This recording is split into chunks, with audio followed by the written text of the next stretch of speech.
everyone. I am Priyanka Pawar, your host for the day, and I welcome you to very first edition of Games, Esports and More Summit, brought to you by animationexpress.com and indiantelevision.com. We at indiantelevision.com and animationexpress.com have been initiating virtual roundtables and webinar conversation across the media and entertainment and AVGC industry over the last few months to ensure that it provides continued meaningful insights to markets, brands and agencies, and businesses from across the ecosystem. This is the first time we are bringing our focus on something which is fresh, growing, and really exciting: gaming. Covering a gamut of areas across the entire gaming ecosystem, this summit intends on bringing all stakeholders of the industry under one roof and conduct meaningful knowledge sharing sessions which help the industry in growing. We have an exciting 2-day lineup packed with some of the best names from the industry: game development, esports, tech, streaming, brands, and more are the topics that we will traverse through. Being one of the fastest growing industries right now, we thought of putting together this forum to hear experts' opinion, anecdotes, and tips for the enthusiasts who want to be a part of this industry. So, without much further ado, let's begin. But first, I would like to thank our partners for their immense support. This event is co-powered by Tata Communications, associate partner Cape Titans Games, our support partner Loco, a Pocket Aces product. I would now like to introduce founder, CEO, editor-in-chief of Animation Express and IndianTelevision.com Group, Mr. Anil Vanwari, to share his vision and his thoughts about this virtual summit. Welcome, Mr. Vanwari, and over to you. Thank you, Priyanka. We call her Pri, and that's her. That's how she shortens her name. Thank you, Pri. Uh, Welcome to all the 5,000 odd people who are watching us on all our outlets online, whether it's Animation Express, IndianTelevision.com, our social media outlets. A big welcome a very hearty welcome to all of you. I hope all of you in shorts and t-shirts. This is a gaming get-together. This is not a suited, booted get-together. So thank you all for coming together for GEMS, which is games, esports, and more.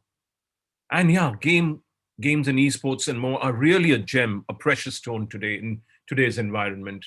My name is Anil Vanwari. I'm the founder, CEO, and editor-in-chief of the IndianTelevision.com group, of which AnimationExpress.com is a part. It's our first initiative in the space of games, major initiative actually, in the space of games, esports, and more. I'm fascinated with this world, which keeps hundreds of millions engrossed for hours and hours at an end. It allows a gamer, this entire ecosystem, it allows a gamer such as PewDiePie and a YouTube influencer to transform into one of the most watched YouTubers, giving him a career that many of us can only dream of. Make videos, play games, and make money. And remember, we're not in any physical combat sport. You're not fighting in a ring, punching up and getting bleeding. You're not on a football field getting smashed, or not in a cricket field getting a ball which is breaking your finger or pulling a muscle like they've been doing in the IPL in the last few days. We've got a few players out of action. The gamers sit in a lovely fancy gaming chair. They battle others the world over. Research company Newzoo has estimated that pro gamers will generate $1 billion in revenues this year. Wow, that seems fascinating. Gaming and esports is a serious business. We all have to understand that. Let's just run through the past 6 to 9 months. The pandemic sent Hollywood, Bollywood into a tailspin, plunged travel into its deepest funk in memory, and left restaurant owners on the brink of starvation. Things are opening up now, but for those few months, it seemed like the world is coming to an end. And video game makers, well, they thrived. People stayed stuck at home for months, they picked up controllers, consoles, mobile handsets, and they, to ease the lockdown blues, they stole cars, they hunted zombies, they played Ludo, they played all fantasy sports. And, they started also planting trees in villages full of talking animals. Industry's second quarter US sales jumped 30% from the previous year to $11.6 billion, according to researcher NPD Group. Shares of every game development company or platform leapt like nobody's business. There's a platform called Roblox, which has emerged. It's a game platform where kids hang out and teachers sneak lessons into the mix. They climbed from 150 million users in February to 150 million in July. Electronic Arts, the maker of games such as Madden NFL and FIFA, says it added tens of millions of new players during the outbreak. Even our Dream 11 added, which is getting the IPL going at this moment, added hundreds of millions of new subscribers, or tens of million more precisely. So the gaming industry is really serious business. Let's look at Roblox. It offers millions of games, some designed to surreptitiously teach the 3 Rs. There are close to 600 lessons, even in another learning gaming platform called Minecraft. Students, they explore virtual worlds out of blocks that look like something like Legos. And they start to learn about Florence, Italy. They hang out in a decimal fraction garden or hone language skills while exploring a shipwreck. Both the platforms have been used for years in classes, after school clubs, and summer camps built around computer-oriented content. Now they're being adapted to teach everything from physics to politics. Roblox now has 150 million active users, up from 100 million a year ago. And use of the school version of Minecraft, which cost as much as $5 per student per year, has more than doubled this spring and summer. A research firm predicts that Roblox will see sales of $1 billion this year, double of what it made in 2019. And Minecraft will generate more than 600 million, up at least a quarter. So is the Indian government listening? You can use games to also educate kids and keep them engaged. We have a lot of e-learning platforms coming up, and gaming studios is opportunity for you going forward.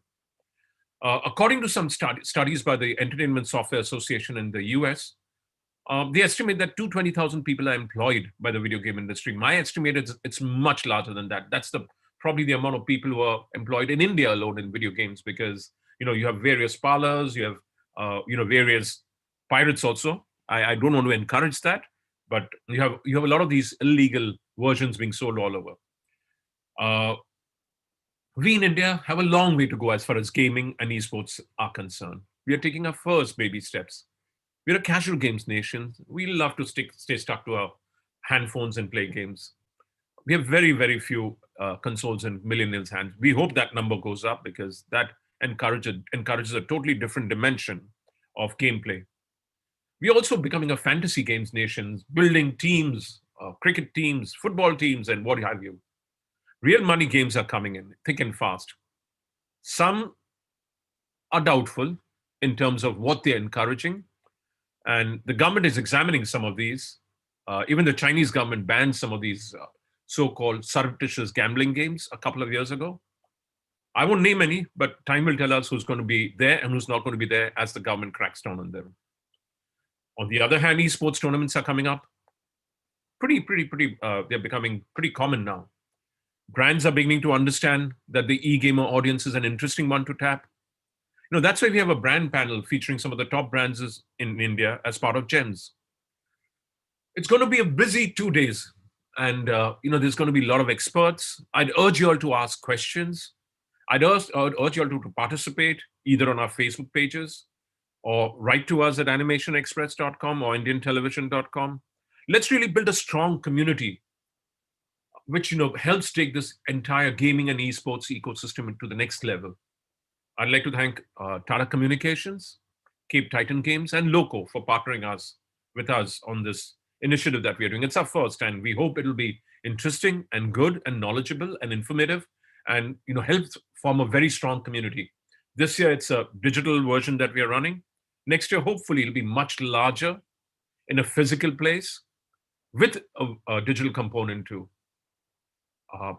So please post your questions, engage, tweet GEMS. The hashtag is GEMS, Animation Express GEMS. Tweet everything you can about the game. Let's really viralize this entire ecosystem. A big thank you and have a great 2 days. Goodbye. And it's over to you, Priyanka. Thank you. Thank you, Mr. Vanwari. Thank you for sharing your thoughts and putting this together, this initiative of bringing together all the stakeholders of industry, from game developers to publishers, brands, platform, esports players, organizers, influencers, streamers, techies, business leaders, analysts, and many more on one platform. To all our viewers, the speakers will be taking your questions. You can share the same in the comments section. Let's commence the summit with our keynote address by Mr. Dhaval Ponda, Global Head, Media and Entertainment Services, Tata Communications. Welcome, Mr. Ponda. And now, over to you.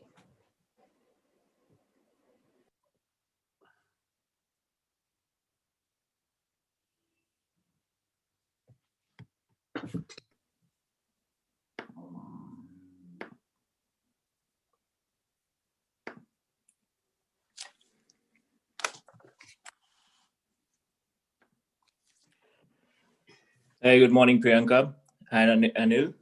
Am I audible okay? Yes, you're audible. Good morning. Okay. Good morning. Good morning to everyone and to the entire forum from London. As you can see, it's a little bit early over here, so it's a little bit dark, but it's great to be on the forum. And Priyanka, do you have the slides as well? Yes, we do. Okay. All right. If you can put it up on the screen. Yeah, thanks, Dhaval, for being a part of this and getting up early in the morning in London. What time is it there? It's not that early. It's about 6 a.m. But Wow. it's always a pleasure. It's always a pleasure, Anil, to be on the forum. And this is a very exciting topic and very close to our hearts. And we are all very passionate about esports. And I'm looking forward to the interaction today. Excellent. Are you in shorts? That's a mandatory thing for this. Good guess. For gents. Better guess would be, what am I drinking right now? What are you drinking? And you're welcome. Have a great session. At a later date. Good to see you and have a great session. Yeah. Thank you. Yes, absolutely. Yeah, so we can, I think, move on to the first slide. And good morning, good evening to everyone. I know there are some international attendees for the forum as well. So firstly, thanks to the organizers. This is a very interesting topic. And for us personally, we will touch upon why do we look at this segment out of keen interest. So first and foremost, Tata Communications is probably one of the a unique sort of technology player in the world of tier 1 sport. And I say tier 1 in traditional sport because we'll be using some comparison metrics for esports and the entire industry with the traditional sport. And you will see that how the growth into gaming has sort of accelerated and how it is poised to actually become mainstream. And in many areas, it has already become mainstream. Now, let's look at some research. And it is always good to evaluate an industry in terms of its participants and its potential. So as you can see, the number of sort of players in India are growing substantially. They are also a fairly large chunk of the global gaming pool of users. However, if you see the chart in the middle, and this is quite crucial, and it is important to sort of evaluate this chart, where while the Indian gamers make up 15% of the global total, the domestic gaming market size is about 1% of the total value. And this is quite crucial because in any market, in any industry, if you want to grow, you have to attract a significant portion of monetization or commercialization of the total value. Now, if you look at the last chart on the pie chart on the right hand side, what you will find is that the gaming publishers from India are also only about 3% of the total. And this is something that we as an industry should look to substantiate, to support, because the global market for gaming has exploded. They're doing exceptionally well. And we'll also talk about where are they doing well. And then we will also come to the gaming publishers. I think for the wider gaming community, some of this may feel a little bit too technical and a way to look at the industry. But if you look at it and consider, for any given industry, if you look at a sport, when ESPN started, when Netflix started, also when Netflix sort of pivoted to the entirely the PC version, I think the right monetization helped these sort of organizations to become what they are today. And similarly, we are also looking at the gaming sector to also evaluate the monetization opportunities to give us a significantly better industry, to give us significantly better experiences as a community. So let's move on to the next slide. Right.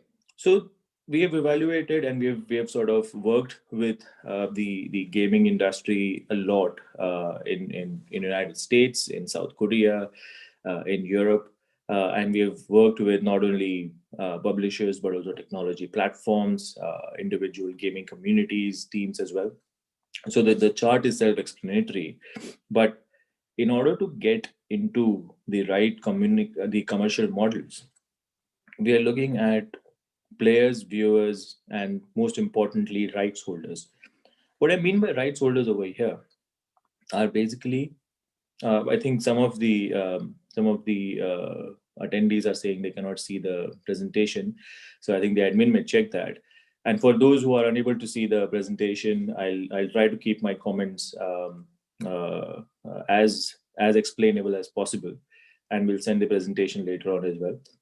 So what we're basically showing on the screen over here is the fact that the game developers, the gaming platforms, and players are sort of are members of significant, let's say, active participants of the industry. The rights holders here refer to the broadcasters who actually show esports and gaming content on their channels. And this is quite crucial because increasingly what we are finding is that esports and gaming content is now being treated by these broadcasters as good as the tier one traditional sport. So the moment you have the same importance given to an esport and a gaming tournament in India that you get for a cricket tournament that is being watched by millions of viewers, you're also going to attract the kind of rights holding sort of fee that you would charge from a tier one sports broadcaster. And a very interesting point over here is the engagement factor. So what we are finding is the engagement factor for everyone who is participating in this from a viewing perspective, from a playing perspective, is significantly high. So we know that esports and gaming content is consumed over significantly long amounts of time. People spend hours doing that.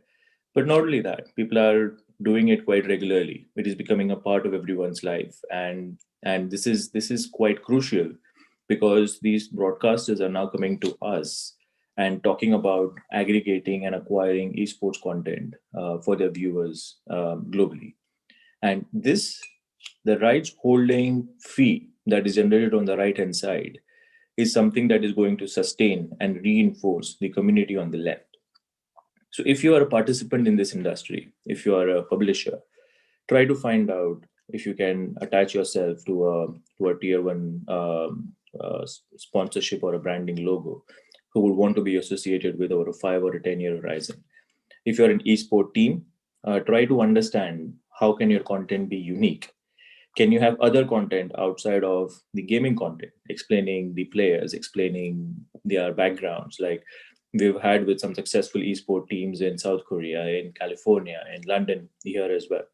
I think that is something that people are going to look out for the next champion or champions of the esport world. People are going to want to understand significantly more in terms of who are they and where are they coming from, and that is a sort of content that also sustains engagement and active viewership. If you go back, the first documentaries in the champions of golf and the champions of NBA, champions of cricket, champions of football, we all sort of know their backgrounds and their childhoods, and we sort of go into that as well. And then you're looking at the playoffs and the championships, and the big money actually started coming in significantly later. It's only since about 20 years or so that we have gotten used to those astronomical rates for the NFL playoff and the sort of prices that Premier League would demand for their rights globally. And our belief is that esports and the gaming industry is going to get there, but it has to get there in a way that is sustainable for the entire industry. Okay, we can go to the next slide. So what do we see as the main drivers? and the bottlenecks for the industry.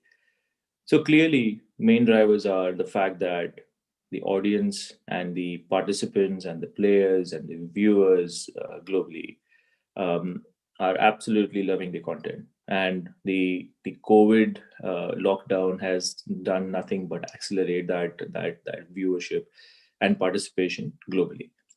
The investment has also picked up, and we can sort of provide actual sort of dollars that we see being invested in the industry at a platform level, at a publisher level, at a viewership opportunities level as well.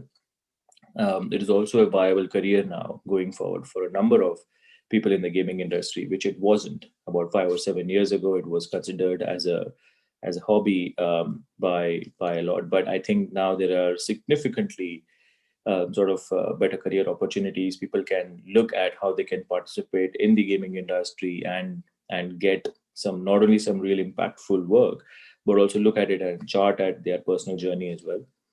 um, I think from a bottleneck perspective, the most important one is going to be a sort of a path of monetization.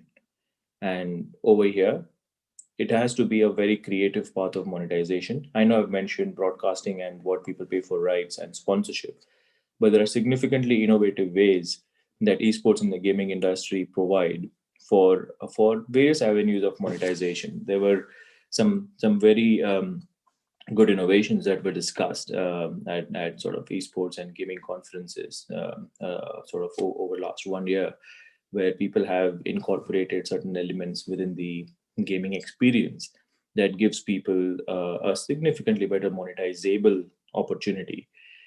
It is also something that the players are interacting with, and that gives them that opportunity for brands to have a significantly better opportunity than just a click CPM, which is just very traditional and provides them no real two-way path.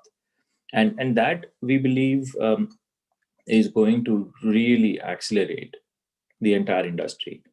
And what we mean by that is three specific aspects. There are three specific aspects to be looked at for it to become mainstream.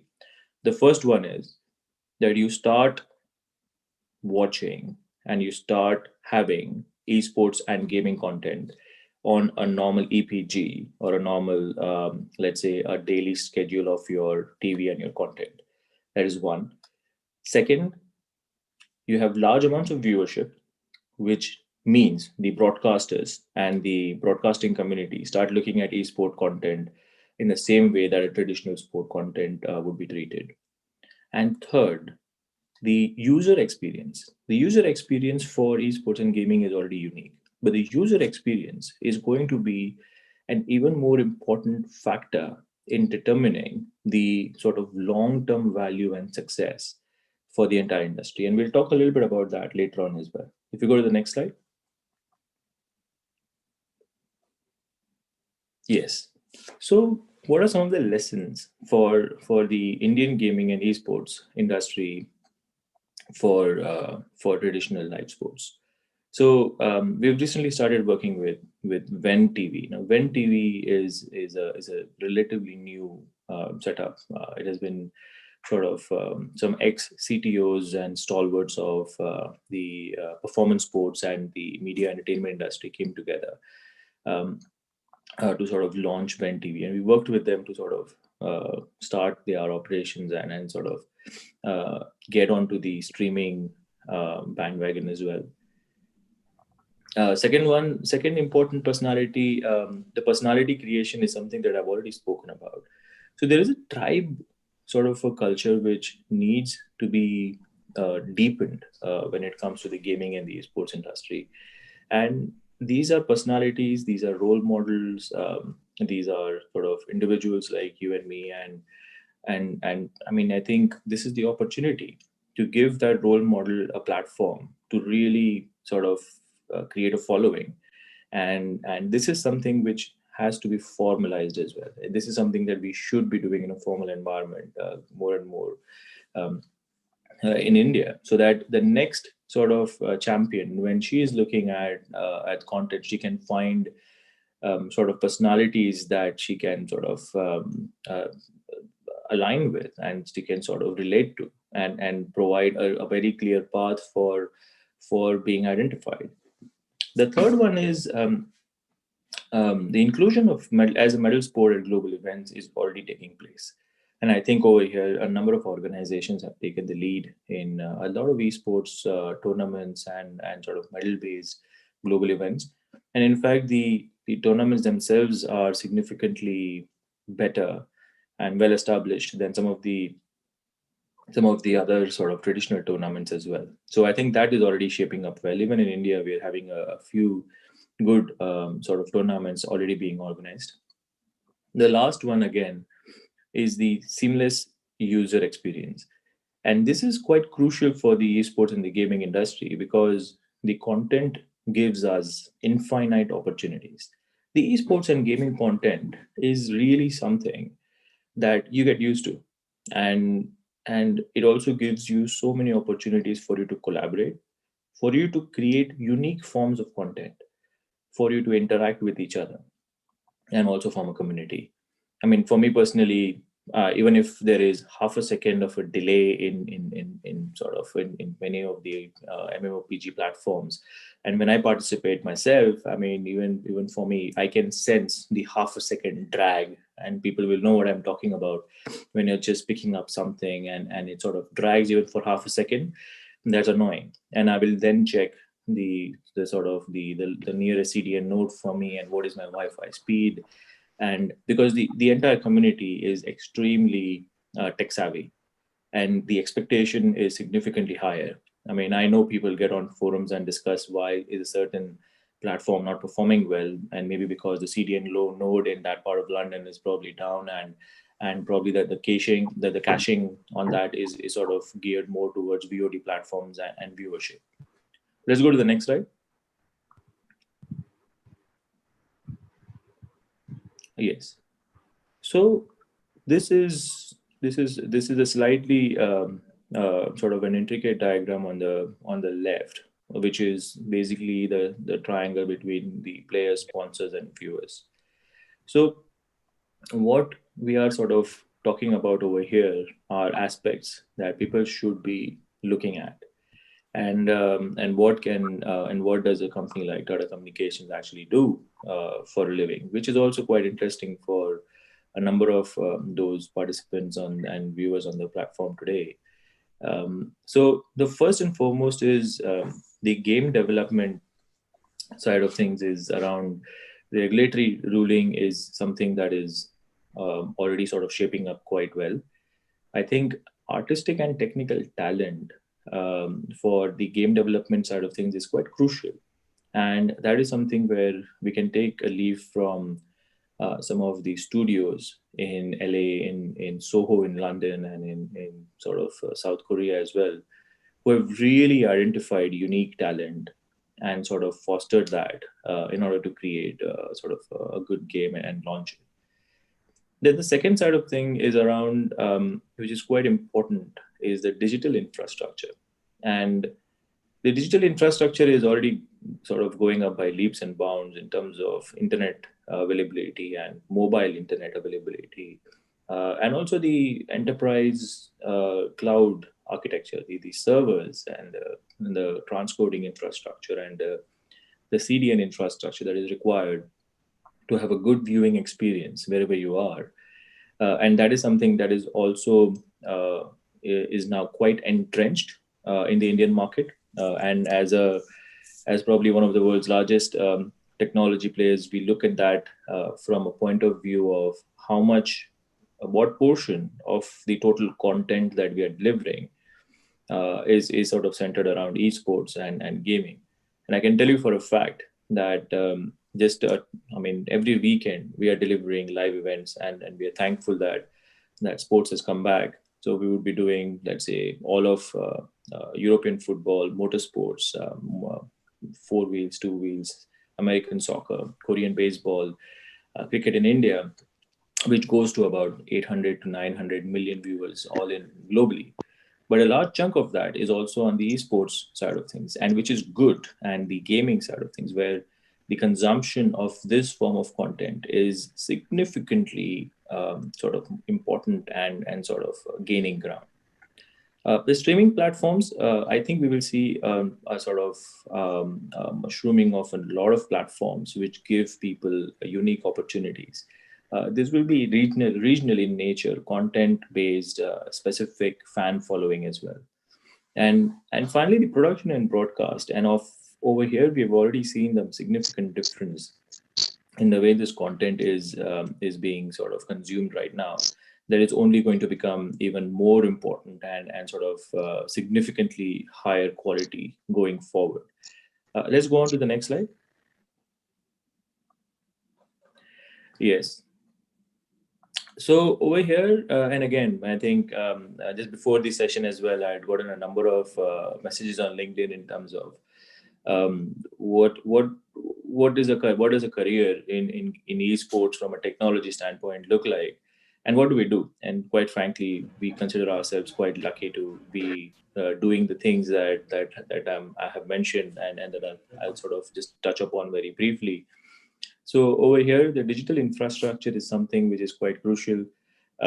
We currently support about 1/3 of world's internet consumption, which is something to be quite proud of. And I've worked in Tata's for a long time, and I consider myself have as somebody who's grown up within the Tatas as well. But even before sort of joining Tata Communications, I wasn't aware that majority of the global submarine cable infrastructure is owned and operated by the Tata Group.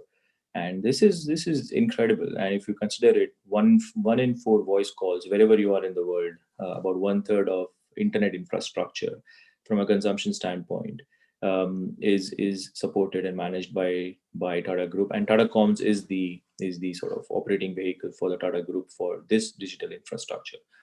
And every single aspect of viewing, interaction, whether it is just streaming let's say a PUBG game and playing it on an iPad Pro or a PC, would require hosting of that content at the nearest server, CDN for consumption to deliver it to that particular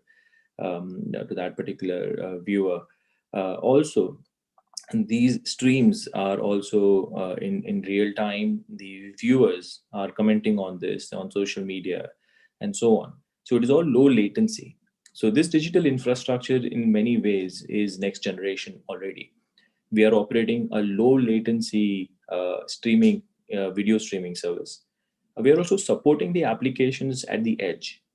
And this is something that we have just launched in California with some of our esports sort of publishers and production partners.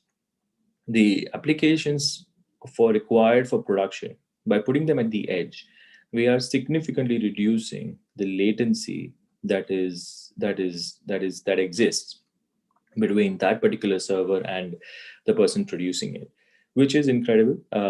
And in many ways, the video streaming infrastructure, which if you consider it is more towards the consumer, it is being used to sort of deliver specific forms of content, as well as the production, which is where the particular person is sitting and producing that particular video stream, is all riding on the same infrastructure at the edge. And that gives us not only economies of scale, but it also means that we are treating the production at the edge environment in a similar way to sort of delivering low latency video. Streaming platforms. We've worked with a number of streaming platforms who are dedicated for esports content and giving that opportunity for hundreds of millions of people to consume this content in a way that is sort of a unique, sort of gives you different niche experiences as well. And this will continue along the forms of regional players, localized content, unique viewing experiences. Production and broadcast is something that we focus on from a tier 1 content standpoint, and that includes basically 4K production. We're looking at 8K production opportunities as well, and production at the edge. All right, we can go to the next one. I've already sort of touched upon the production side of things, which are basically remote production, and the esports and the gaming community is something where we are sort of producing esports tournament remotely and thousands of miles away. I'll just touch upon one example where a global sort of virtual gaming tournament was produced in Barcelona when the actual event was taking place in Australia, thousands of miles away. And all of this is possible because we are completely virtualizing the production side of things at the edge and on the cloud. And that makes it just not only unique, but it also makes it incredibly cool. And sort of looking at that entire workflow unlocks the true power of cloud computing, in my view. Let's go to the next one. We have touched upon broadcast and content delivery from a digital infrastructure standpoint. These are points for people to consider where how they can deliver a unique experience. And an ultra low latency delivery is something that is absolutely vital for esports and gaming. And this is something that will become a core component of the viewing experience. And by ultra low latency, we are talking about just about a second or a 2 second delay between the event actually taking place and consuming it on a platform or a video stream that could be live anywhere in the world. Let's go to the next one. The game delivery infrastructure is something that I've spoken about quite extensively. The last aspect is around security. I think along with the digital infrastructure, which includes the cloud and the connectivity and the CDN, both for viewing and also for as a push mechanism. DDoS is something which is extremely prevalent in the world of gaming and esports, and that is going to be quite important for those who are on the publishing side and the platform side, for them to sort of look at this quite clearly, because all you need is a one sort of DDoS attack in a tier 1 event, and then people are going to go somewhere else. Let's go to the next one. All right, this is a little bit about us, and I believe this is the last slide. So what I would say is we are extremely active in the world of esports and gaming. We're working with tier 1 players from all the way from Los Angeles, California, London, India to South Korea as well, where some of the early movers of the industry exist, and we're looking at exciting things ahead. We are also looking at esports and gaming to become mainstream, and by that I mean they should be and will be at par with the tier 1 sport for every country, and whether it is football or rugby here in England, basketball and again football in sort of North America, hockey in Canada, or cricket in India. And the champions of esports and gaming will be recognized on the sports pages, as we have seen for other players as well. And we are sort of extremely passionate and sort of vocal about this growth wherever we go. And lastly, if there are any other questions, I'm happy to take them now if time permits, or even later on as well. But we will hand it over back to Priyanka and Anil. Thank you. That was quite interesting. That was pretty good insights you've given us. Priyanka, it's over to you. Yes. So thank you, Mr. Ponda, for sharing those insightful thoughts about your presentation with us. We now move on to the first panel discussion for the day. That is building a robust backend and infrastructure network. E-gaming, protecting yourself against the invaders. For this panel, I would like to introduce our distinguished set of panelists. Mr. Anand Pimbrikar, Head Sales BD India, Media and Entertainment Services, Tata Communications. Mr. Arvind Sivdas, Co-founder and CEO, SuperCrick. Mr. Rahul Sharma, Senior Software Engineer, Winzo. Mr. Sandeep Agarwal, Chief Technology Officer, Games 24/7. Mr. Satyam Verma, Co-founder and Chief Technology Officer, Pocket 52. Mr. Sudhanshu Gupta, Chief Operating Officer, Paytm First Games. Mr. Vishal Gondal, Founder, Encore Games, Founder and CEO, Goki. Mr. Viral Mehta, Vice President Engineering, Loco Pocket Aces. This session will be moderated by Mr. Vanwari. I welcome you all, and now over to you, Mr. Vanwari. Thank you. This looks like a power pack panel. It's a lot of people here, and we just got 45 minutes. So let's get cracking quickly. I'm going to throw this to everyone, anyone who wants to respond to this. How important is the user experience for a gamer? Any gamers out here who are also, industry professionals, please. Who's going to raise your hand and, from the panel and speak? How important is the user experience? I can see Viral over here. Viral, you want to speak? Sure. User experience is very, very, very important. I mean, there is a reason why all the new games that have tried to come in that are also first-person shooter games don't end up working is because you need to have deep loops and deep user experiences built into the game, the meta games as they're called, around the actual gameplay. And then what people traditionally call user experience, which is where the buttons are and what the flow is and all of that. That is also super important. But the more important thing is, are you able to keep people on the hook outside of the core gameplay as well? Great. Vishal, you've been a gamer forever, I think. And then you went on to creating some fitness apps. What's your perspective on the user experience? Is latency really that important, or screw it, we can just play with latency? Because India is a country where you have bandwidth dropping. Yeah, I think the question of user experience is very, very important because now consumers are experiencing the best apps in the world. If you are from India, you are using Uber, you are using Amazon, you are using, you were playing at some point of time Clash of Clans, Clash Royale, PUBG, Fortnite. So these are apps which possibly PUBG is no now. PUBG is no. But you were playing PUBG at some Absolutely. point of time, and the bottom line is that it's a great game. Absolutely. And you've got another one, Forge, coming out, which is... So the bottom line is the consumer has already tasted these kind of apps and the experience these apps provide you. So if you are going to be anywhere inferior to that, the consumers are going to reject it. And this is not just happening in gaming. This is happening across categories. And which is why you are no longer competing with just Indian apps or apps in your region, but you are competing with the best in the world.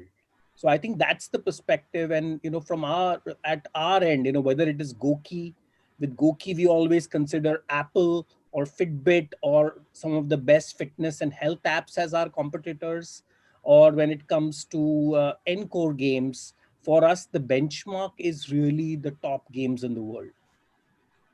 Great, thanks.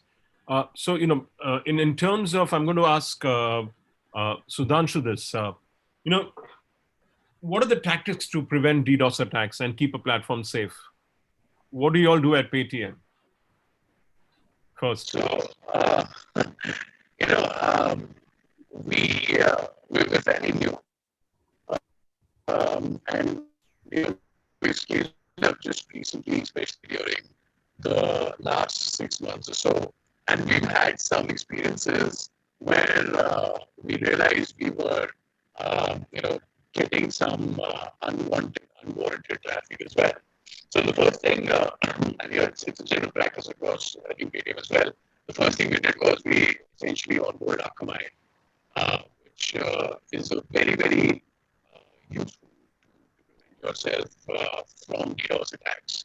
And not just that. So one is you need basic infrastructure to be in place. You need basic third-party tools like an Akamai to be in place in order for you to prevent DDoS attacks. The second is your monitoring systems need to be really, really strong. We have a 24/7 monitoring team, not just in Paytm First Games, but across Paytm as well, which constantly looks at any spikes. So Sudhanshu, what you should be doing is actually log out, log in, because your audio is coming. It's sounding like you're part of a game. The matrix anyways, but I log out. Log out and log in again. People couldn't really hear you. So Sandeep, from your perspective, DDoS attacks, how relevant are they? How do you protect yourself? How do you ring fence yourself? Absolutely critical. You want to make sure your infrastructure is always available for your players, the players for whom you've designed that infrastructure. And if there is an unwanted third party that shows up at your gates, you want to make sure that you can sort of ring fence your infrastructure against that. Not a week goes by when we don't see a DDoS attack, to be honest. Originates from a lot of different places in the world. The way we do that protection for ourselves is there's a bunch of software tools that we have. We also basically try to do protection both at L3, L4 levels, as well as at L7 levels. And at L3, L4 levels, in terms of TCP flood, UDP flood, all sorts of attacks, there are, open source software. There's, we're hosted on one of the major cloud service providers, which gives us some tools to be able to take care of that. At L7, we've got a bunch of our own rules, as well as we use web application firewalls from a couple of different providers to ensure that we can continue to stay available for our users. Yeah, and does that answer your question? It does answer my question, but that means you've got to invest a lot more in terms of security, invest a lot more in terms of resources, people to keep a track of this, and what kind of a percentage of investment you'd look at of your entire technological investment that you put in? I think things are a lot better now than they were a few years ago, with obviously cloud becoming as prevalent as it has, and us being hosted on a cloud service provider where we have access to a lot of third-party tools that are sort of sold on the marketplace of that cloud service provider. So in terms of our ongoing OpEx, yes, there is a certain investment that goes in to make sure that we can protect ourselves against all types of attacks, not just DDoS. In terms of personnel, we also have a very small DevSecOps team, right, or sec part of the DevOps team that essentially takes care of us being able to ensure that we can protect ourselves against any new threat vectors as they may emerge. Okay, and are you seeing? I'm going to move on to Rahul and ask him. Rahul, are you seeing any new threat vectors, as Sandeep just said, coming in? And what are they, and how do you keep abreast? Rahul, are you there? Rahul, can you hear me? Yeah. Yeah. Hi. So we do keep getting a lot of threats like that. So as Sandeep already mentioned, there since it's the nowadays it's an era of cloud computing. We get a lot of third-party tools which help us in avoiding such attacks like DDoS or any other malicious attacks. So being in the world of real money gaming, we do get such a lot of threats. Apart from DDoS, there are also users always trying to do some nasty things. They are attackers trying to do some nasty things. So obviously, apart from the third-party tools that you have, you also need to do some checks on your end. So yeah, apart from we have our own infrastructure to keep checking those, uh, you know, highlighting those threats whenever we do, and we keep analyzing what kind of requests or what kind of attacks we are getting, and we keep changing our code, keep changing our infrastructure in order to avoid such scenarios. Yeah. So in terms of especially ID fraud and ID theft is a major thing in the real game sector, is it or no? Yeah, that's it. So how do you get around that? How do you keep a tab on that? Yeah, so we in order to avoid that, we have third-party tools that they help us in keeping those threats away. So yeah, and we also have DevOps team that keep analyzing such kind of threats, and they'll just highlight this to the development team, and if it's any kind of step that we can take, obviously we take that. It's a kind of continuous development, continuous ascertaining that risk and fixing it. Yeah, that's Okay. it. I think, That's Anil, how. the only point I want to add here is that a bigger threat right now, which we are seeing, is the advent of fake apps Okay. and people trying to use social media to do, all kinds of nonsense. We have over 500 fake 4G apps already on the app stores, both on Google as well as Apple. And we are massively struggling to get that down. None of these platforms take any of these requests seriously. Also, there are several accounts on Instagram, Twitter, Facebook who are selling you fake IDs. So I think, at one end, while there is the whole server side security risk, the bigger security risk is actually not on the server side, but really on the social media networks and other platforms where people are getting fooled and duped. In fact, many of these apps are asking you to give your IDs and even ask your OTP, etc. So there are a lot of these phishing apps who are using gaming as a front end, especially real money gaming. It's a huge problem. So a lot of fake apps are trying to tell you, I'm a real money game, give me your password and whatever OTP and I'll give you money, and people invariably lose a lot of their money in that. So I think that's Thanks. a huge Yeah. problem. So that's a point we'll discuss. Yeah. Yeah, So just to add on to that, I think, see, security, in my view, Anil, and I think my co-participants would actually agree, is moved on from just from one point of view to actually looking at an integrated security operations, right? So what you call a service security operations center, right? It's just not network security, but you look at network application, brand protection, threat management, right? It needs to be looked at in an internet integrated way, right? So it is almost very keen to how a financial institution today runs SOC operations, right? So we at Tata Communications actually really do that in terms of having an integrated management. So what you have is you have a team who looks at discrete security incidents and even correlates that, right, to basically make sense out of it. So you could have a network attack on some level, and you could have a L4 or L7 attack, or you could also about looking at how do you really take out, right? There's something, let's say there is a fake site. Today you have an application and you can have a fake site and somebody must be spoofing you. How do you really take that out? How you really, crawl to the internet and get that information out so that you can proactively manage your brand. So security is all about that, right? So that's just want to add to what Vishal was actually talking about. Please help us remove all the fake apps. Please help. Yeah, so please, I mean, I think we should have an offline conversation. Vishal, we have especially a threat management and brand protection stuff. This is regularly used. So let's say if somebody, you had an application and you want to sort of have, there's a spoof one, you can find out whether, you before somebody else finds out that, they're spoofing you, you can actually go and take it down. So there are application which crawls off that one, and it needs to be holistically managed, right? You need to have a team. Because today, if you look at security, we go to a CSP.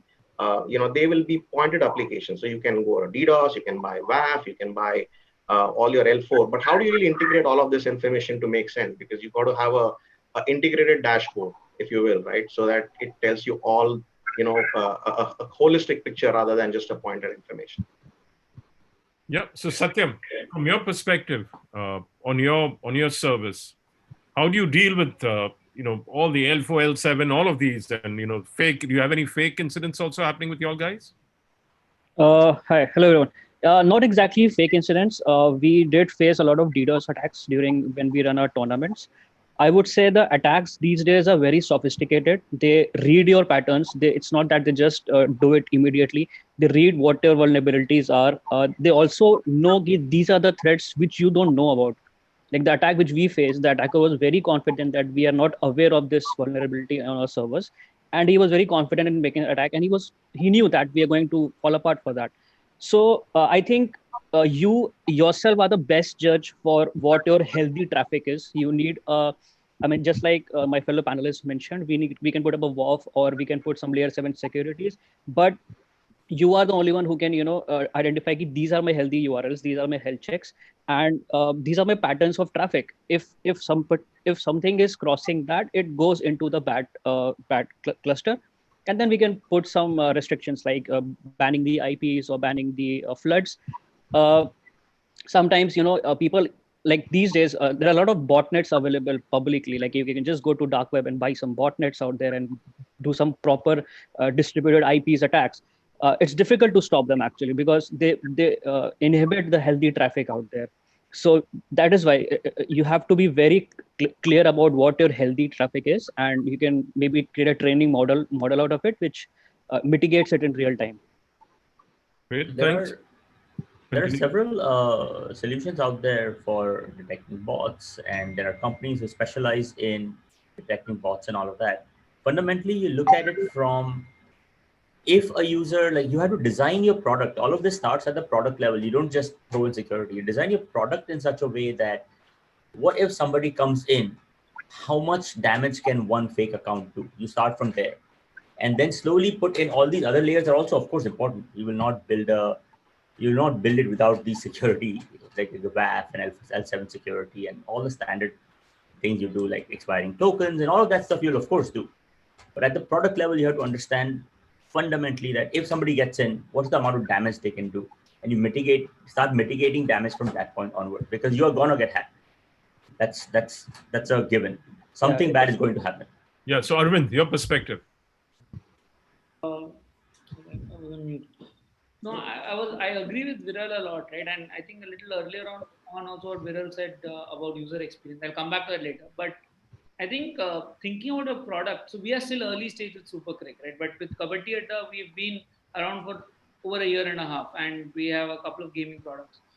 One of the things we've always realized is that if you think about security early on product development, it makes it a much more easier approach. And I agree with Viral, because otherwise what happens is and there's always this trade-off, especially early days of product development. You're making this call saying, should I invest abhi, or should I just put the product out and we'll put a blanket around it?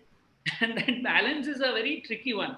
But I think it's very important to err on the side of, at least thinking through security, even if you don't invest early, to kind of say, okay, this is how I'm going to build this in the future. These are the levels of protection I will have. As I catch fake accounts, I also start looking for fake accounts. And it kind of ties in with little bit with what Vishal also said, right? Because if you take that call of saying, I will think of security very early on, you will start seeing fake equivalents coming up, especially when you do real money. And it's important for you to literally do the equivalent of the, what the offline guy does. I am the only branch based story, right? And that challenge is a tough one to do, but unless you do it from very early on, so what happens is your whole team is aligned in one direction, and then getting everyone to start saying, guys, security is a big deal. You pretty much upset a lot of your team infrastructure, for lack of a better word, right? Your team structure, the way everybody thinks itself to this. And that's something we have done very consciously. So even when we were small, we kept saying, let's make sure that we're aware of the security risks. We don't need to fix it. When you're early, you can say there's a cost, but I would still say, make sure to list it out in your product document, saying these are the risks. These risks we are not touching today, kar denge. But unless you make that effort early, the cost of then correcting is much higher. And that's been our approach. Yeah. Great, thanks. Sana, can you see where Sudhanshu is? He seems to have dropped off. I told him to drop out and drop in again. Can you check with him whether he's coming back again or not? Or has he having a connectivity problem? If you could check with him then before I go on. Sure. Because I checked with Sudhanshu and his net is unstable. He's again trying to log in. Okay, great. So we'll continue with the conversation. So how many, I hear from some of you all that you'll have done it from the get-go when the product was being developed. How many of you will be honest enough to admit that you did not think security right from the get-go? Can you all put your hands up? Vishal, I can guess as much. What about Satyan too? Yeah. So what advice do you have to give these guys?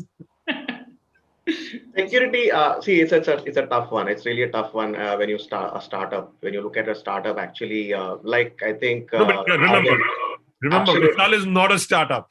Vishal has done it once before he's doing it again. Everybody starts up somewhere, right? As small, like Arvind put it. So obviously, security is typically most of the, in fact, why they are startup, even for, I would tell you from confidently from the experience, even some of the financial institutions, security is actually an afterthought, right? I mean, it's always evolves, right?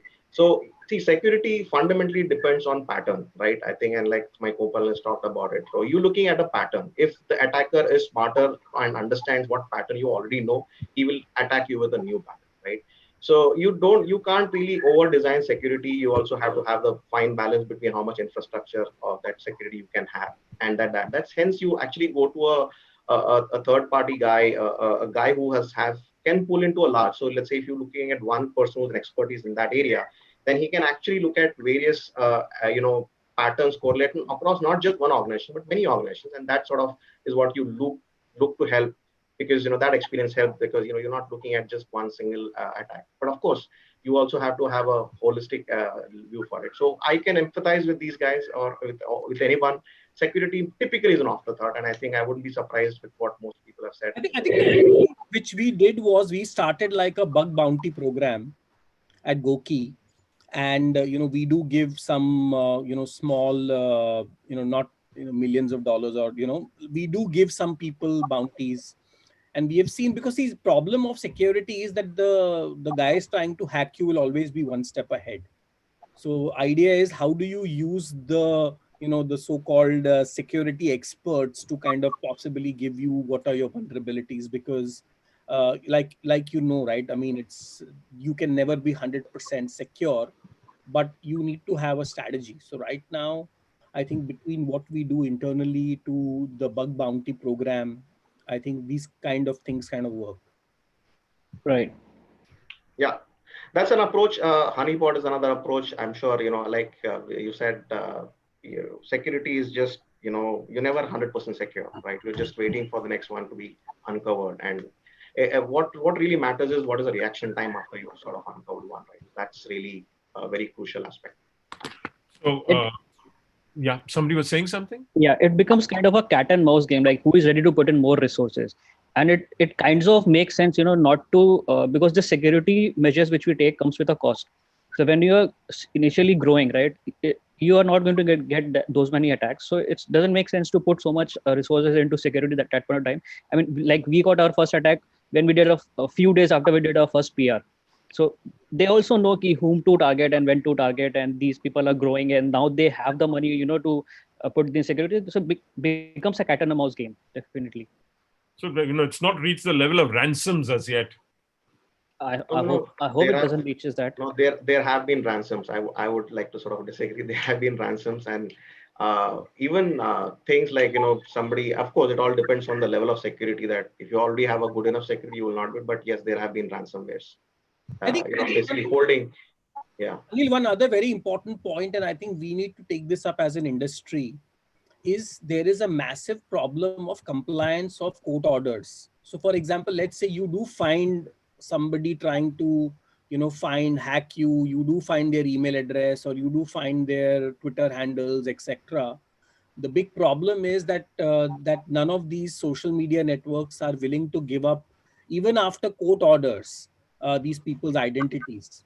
So again, we are facing a similar issue. It's just that we are learning this from experience. In our case, we had a court order, and both Google, Twitter, Facebook, Instagram, in complete contempt of court, are not even following the court orders. They are not following the cyber police complaint. Cyber police follows up. So I think some amount of responsibility needs to be put on these platforms. But they cite privacy laws, and you still haven't encountered Telegram piracy as yet. Get into that.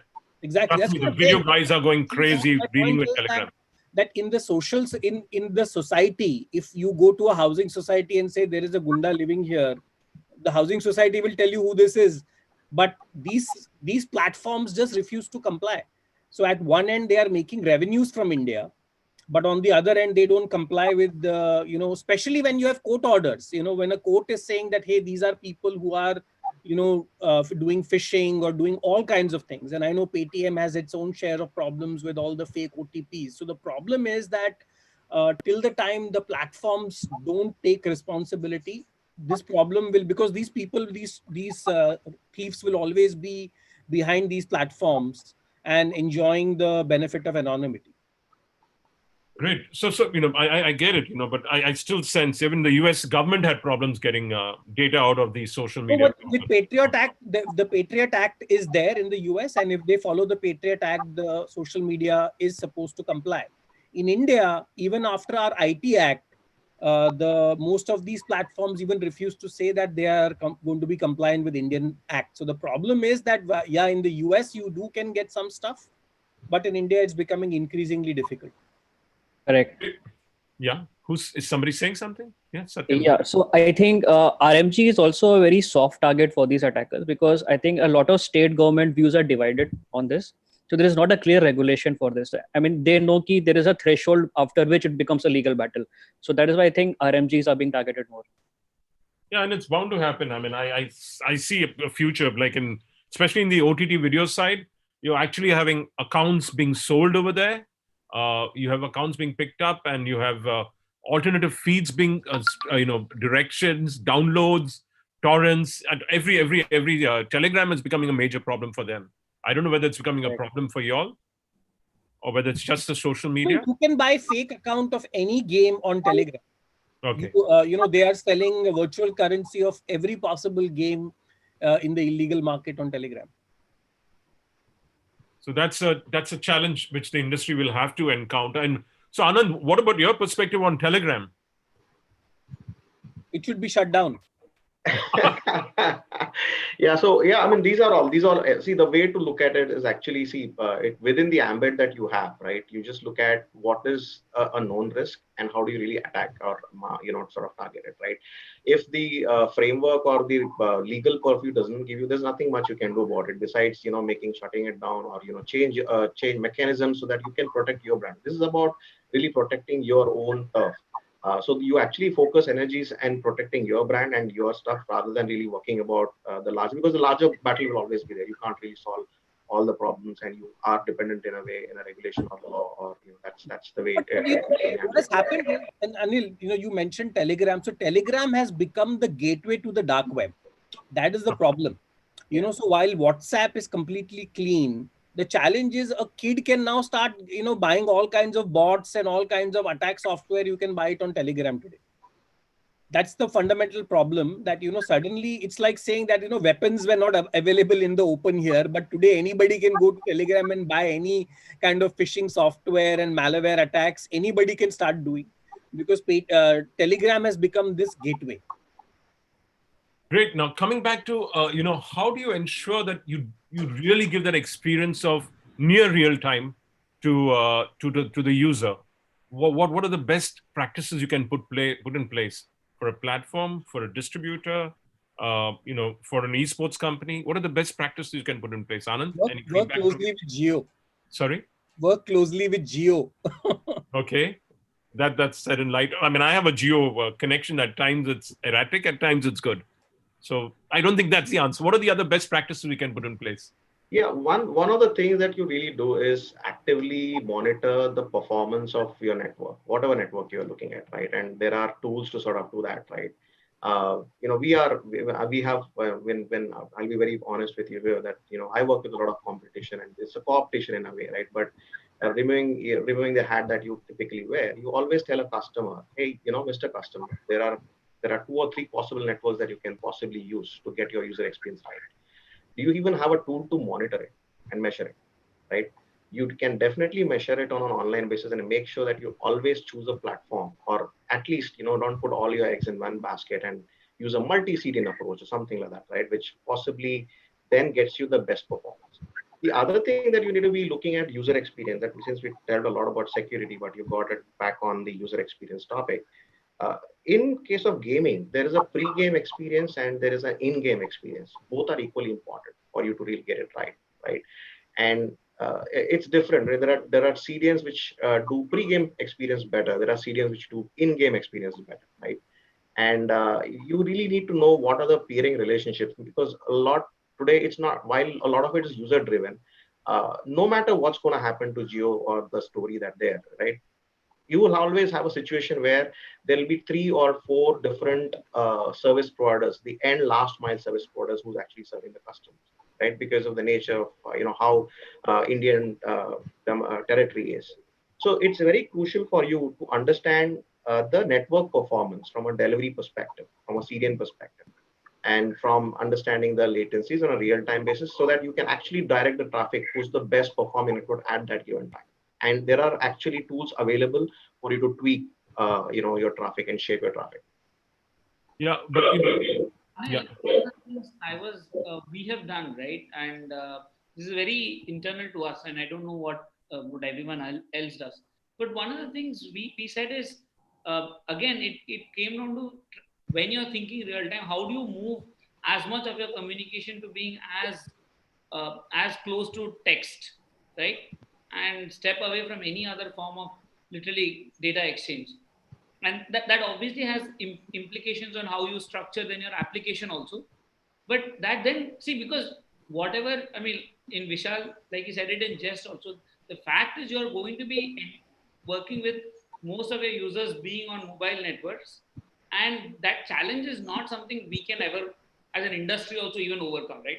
That is what you are going to be, we're going to have. Your user is going to have only that. So you have to survive that, because yeah, this is going to be the norm. So how do you fit within that norm? So how do you make sure that the communication that the user has to do with your platform is as limited as possible, right?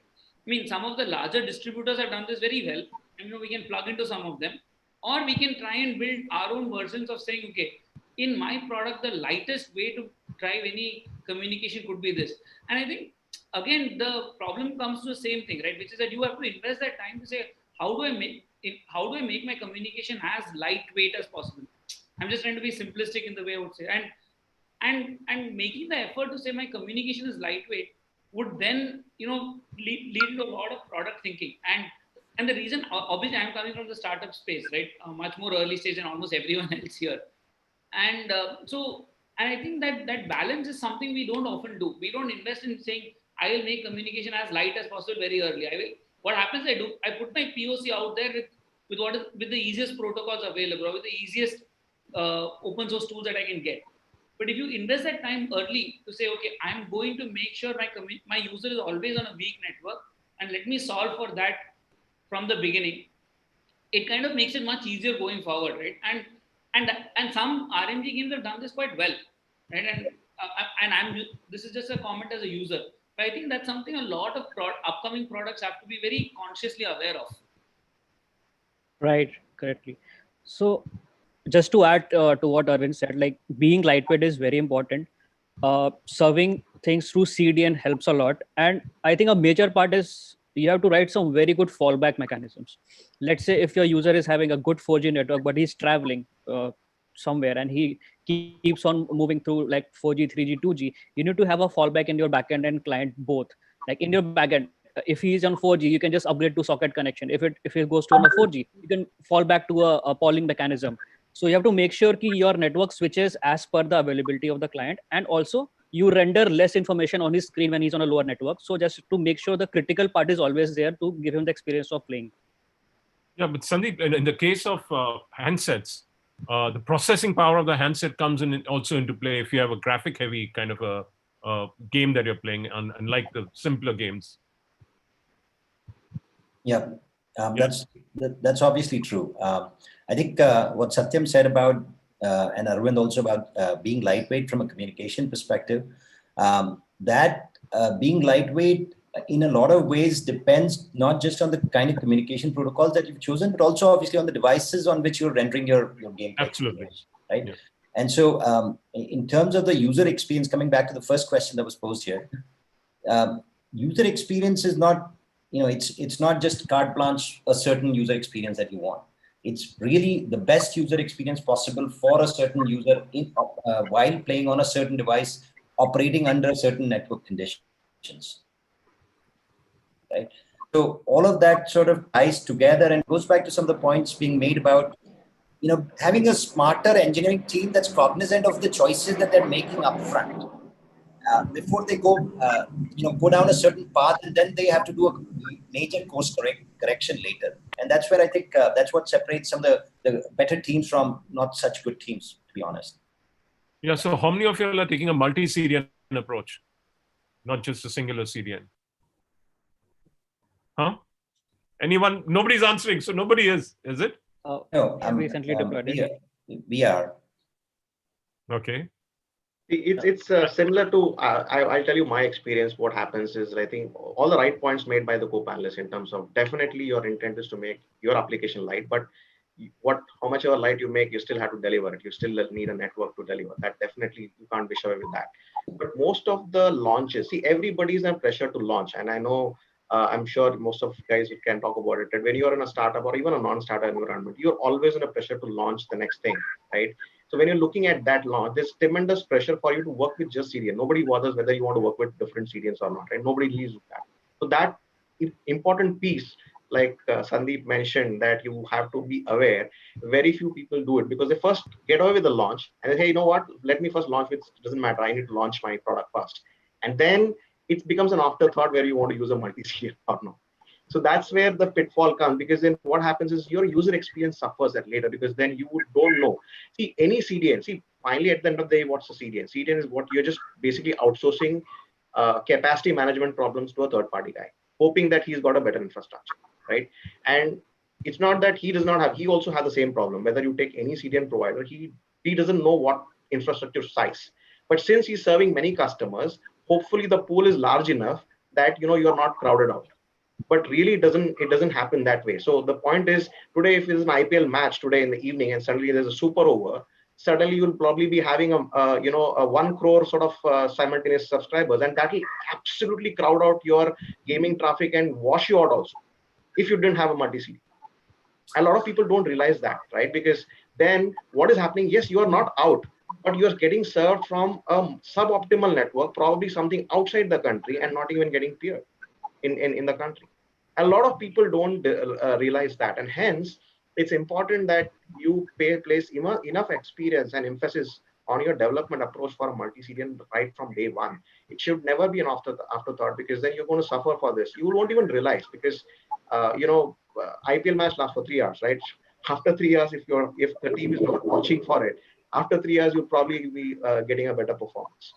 Yeah. So that's where it works. Yeah, just to add to that, like there are companies, some of the most successful gaming companies in the world have invested in creating their own networks. And also, I mean, this whole, we talk a lot about in the gaming world about skill-based matching, and I'm sure Satyam at Pocket 50 would be familiar. You do matchmaking not just on the basis of skills. You also have to do it sometimes on the basis of latency being observed by your end users, right? And so network does play, as Anand said, plays a humongously critical part in just managing that user experience you want to deliver for your users. Just to tell you some of the things that we've observed, that's why I think Dhaval mentioned about the ultra live latency, right? We've noticed that but just changing a protocol, just choosing a right protocol gets your delivery time from say about 12 seconds down to about 3 seconds from screen to screen, right? That's our observation, right? And we've been working to sort of leverage that, especially in the live world, because it's so much matters. If I'm watching an IPL match and I hear somebody else shouting a 6, before I do that, I'm going to be absolutely pissed off as a fan, right? So it's important that, I get the same experience uniquely done to everyone, right? So it's important how you talk about ultra live delivery, as well as, looking at network, take control of that. And there are tools available. You don't have to be, tied down to one specific network. Just pick the network, get a multi-CDN, and put rules in a way that your experience is in your control rather than the service provider, because service provider is going to act basis of what works best for him, not for you. It is not going to happen that he is going to prioritize your priorities of user experience. He's going to just prioritize his performance and his delivery points, not yours. So it's better you always sort of factor that. So how much of a role does if you have CDNs, edge CDNs and edge servers, how much of an improvement can we bring about with that? It depending upon what networks you are in. So you see, there are a CDN. There's a lot of misnomer in terms of number of nodes and number of infrastructure. It really doesn't matter actually, right? What really matters is the exchange that you have between networks, right? So because CDN is always a factor of how many network endpoints you're already connected and the capacity that you have with it, right? These are the two things that drive. But there are now, what we're trying to do is rather than just relying on that is anyway a basic foundation. What we're doing is we're changing the protocols, right? We're actually choosing a different protocol. let's say if you choose a different protocol, you can get anywhere between what current network you have, at least a 20 to 20% to even a 35% improvement of your existing performance that you have, right? On a choosing the protocol perspective. So that's the saving that you can look at. Of course, it also matters what the CDN provider is, and what kind of technology that he is using to sort of deliver it as well. Great. In terms of best practices internationally, you said you work with a lot of international clients. What are the best practices they are they listening to you, each of them, or are they is it similar to what they're doing in India, or is it different? Well, so India, as like you said, right? India now is becoming the hotbed. You will not have India is such a unique country. You will not have 1 million concurrencies anywhere outside India. That's unheard of, right? So what you do in India, if it works in India, it works everywhere. It's like, if you can drive in India, you can drive anywhere. It's just becoming that. So to coming to the important aspect around what are the global best practices, which we are saying to sort of do it. A lot of emphasis is paid on user experience and quality, and that is actually driving something called media edge, right? So basically taking the distribution to the cloud, to the edge. So when you say edge, you're not looking at just nodes or something like that. You're trying to get as close as to the last mile possible, right? So that's something which we are changing.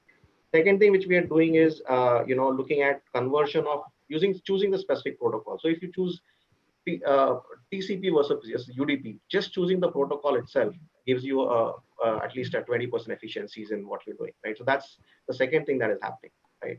And these are the practices, like I said, it is nothing to do with global or Indian. Whatever happens in India is get adopted globally and vice versa, because the companies that who are playing in this market are all global in nature. There's no one specific localized stuff that you see here. Great. We have 5 minutes to go. Any last minute points? Each of you can make them, beginning with Sandeep. Yeah, I think a couple of themes around here with respect to user experience and how latency or network performance ties into delivering a superior user experience. And we alluded to also, obviously, device performance. All of these have to be very, a game developer has to be super cognizant of sort of embedding these things into his computations when he's really designing for that user experience, the desirable user experience. Great. Satyam? I think, just, having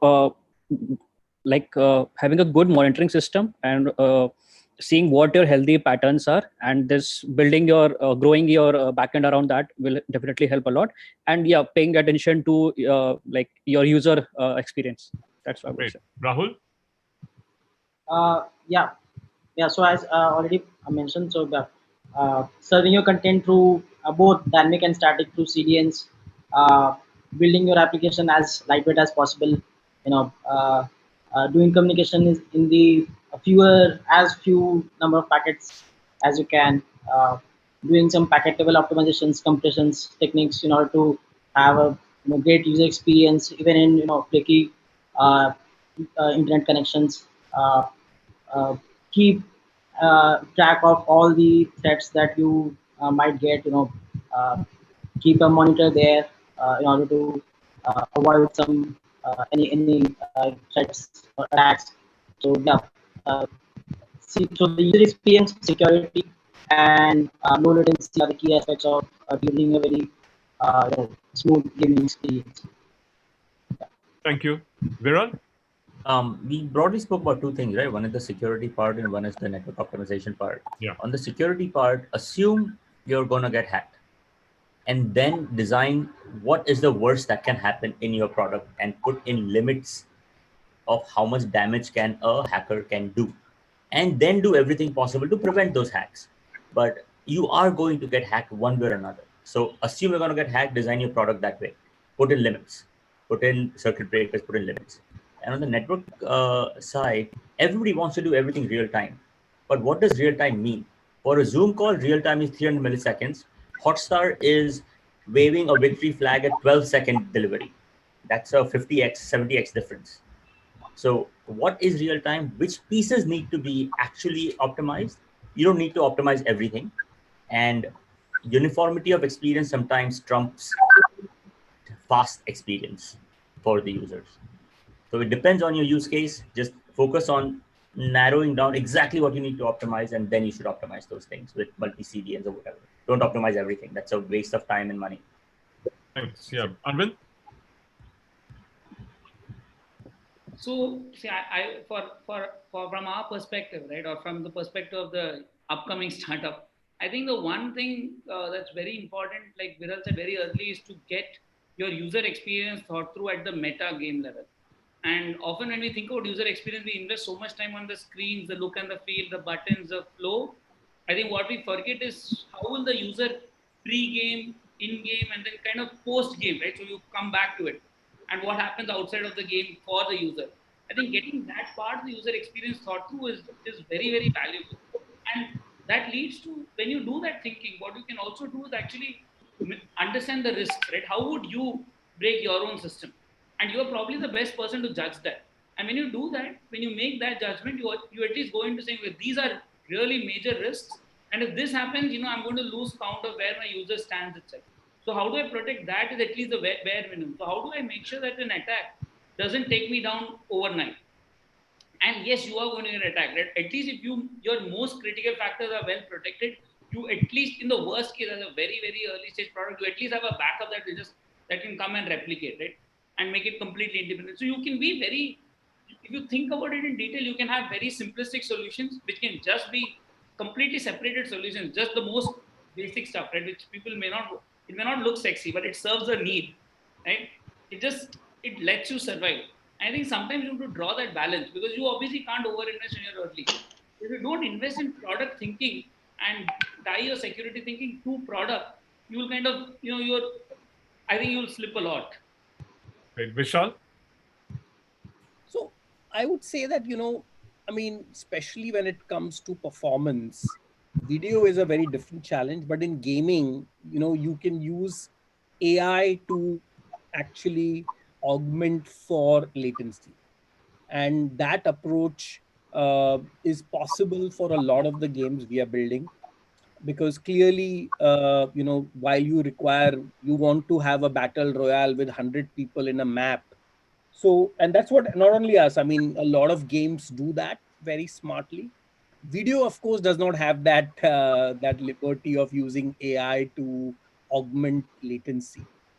So very frankly, while at one end we are talking about latency, I am personally excited about the whole advent of cloud gaming and platforms like Stadia, which Google is doing, and a few others, where eventually we are all going to be streaming these games to phones, and your phone will just be a very lightweight client. So actually, in the next couple of years, as we are looking at a lot of the heavy lifting happening on the server side, I think these issues will become less of a challenge because platforms will be handling this at scale, and we'll be building apps on top of that. Yeah, then we'll have to take care of the battery life of the phone, which is a challenge. We'll come to let Anand have his last words.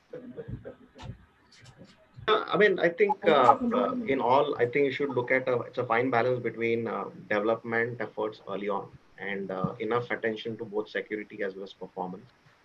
Making sure that you are in charge of that rather than the service provider that you're looking at. That's the real crucial part if you want to get the user experience right, because both security as well as performance really drives that. So that would be my closing comments on that. Thank you very much. It's a pity we couldn't have Sudhanshu for this because he had a bandwidth problem, which is what a lot of gamers face, which is a lot of us game service providers face. But thank you all of you all. I think it's been an interesting panel. I hope the audience liked it. And thank you to each of the panelists, to Anand, to Satyan, to Vishal, to Rahul, to Viral, to Arvind, to Sandeep. Thank you for being a part of this. And thank you for making the inaugural session of GEMS this year an interesting one. Thank you. Thank you. Thank you, everyone. Thanks, everybody. Bye-bye. Thank you, everyone. Thank you. I admit that was an insightful session about what goes in the backend to secure the products that we use in the gaming world. Thank you all our panelists for that engaging conversation. Up next, we have a virtual fireside chat. Mr. Akshat Rathi, founder and managing director, Nordwind Gaming, in conversation with Mr. Anil Vanwari.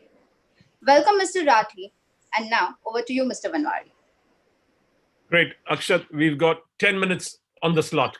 Are you there? I can't see you, Akshat. Yes, I am. Wow. Yeah, I hear your voice. I didn't see you, but I heard your voice. Well, welcome. So, excited are you by the Yes. opportunities that esports is bringing up in India? Well, it's a whole new world. It's a very interesting time that we are all sitting in, right? We've got such cool stuff like as we were just hearing Vishal and everyone. There's AI happening. There's esports happening. There's gaming happening. There's publishing happening, and we remain the sexy part of the business, albeit the very very very small part of the business. Yeah. So, in terms of you traveled a lot. You worked on esports with a lot of internationals. So, what are the differences you're seeing? What's going on in India and internationally? So, first, I think the very definition of the word esports is very fungible as far as the Indian market goes, right? And, everything from skill-based gaming to hyper-casual gaming, anything that is digital and has a competition is often called esports by people. So that's one of the things that is there. It's not so outside. One of the largest players there is something called Skills, and they don't call themselves esports. They're a skill-based gaming company. And also predominantly because the laws are far more clearer, right? Between what is gambling, what is skill-based gaming, what is real money gaming, how taxation affects, which is there. So India is finding its feet as esports goes, at least in the definition of thereof also. On practical implications thereof, we've also seen some interesting things happen.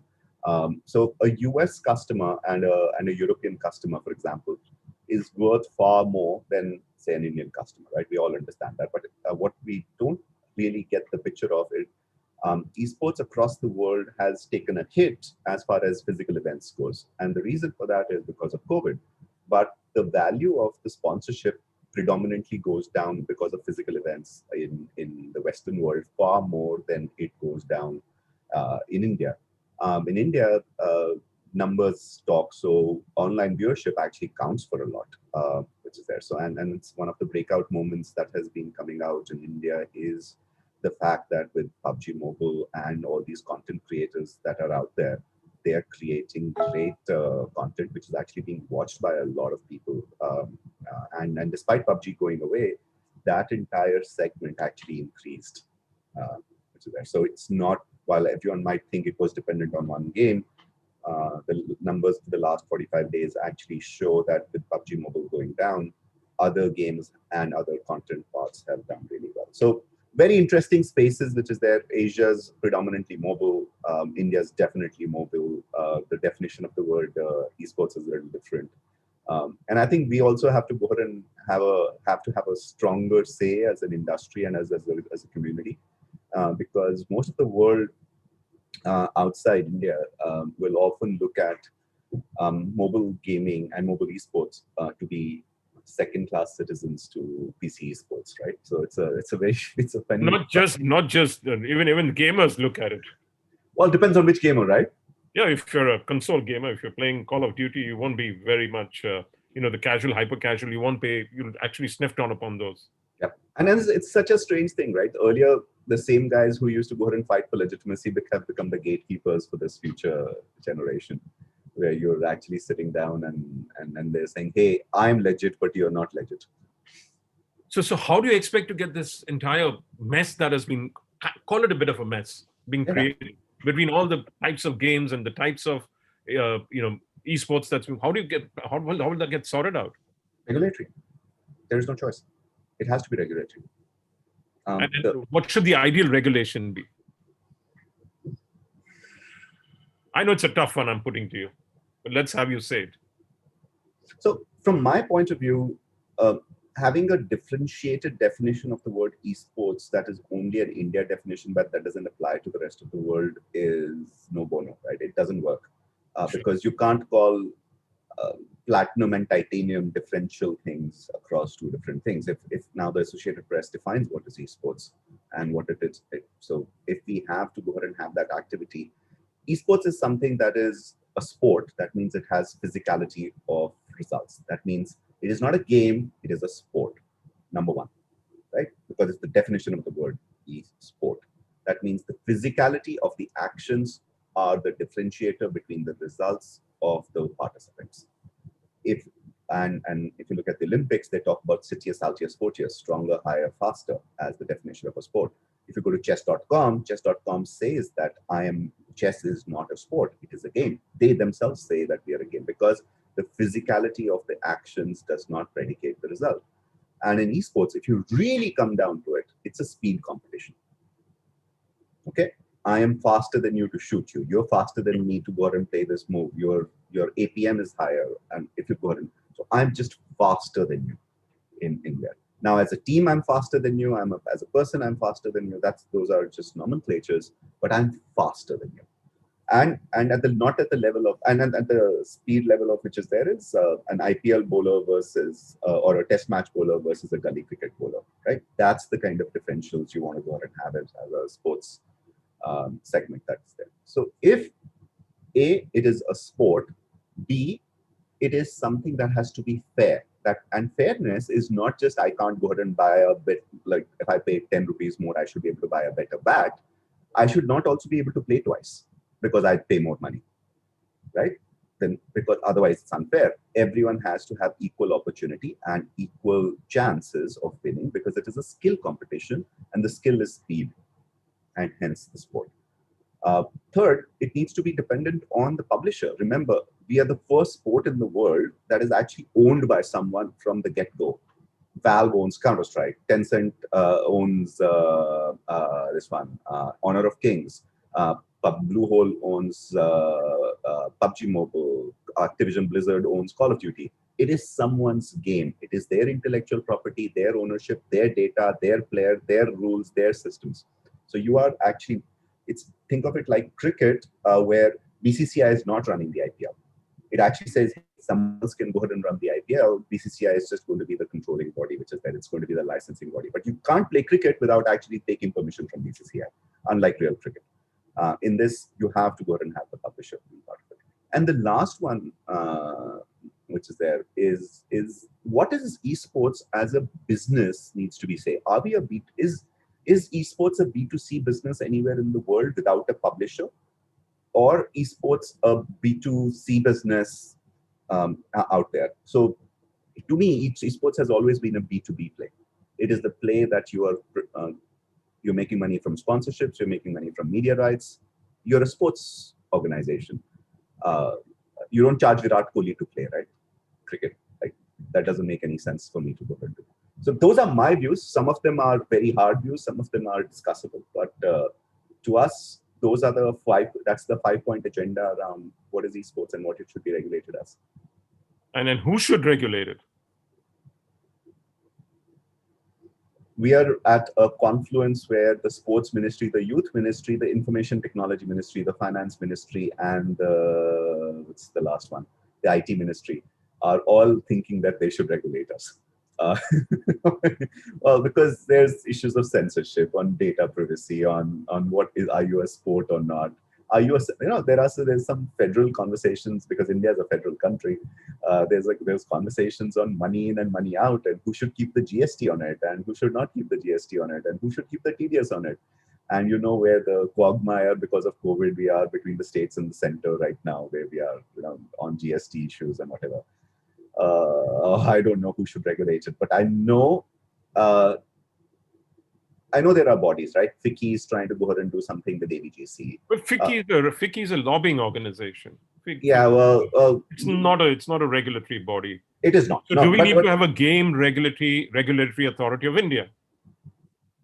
Like we have the Telecom Regulatory Authority of India. Like they wanted to have a Broadcast Regulatory Authority of India, which will actually which will understand TRAI is today the broadcasters say that TRAI is more bent towards telecom. So all these ministries coming together, they won't make sense of it. Well, the question right now is, what's the purpose of a regulator, right? It is laws and regulators don't define structure. Regulators are enforcers of laws itself, right? My fundamental question to you is, you don't need a police force, you need a constitution. Absolutely. You need the laws in place, and I need the law in place. You need the set of rules, which are in concurrence with what the industry and also protecting the consumer at the Correct. Yeah. And once you make those laws, then there are enough things. For example, as of right now, if you go ahead and run a game without the permission of a publisher, you are doing piracy. If you charge 10 rupees for running a game from a person you have not taken permission from, which is against his end user licensing agreement, you are doing theft. These are IPC, Indian Penal Code criminal offenses.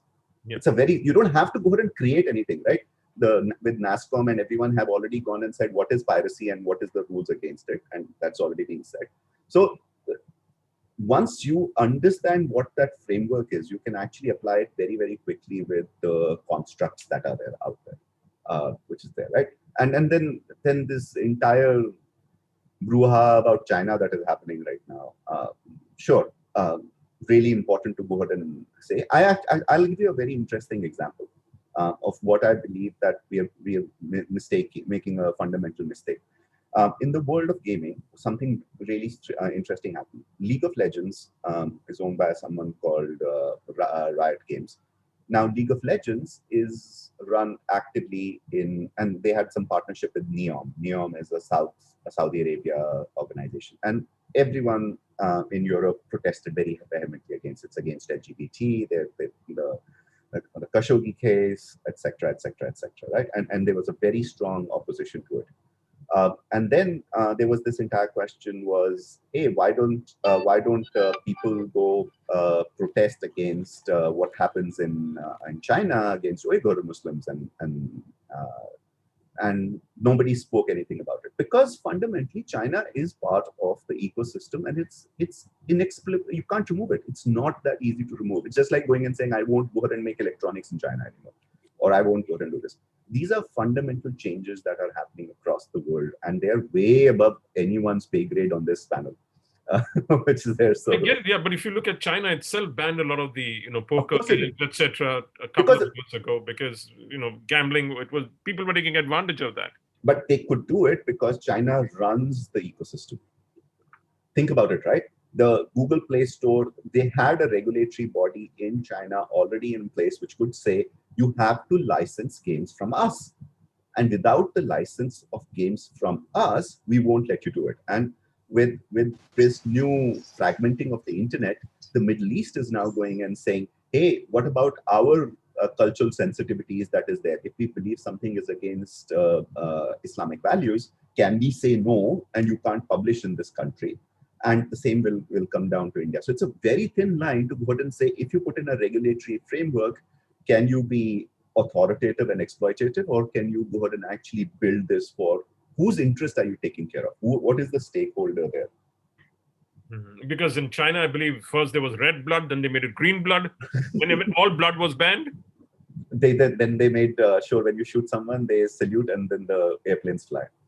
Exactly. So coming back again now. So regulation has to come into place for this industry to have a backbone on which to grow, rather than it'll grow like cable, like, no control. Yep. And then bringing it under control is going to be a bit of a challenge. Gaming is a fledgling business in India at this moment. Esports is fledgling. Yep. And it also has real money gaming is fledgling. All these are really. Yeah, and the one last point which I'll make, and then you can move forward on this, is we have to understand this. If this hasn't, why is the government really interested? We are a small industry. Really, seriously, we are a very small industry. How large is it? 10,000 crores? Altogether 20,000? Everything put together. Real money, transactions, all that put together. Revenue or valuations? Not valuations. Revenue. Revenue? Less than including your Dream11, including all of these. Less than 10,000 crores. Everything. Less than 10,000. Less than 10,000 crores. Less than 10,000 crores. Okay. So not relevant. Important, but not relevant. You know why we are important? We control the youth. We are the direct access to the mind spaces of the future of the youth. We are the social media. We are the future of social media.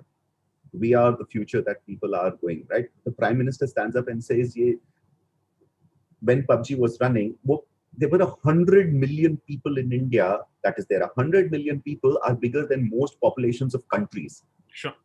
Right? And when you have 100 million, even if it is in 1.2 billion, you are now sizable enough at a certain PG level and at a mind space level to go ahead and affect the future.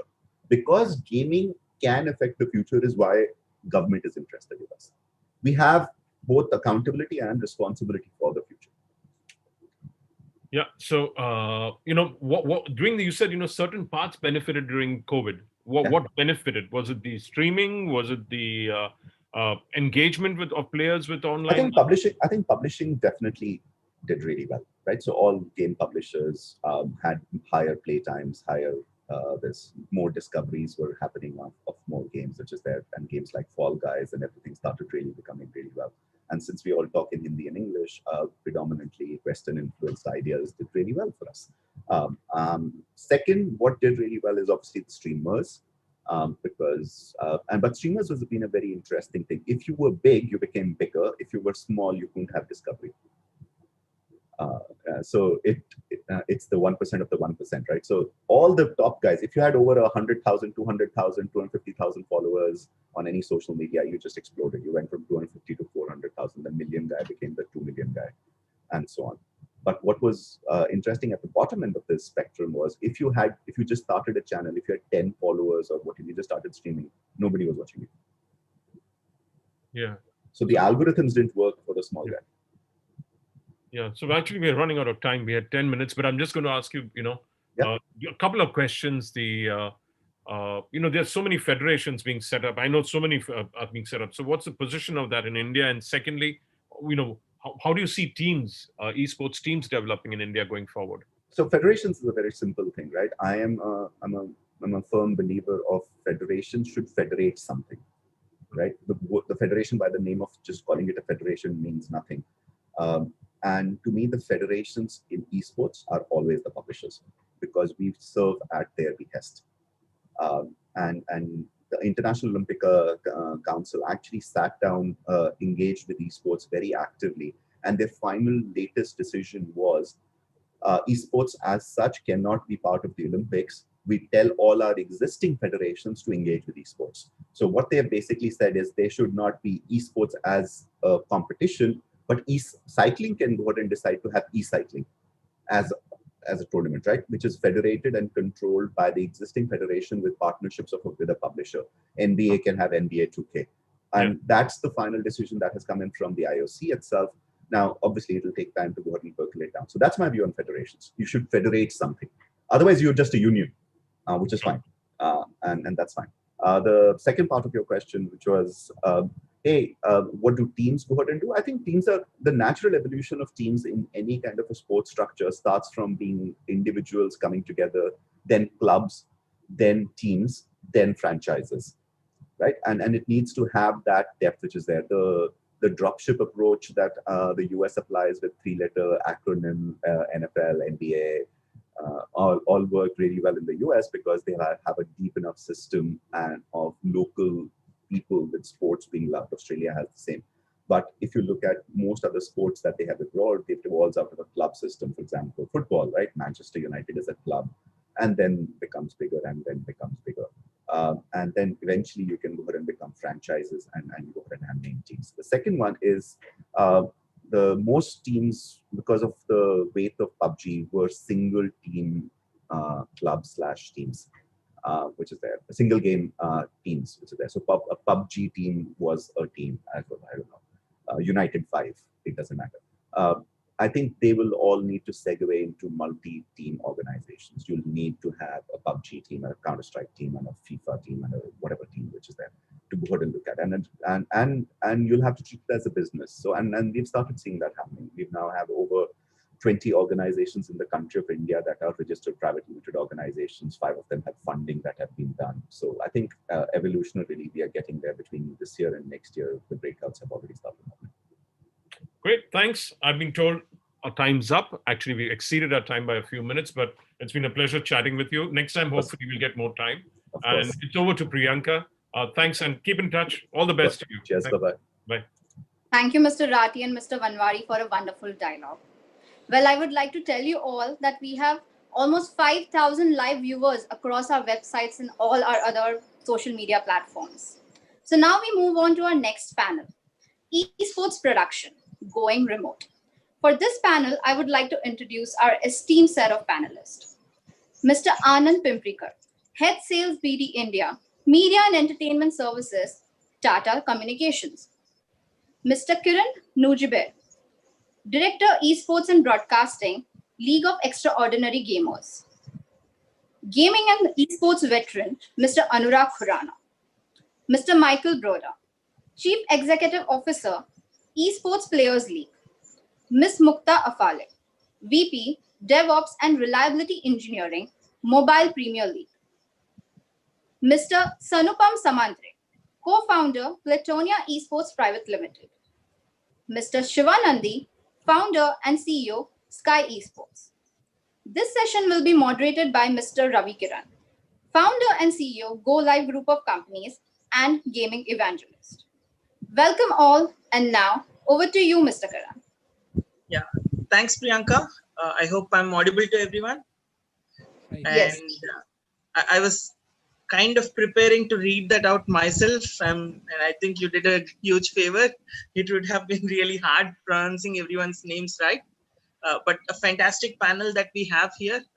Very excited to have this conversation. I think there are a lot of people messaging me on WhatsApp already saying, hey, ask this question, ask that question and whatnot. I told them to just start typing that in the chat out there. That's, I think, the kind of excitement around esports right now in the market. So let's do this just so that our audience has an idea of what we are going to talk about. While it's mostly about content production, let's start off with an idea of what esports is according to all our esteemed panelists, and then also understand what role each of them is playing in the ecosystem, because this is a big picture, right? I mean, everyone's doing their tiny pieces, and once all of that falls in place, that's when esports is like going to become mainstream and it's going to become huge in India as well. So I'll like to start off, I think the order here that I see, I'll go with that. So I'll start off with Anurag. Anurag, what are your thoughts on esports and how are you associated with esports today? Morning, Ravi. How are you? I'm doing good, man. So I think Akshat put it very nicely that it has to be competitive gaming. It has to be not pay to win. So, and it should be broadcasting. That's the definition of esports. So the only difference is like we use traditional sports, we use bat and ball for cricket, football for football, racket and shuttlecock for badminton. Here in esports, we use computer game for the competitive play. So that's my definition of esports. Okay, sure. So I think Kiran, at least in my screen, you're next. So I think you've been doing a lot of cool things. So not just about esports, do also let us know what role you are doing, you're playing in the market or in the ecosystem today. Thank you, Ravi. I think definition of esports, everybody's already got it nailed down. It's a game of skill played electronically. And yeah, I've been in esports for quite some time now, and I've started my journey as an esports athlete back in 2006 for about 3 to 4 years. So I think over the years we've seen a massive shift in how esports has kind of completely changed. Over the last few years, I in fact got back into the industry after a period of about 5 years gap back in 2015 as a shoutcaster. So I still continue to commentate for quite a few esports titles. And besides that, I've been handling all the esports events and the broadcasting side for LXG over the last 4 to 5 years. Thank you. Thank you. I love the way with how you mentioned esports athlete, right? I think that the energy and passion is still like very much there. Okay, so Sanupam, I think you're very silent. So come on, man, we need you to say it out with chest thumping and whatnot. So yeah, I began with the journey with I'm basically an animator. I started my career with being an artist. So I've seen the groundwork, how people make games and they end up being a gamer also. So I've seen both the ends. And in my Platonia, it's like I just handle the part of creative side, which involves the production and post production as well. So yeah, it's been a good journey till date, and happy to see each and everyone over here together. So have worked with all of them. So a bit happy. Fantastic. And I've seen some LinkedIn posts about something called alpha dot Platonia dot. Do you want to talk anything about that, or is it still in stealth? So it is in stealth right now. In a month we'll be out with a new format, new website, and we are coming up something new. Awesome. Hi Mukta. I think you're the one who's representing the big bucks here. So we would like to see something flashy, like Malaya throwing a party kind of thing on this virtual conference. But yeah, very happy to have MPL present a different perspective. So can you kind of give us a more elaborate picture, because there's a lot of confusion in the market as well today. So your take on esports, and also how MPL's been doing in esports in India. Yeah, absolutely. So I think esports is like the star of the sports entertainment world today. Okay, and it's something which is gaining a lot of traction, and yeah, people are enjoying that. So esports is I think I guess we all know what's esports. So it's at MPL we believe that esports is like a form of skills gaming. Basically, you can get better at esports with practice and time, and there could be some dedicated setups to help people improve and get better at esports. Okay. Right. Sure. And yeah, MPL. Yeah, sorry. Yeah, as MPL. Right. So as MPL, actually, we are an esports platform. We are committed to onboarding esports on our app, taking into the masses, basically. Yeah, so we have more than 70 games onboarded on our platform with more than 6 crore users, and we have partnered with like 28 game developers so far. Yeah, so yeah. Great. So Anand, I think you're representing the infra piece of the ecosystem. I've seen a lot of great esport events on your pipe or your backbone, right? So can you talk a little about how you see esports and the role that you're playing in the market today? Yeah, glad to be on this panel. Esports is actually finding its feet in India and globally as well. And what really drives a lot of in terms of viewership is content, right? And that's really there's a lot of promise that esports brings there, because then it's going to be the next sort of gateway to create the future Virat Kohlis of in terms of a role model, and that really will actually drive, right? So it's a cycle where you look at content drives viewership, and viewership in fact will create role models, and that it sort of feeds itself, right? And that's what esports about. What we are trying to do is what we do in sporting world very well, quite well for some time, especially getting remote production successful and possible, right?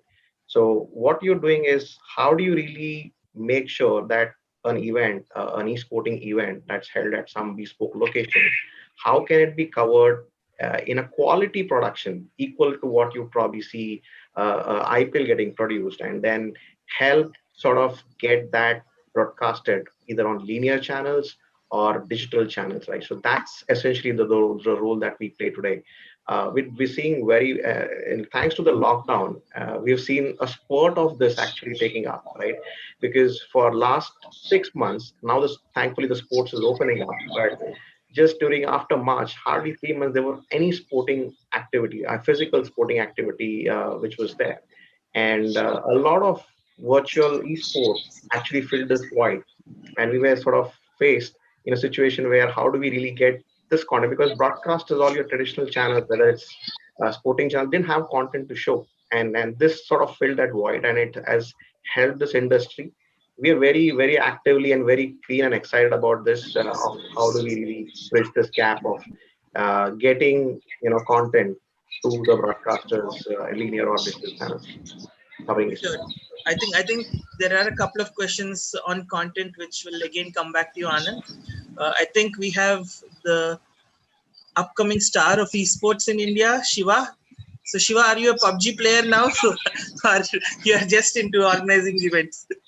No, I'm playing Call of Duty Mobile and Valorant. Okay, nice. And according to me, it's like esports cricket, football, this kind of games you are playing the ground, and here you are playing electronically, and which is a competitive and skill based. Okay. That's a difference. And our vision is to take the esports not only we don't want to stick with certain people, tier one cities. We want to take the esports to every nook and corner of India. That's our vision. So we need to take the esports to tier two, tier three cities and all.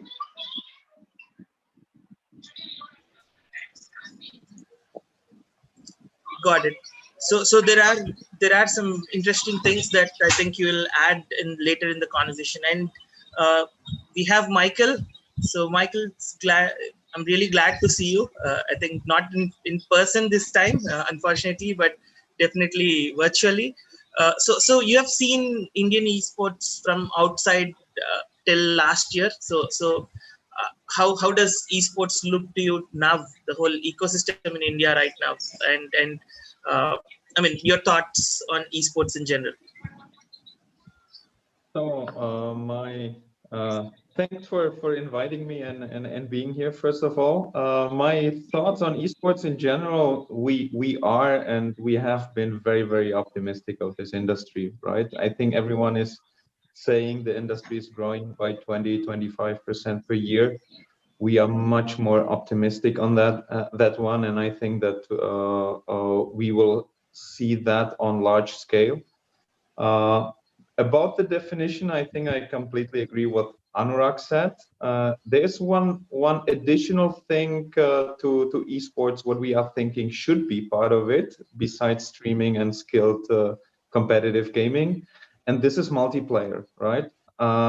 We think that in order to be as esports successful, it needs to be a multiplayer game. One-on-one is good for real money gaming and a couple of other stuff, but in order to be successful and be watched, we think that multiplayer is important. So this so far to definition of esports. What we see is we are active in a couple of countries also around India, right?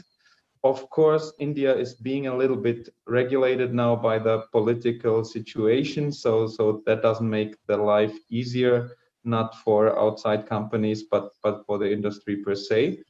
But other than that, I think that we can easily say that we see many similarities to other countries which are mobile focused, right? You know that in Europe and Korea and US, it's basically a PC, partially console country.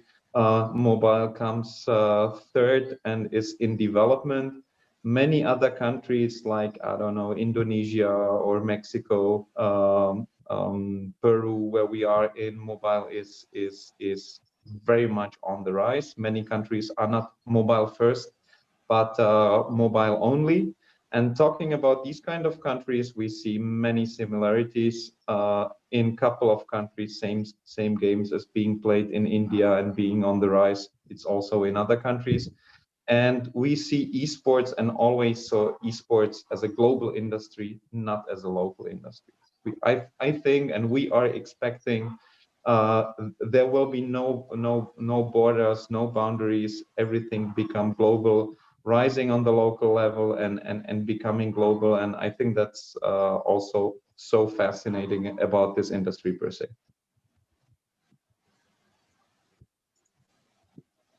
Got it. So I think I mean, just to ensure that there is this one word that I was looking for is also covered. I think esports should also be fair. I think I was just checking the definition of esports. We have gotten everything else covered except the word fair. And Michael, great point. The multiplayer aspect of it. I remember doing a tournament almost a decade ago in a college. In fact, it was a fashion college, and we also had a tournament on Pac-Man. So somehow in today's world, the multiplayer has become so important that the Pac-Man tournaments or Pong kind of tournaments or arcade tournaments are no longer big in esports. But yeah, thanks for bringing that up. Okay, so let's shift to the core of the topic, right? I think content creation and content production. So I'd like a couple of you to start off with what is content creation in esports, right? Because a lot of people know the glamorous parts of esports, which is like saying Virat Kohli is cricket, right? But there is the hard work of actually streaming IPL live. So maybe we can get Kiran, Sanupam, and Shiva talk a little about it, because I think they are working on the content side of it a lot. Kiran, maybe you can start off. Definitely. Thanks, Ravi.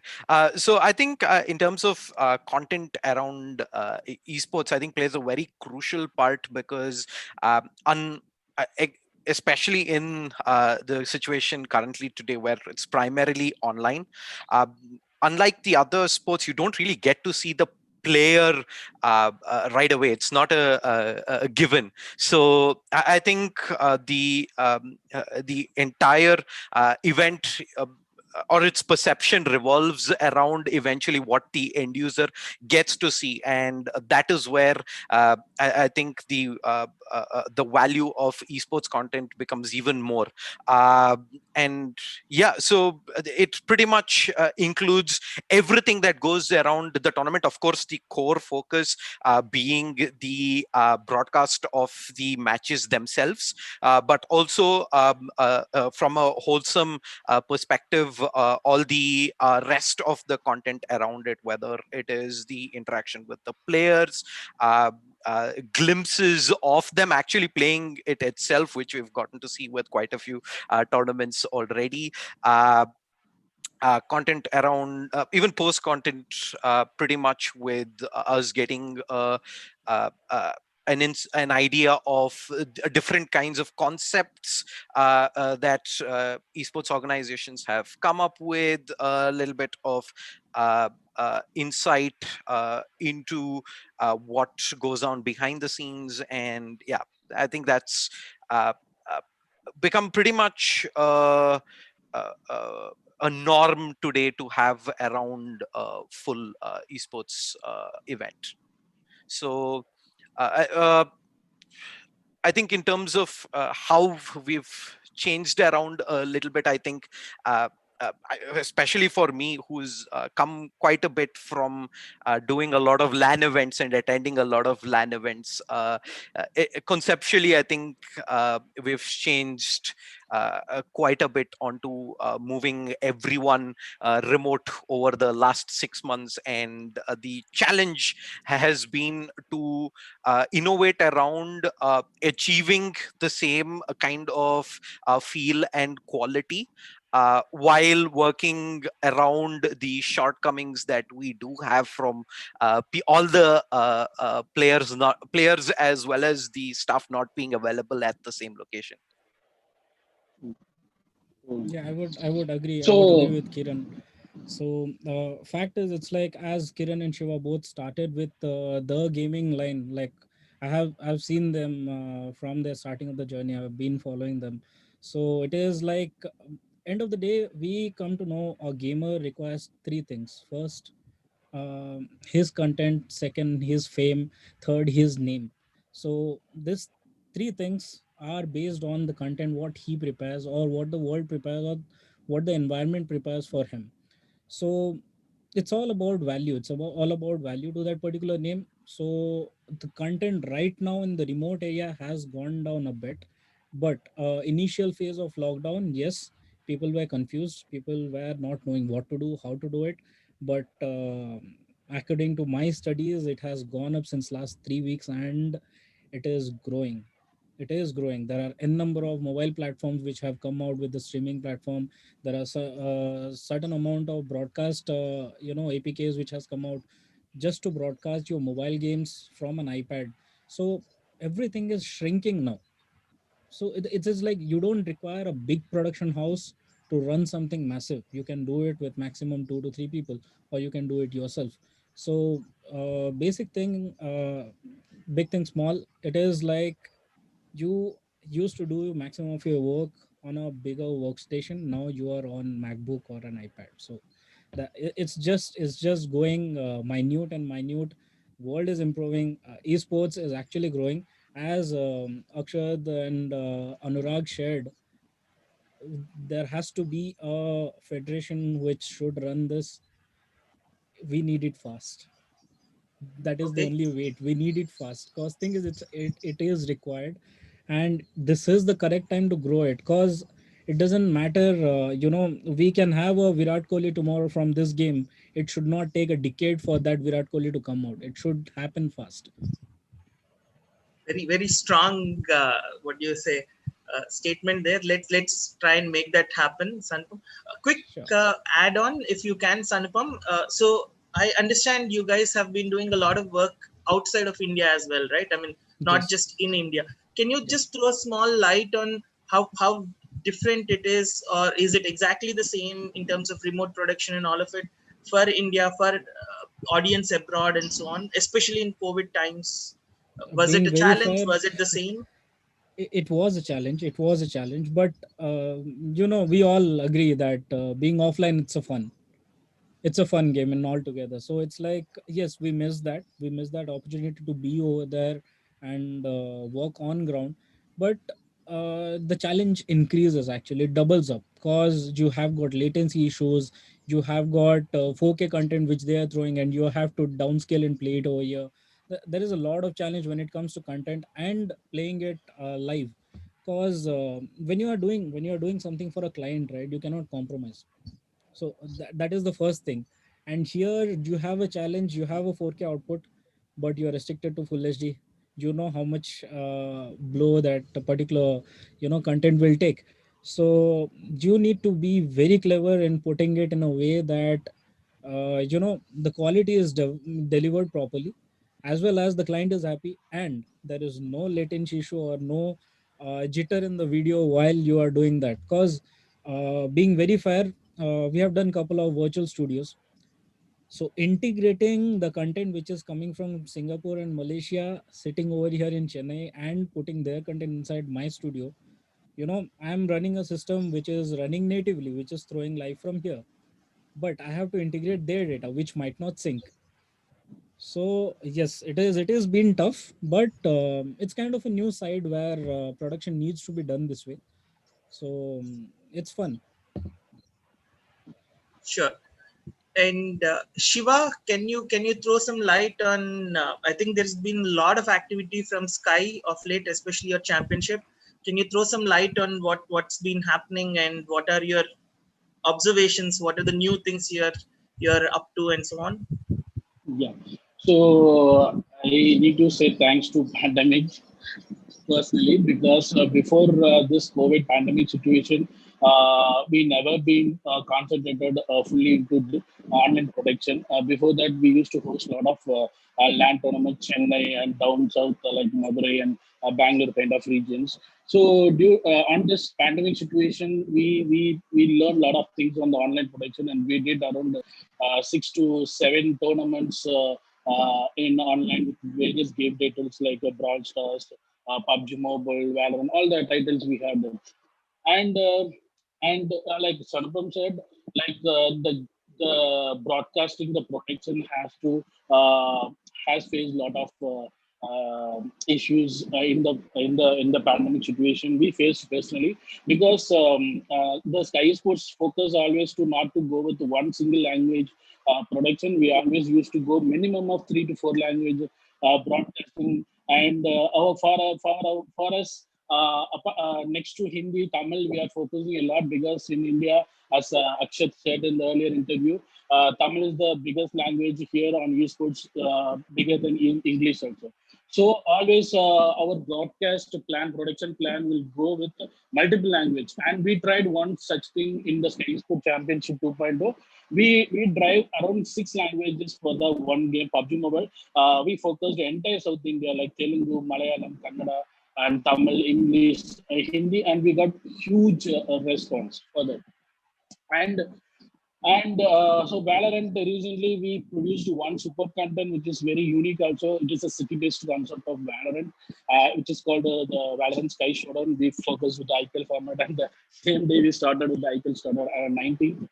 So everyone said PC games won't do much on viewership. It's like a slow process. You can't generate more views, more viewership. So only PUBG Mobile can generate views. It's a thing role in the esports industry. But we did something unique. So we got around the 1.2 million viewership for the Sky Showdown, which is highest number in the Indian esports industry for the PC game tournament. I can probably say, and we are not going to stop on that. We are planning with extended version also. So not only we are focusing productions on one Sky Sports alone, we are getting contents from Supercell Brawl Star Championship, which is a global tournament, and that content is we are getting the live feed, and we are doing it in the Hindi language. The global tournament we are casting for the Hindi audience and for the thing. So going forward, also we are planning to produce content for all the regional audiences.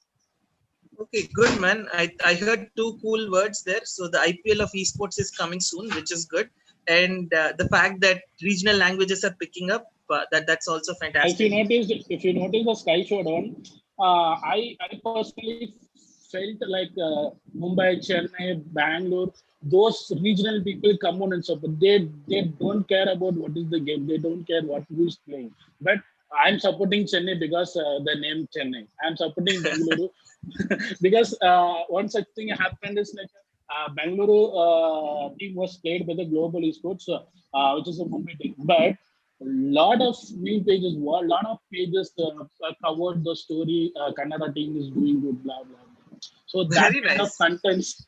So that kind of contents we are looking forward to make even better version. So if you take cricket, the viewership or whatever it is, it was very high on the T20 and IPL. Same like we are planning. We did some test also. It worked very well, and we are planning a lot of contents to produce to based on the that kind of spicy we need in the esports industry right now. We don't want to stick with only pro tournaments. Yes, grassroots is important for the pro players.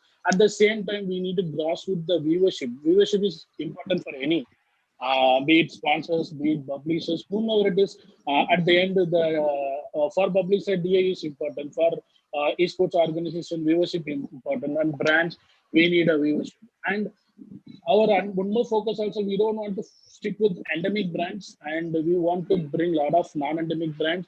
And we brought Nippon Paint, though it's one of the popular product in South Asia, and they are the main sponsor for Chennai Super Kings also. They used to fund in all our tournaments because of the viewership we are generating regionally. And you won't believe, in 2018 and 2019, we focused only regional only, not North India. I never tried Hindi. I never tried only Tamil, Telugu, Kannada. This I stick with only South part, and I got 25 million viewership only this region. And this pandemic situation in 2020 only, because of the land tournaments not happen, I tried to focus on Hindi language, and yeah, our viewership it becomes a 3x, and our user base becomes 10x right now. Good man, very deep insights. I think we'll touch on a couple of them later. On to you, Anand, now, right? So Anand, is India ready for this kind of esports viewership, this kind of content consumption? I mean, is our country ready? I mean, are we really a 4G, 5G country in terms of bandwidth and people consuming that kind of content? Are we ready for that? It is actually from an infrastructure perspective, this is an ever-going problem, right? If a Netflix and a Hotstar and a Sony,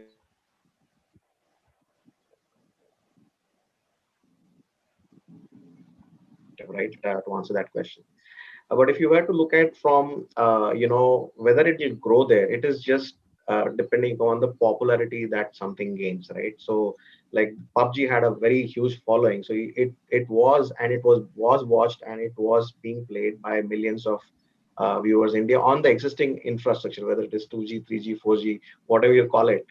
It was running, right? So the question is not around whether the infrastructure is there. Definitely the infrastructure exists to sort of get that.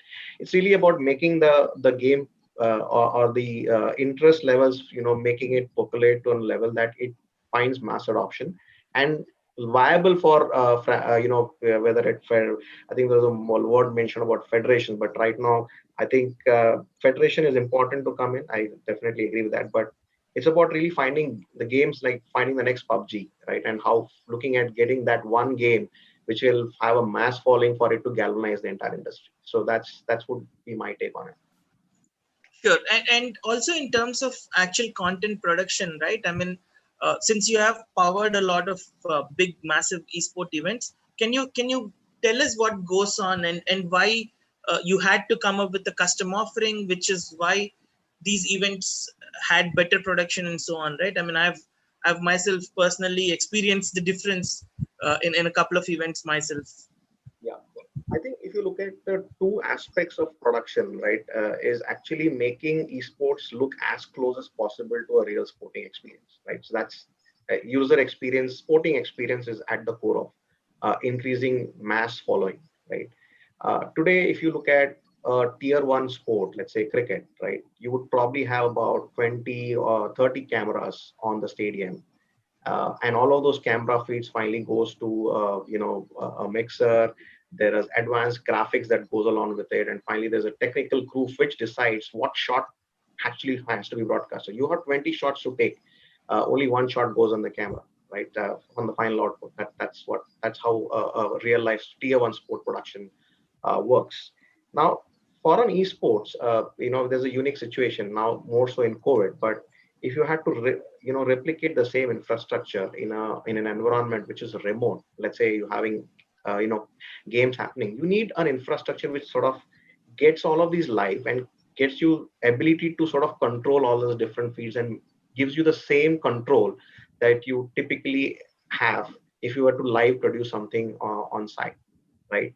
So what we have done, in fact, we're working with a lot of tier one sports itself to make their production remote, right? And as an offset of that, since we're finding a lot of esports very keen to sort of look at this production itself, how do we make it remote, virtualized? So there are two phases of it there itself. One is how do you first or just how do you really separate the production control room from this on-site, and the second phase is really virtualizing the production control room itself, right? So your graphics engine can come in from somewhere else, and you can have more regionalization sort of spewed into it, right? And then finally, you can do more with less. What I mean by that is today, if you have just four input cameras coming in, and with this graphics and the other the audio that you can mix in, you could possibly have all the permutations to fall a final output. The only question is, do you have so much takers, right? I think Shiva mentioned a point about sports being regionalized and localized. That's the future. If you look at just the cricket, just take an example of very simple example of cricket, right? Before last 5 years, the cricket was there was only probably an English and a Hindi commentary feed. That's most like it, right? Today, if you look at it, there are dedicated channels for regional. A Tamil channel, a Tamil commentary is there. There's a Telugu commentary. There's a Bengali commentary, and that's the way to go for it, right? For you to sort of be able to do it, it's important that your entire production is remote, and also you have tools at your disposal, which can then allows you to customize it and get what's right for you to get that viewership up. Yes.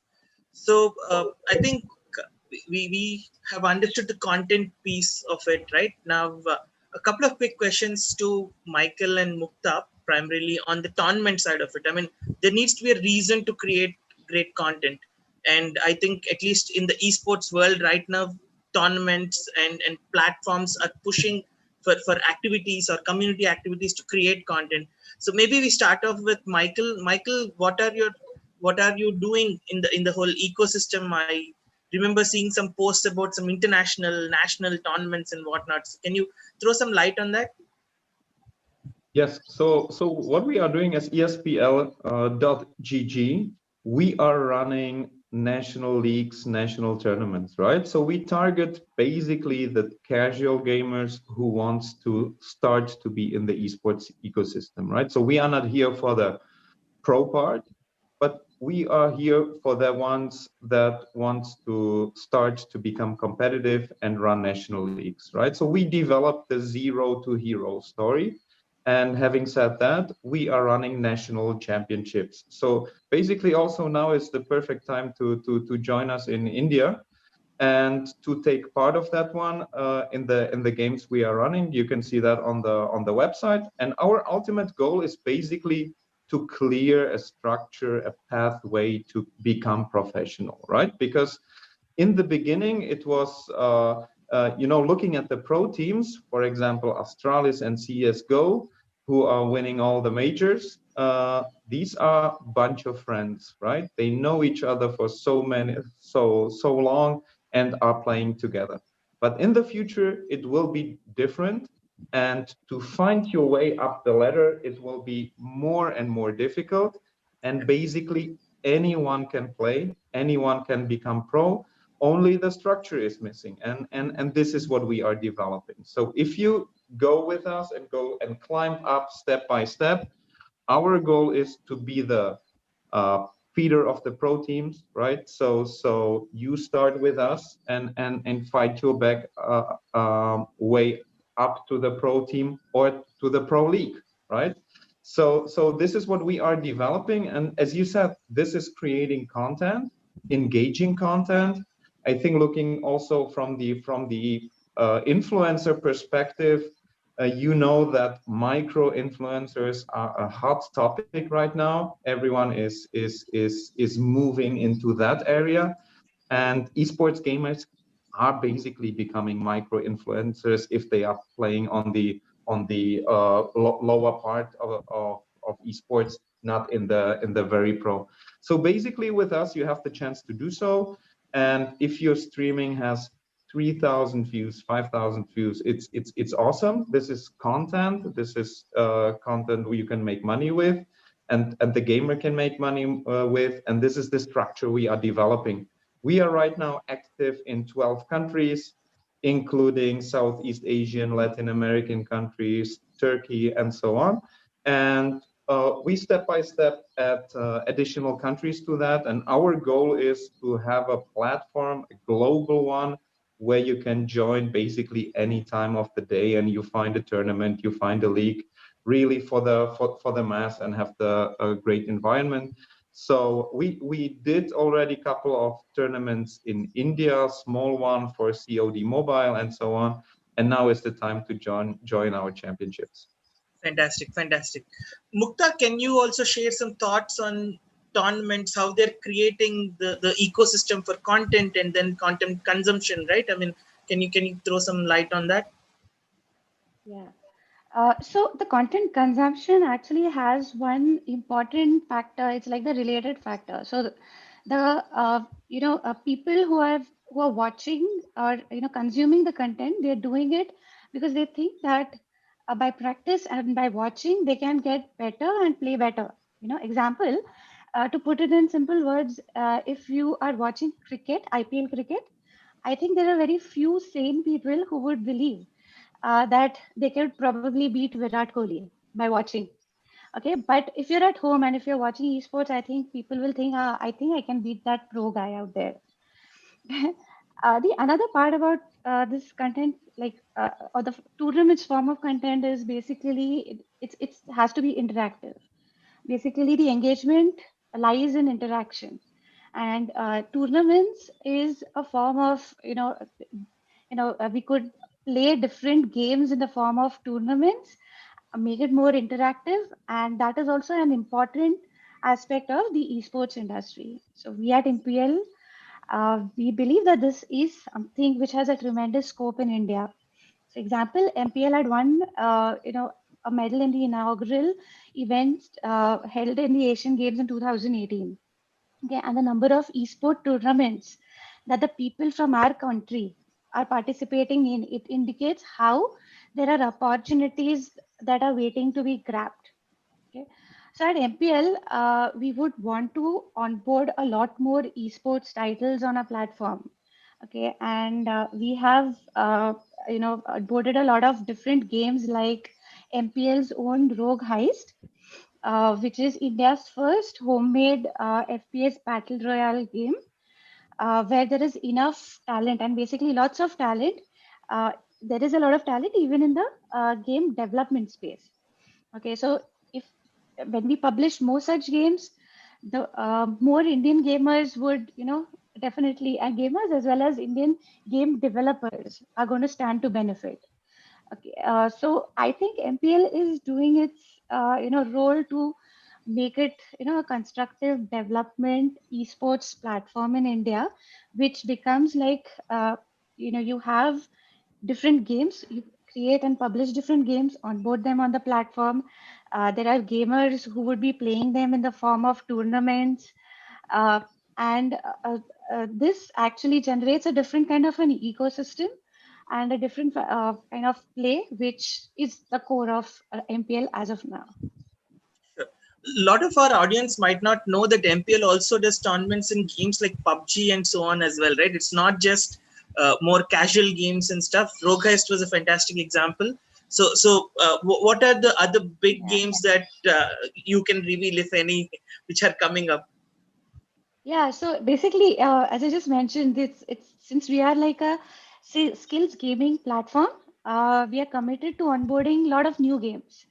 Okay, and basically, example MPL Rogue Heist, a whopping 83% of the gamers who have played the game they are from tier 2 and tier 3 cities. So so games like these, which are which form, so they are not basic games, they are like multiplayer games uh, in a format of like Rogue Heist, and some such games are also which are being played on the MPL platform, including Free Fire. Sure.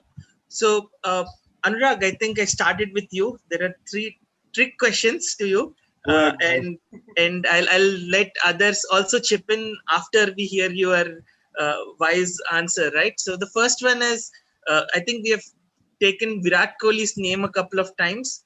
I don't know many people would even know Teerth, who won a medal for India in Asian Games, right? So how do we change that? That's one. And the 2 other questions directly connected to that is, in the current state of tournaments and the ecosystem around tournaments, pro gamers, how ready is India to actually go do something massive on a global level? Right? I mean, the third question I'll ask after hearing your answer. Okay.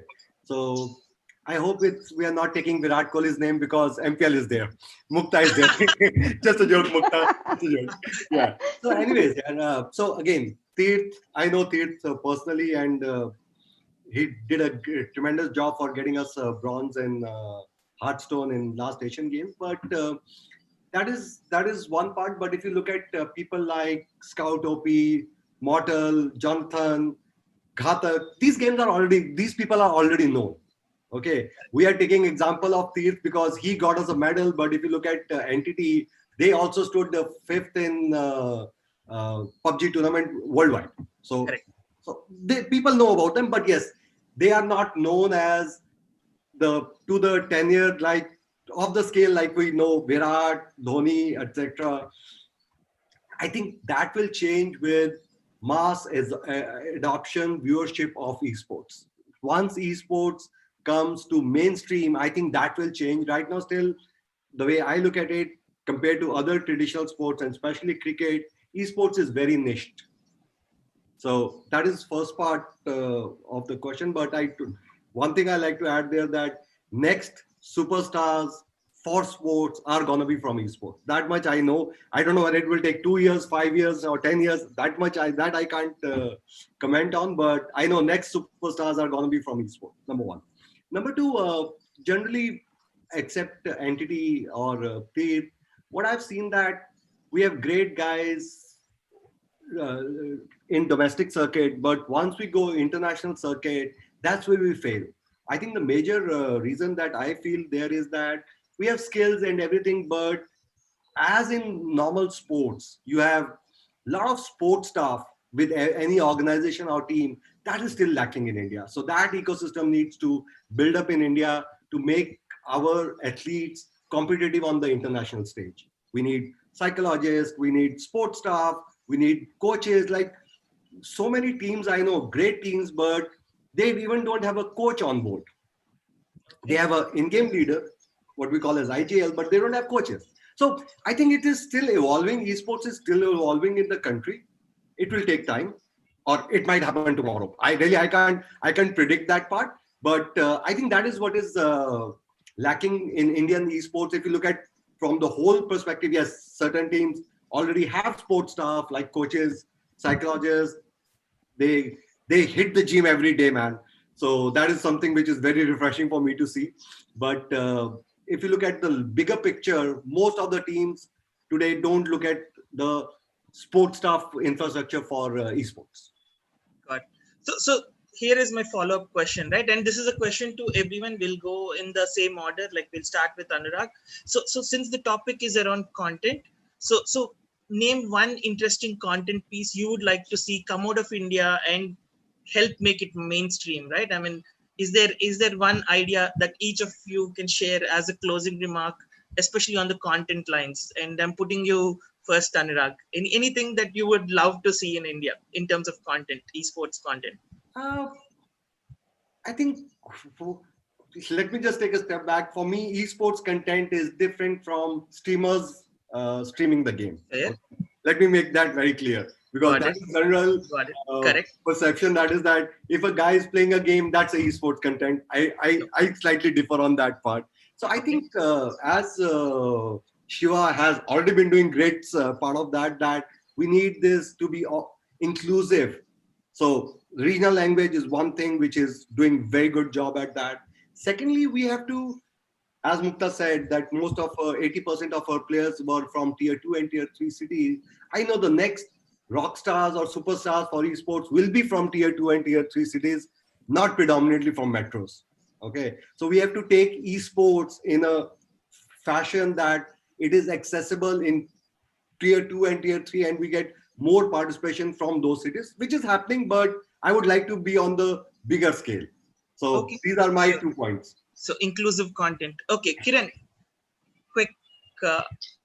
I pretty much come from the same place Anurag has as well. I think even with initiatives we've taken at LXG, it has primarily been to activate the grassroots level gamer. I think from a professional standpoint, all the top teams have enough of a platform today to get covered in India, whereas the ones who are just growing up have, I'd say a very long journey and a very hard one at that, with the amount of opportunities at the grassroots not being as much as compared to, say, being a top 3 team at whichever esports title you're playing. And so I think I mirror Anurag's sentiment in saying that yes, I want to see a lot more of content that we see around professional athletes, around grassroots level gamers as well, which I think eventually will allow these gamers to accelerate their growth in the industry to getting those massive opportunities down the line. Okay. Sanpam, any closing thoughts from your end? So yeah, from my end, I would say that till date, it's like we have done majority of the events which are involving students. So we are into the grassroots level actually, and we are also planning to bring up certification as well as a university which involves esports predominantly. And as Kiran said, it's like each and every legendary gamer, he starts from a cafe. He never starts from his home, he starts from a cafe where behind him there is another veteran who is actually guiding. So Kiran, that's your story, by the way. So it's like so it's like I met him. I met him like a couple of years ago before we started the company, and I saw him helping a person how to use a scout, not a AWP. So it's like it starts with a small thing. A person, anyone who is from whichever city he is, he requires someone to show the direction so that he can follow up. So it is like it should start from the grassroots level, and it's high time that India needs to understand this is also a legendary part which needs to be considered now, because everything is moving to web, everything is moving to IP broadcast. Being very frank, if today we are talking about remote production, please do have a look on the camera or any new releases which are happening. They are moving from interlace to P section, because everything is going to happen in web. So technically people are moving away from TV, they are coming into mobile and systems more. So if they are doing that change, people should start moving. It is high time. So Point taken. yeah, Sure. that's all from Shiva, my end. Shiva, what is that content piece, man? Magical content piece. Is it IPL of esports that you talked of? See, my only and it's my vision, everything. It's like we need to build grassroots on players as well viewership. Okay, so making players alone not going to make esports big. Okay, but we need to make superstars. We need to bring general audience to watch esports. Okay, once PUBG is banned, the entire Indian esports scene was biggest question. Okay, then right now the Valorant scene has become little more increasing, but at the end, if you grassroots the viewership of general audience, you need to make your kids to watch esports, you need to make your wife to watch, you need to make your mom to watch esports. That has to be evolved, not only into tier one cities or not only into Hindi or whatever, but it has to go with the Kanyakumari to Kashmir. That's the way cricket is number one game in the world. Okay, in terms of viewership. Okay, point taken. So, Mukta, any thoughts? What's that content piece that MPL would bring out? Like you revolutionized with Virat Kohli ads, right, on TV. So are we looking at Virat Kohli playing games with real players and a TV ad or something? Yeah, so definitely India or like basically MPL would want to encourage Indian game developers to definitely publish a lot of new cutting edge games.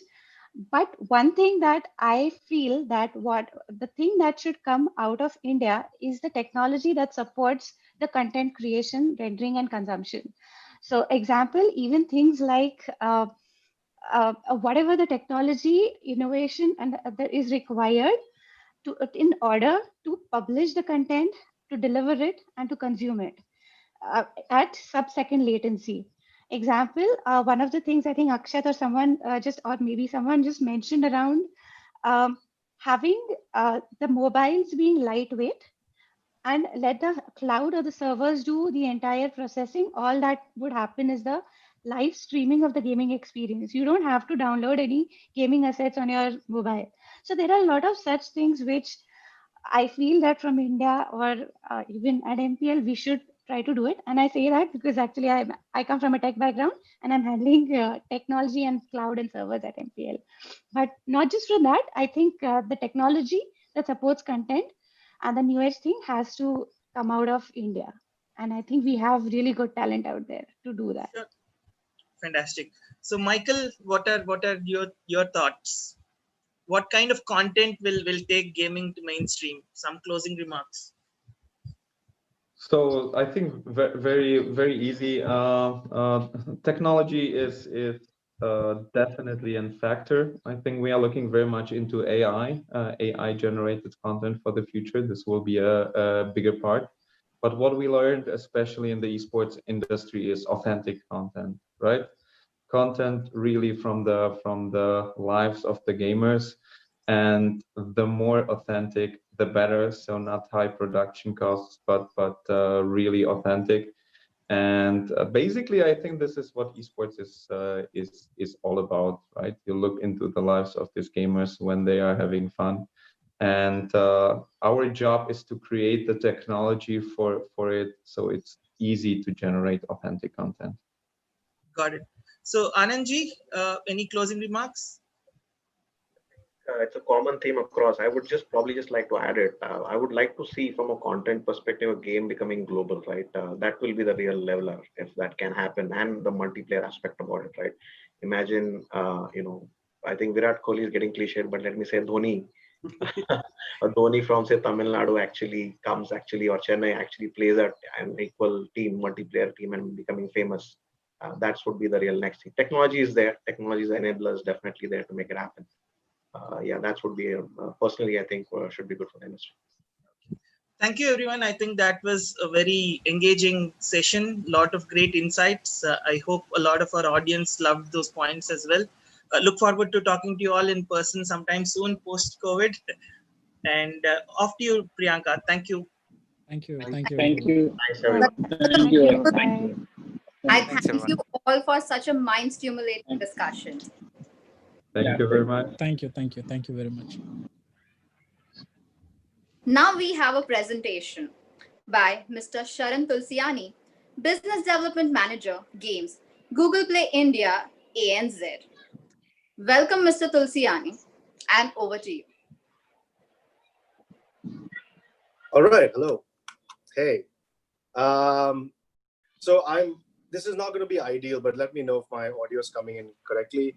I had to switch from my laptop to my iPad, but hopefully this works well. It's Let me working know. well, Sharan. Chill. This is Working Anil great? here. Welcome. Oh, hey, Ariel. Yeah. Hey, thank you for having me on this. It's going to be really hard to follow through with the amazing panel that was we just ran through now, but I'll try my best. Well, you're pretty good at it. You've been running all those accelerators in Singapore along with Google. You've been mentoring a lot of small startups. I think this is going to be an easy hit for you. I see you hitting it for a 6.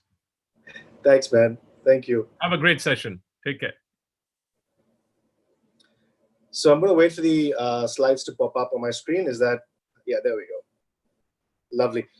Okay, so I had an opportunity to figure out what would be an ideal session to conduct, right? In this fairly amazing event with this really, really impressive set of speakers. And like I was telling Anil, I was thinking about it that I'm going to be following some of the leaders of the Indian and even leaders in the global esports space. And esports is hot. Everybody's talking about it. It's an incredibly exciting space. And frankly speaking, I love listening to those discussions because the energy, the enthusiasm, the optimism of where we're about to go and where we already reached is fantastic. But there is this other part that personally excites me. I work a lot with game developers. A lot of what I do at Google and a lot of what I've been doing for the last 17 years in the gaming industry, I started actually in high school or post-high school, has been trying to find ways to make game developers successful. Right? So either bringing games to markets or the go-to-market strategy, publishing strategy, even aspects of development. My first job in the gaming industry was in community management for an MMORPG. So I've done PC, I've done console, I've done mobile, and it's coming up on 2019 and 2020, right? After all this time, that I'm really excited. And part of that excitement is because of some of these insights that I'm about to share with you, right? And this is about game. It's for gamers. It's about gamers in India, people who play games, but it's also about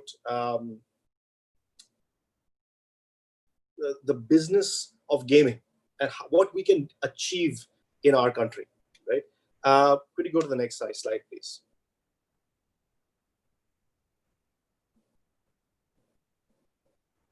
Right. Oh, that's me, by the way. So there we can go. Yeah. Yeah, we can go to the next slide. That's fine. Yeah. All right. So quick question. What is driving growth? I will try to cover this very broadly for you guys, right? Essentially, we know that device volume and quality in India is amazing. These are stories that I assume most people on this call know, but I'll give a quick overview, right? There's rapid expansion in the smartphone adoption, right, of India.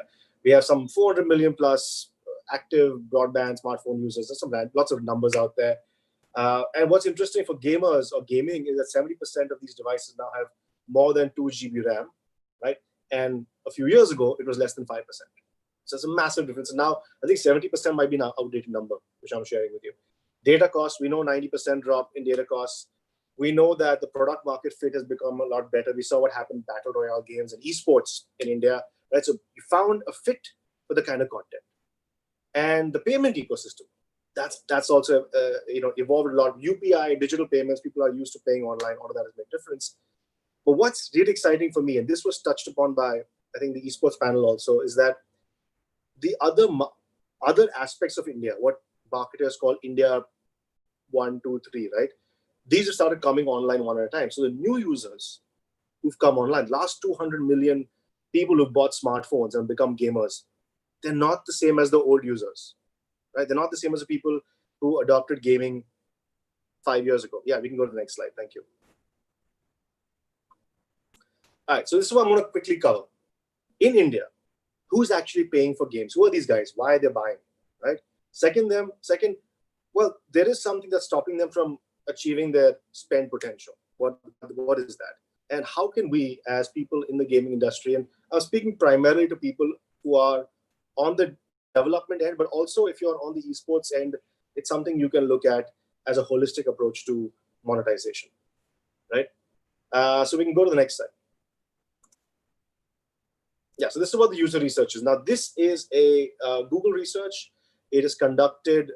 We did 2,200 quant surveys, right? We did a large amount of qualitative surveys, and we had a fairly wide range group of 18 to 35 of gamers and non-gamers who we interviewed.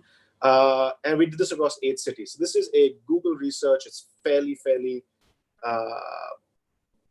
intensive and something that is not typically available publicly, right? So you guys are among the first few people to see this outside. I've done a presentation before, but not to too many people. So we can shift to the next slide here. All right. Who is the Indian gamer? Now, with the growing market in India, there are gaps in understanding, right? And just to kind of leave, there are gaps. It's not that everybody understands everything. There are gaps. This is our attempt to find out a little bit more within those gaps, right? So we can go to the next slide. All right. So this is what data tells us. The Indian gamer is 62% between 18 to 25 years of age. 64% are male. No surprise there. 65% are single. This is important. A lot of people laugh at that term, but let's park that aside, put a pin on it. That's an interesting one. And then 45% are students. Again, an interesting one. Now, there's some quick numbers I'll give you. 67% of buyers, right, online are in the age group of 18 to 24. So they're younger. They're younger end. And 72% of these buyers are male. Again, no surprise there, but I suspect it's going to change. Go to the next slide. Now, there are a couple of animations appears here. You can skip. You can just, tap next and let the information come in. There we go. So this is for what we found out with, where people find games. The Play Store is the biggest source of gaming in India that we found, at least from what our users tell us.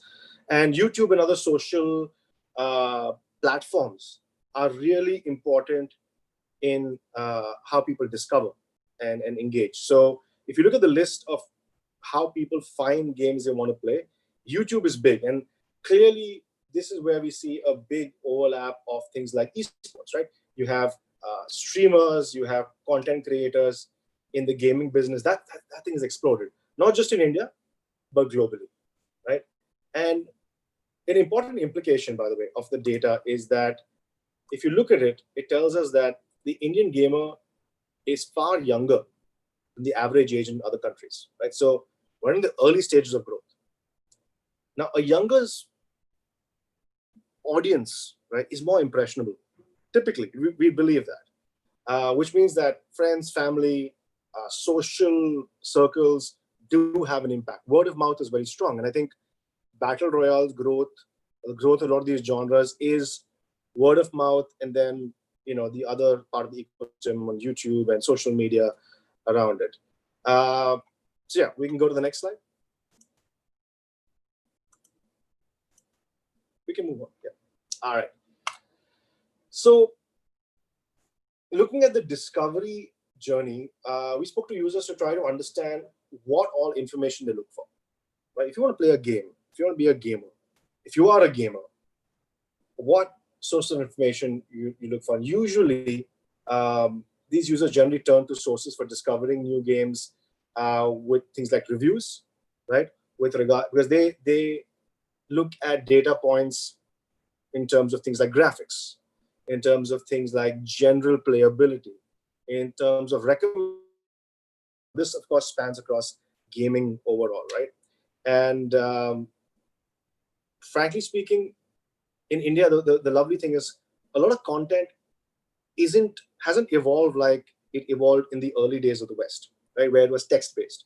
It's really YouTube videos. So you could be in a specific region. You could speak a language that's only spoken in one state, and you will probably find a YouTuber that has reviewed a Battle Royale game, or even now Among Us, right? There's a lot of people who speak your language literally and metaphorically to explain and review the game for you. Go to the next slide. Thank you. All right, so here's some advice we typically give to game developers and people who are building games in India to succeed in India. But this is also very relevant for game developers outside of India, basically publishers who are looking into the market, right? And in India, essentially, local influencers are incredibly powerful at driving installs, right? Again, I think this has some significant implications in how you think about esports and gaming branding in general.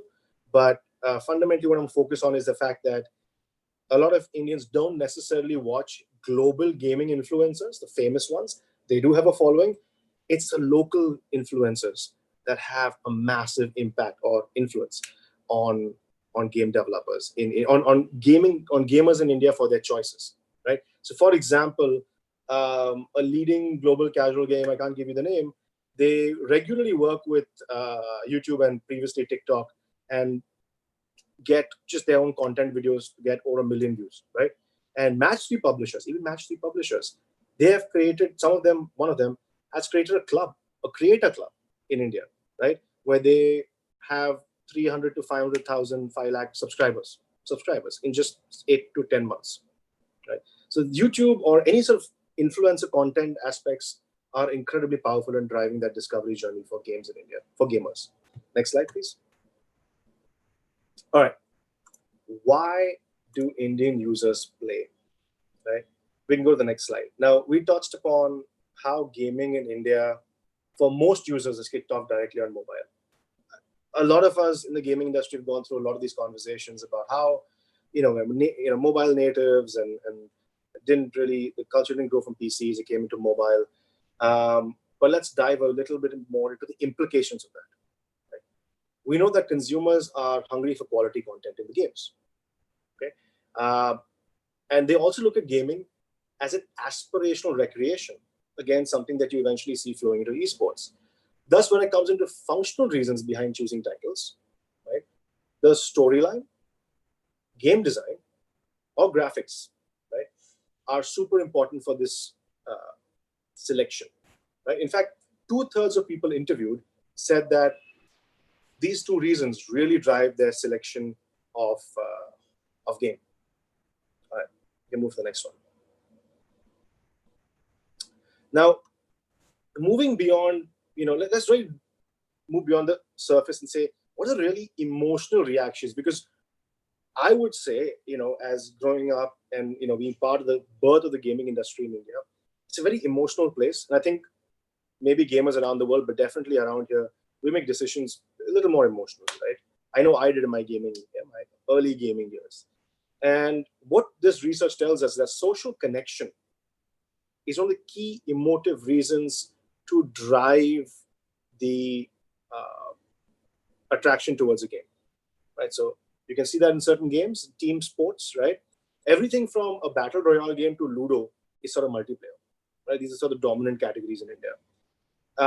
And where you see it sort of the balance is you have social connect and you have a sense of competition or leadership.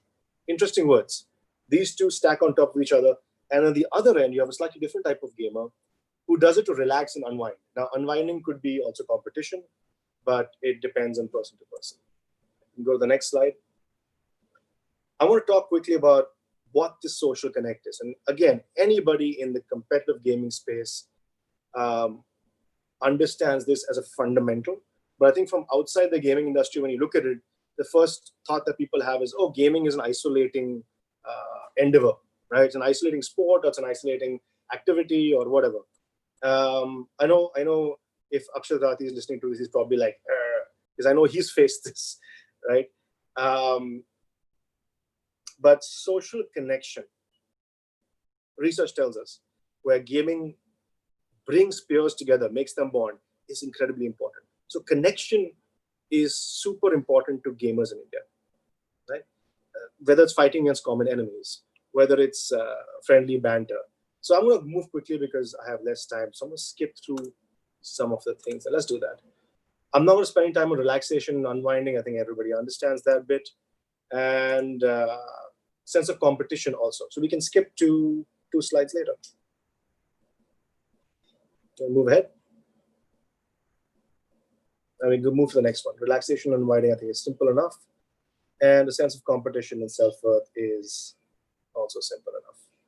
right? You know how this speaks. I want to spend a second on what self-worth means. If you could bring up the next animation in the same slide. Right? Essentially, what this means is that we see research tells us that gamers in India find their value themselves and find their respect in their friend circle increase by how well they play a game. Right? All right, so we can move to the next slide.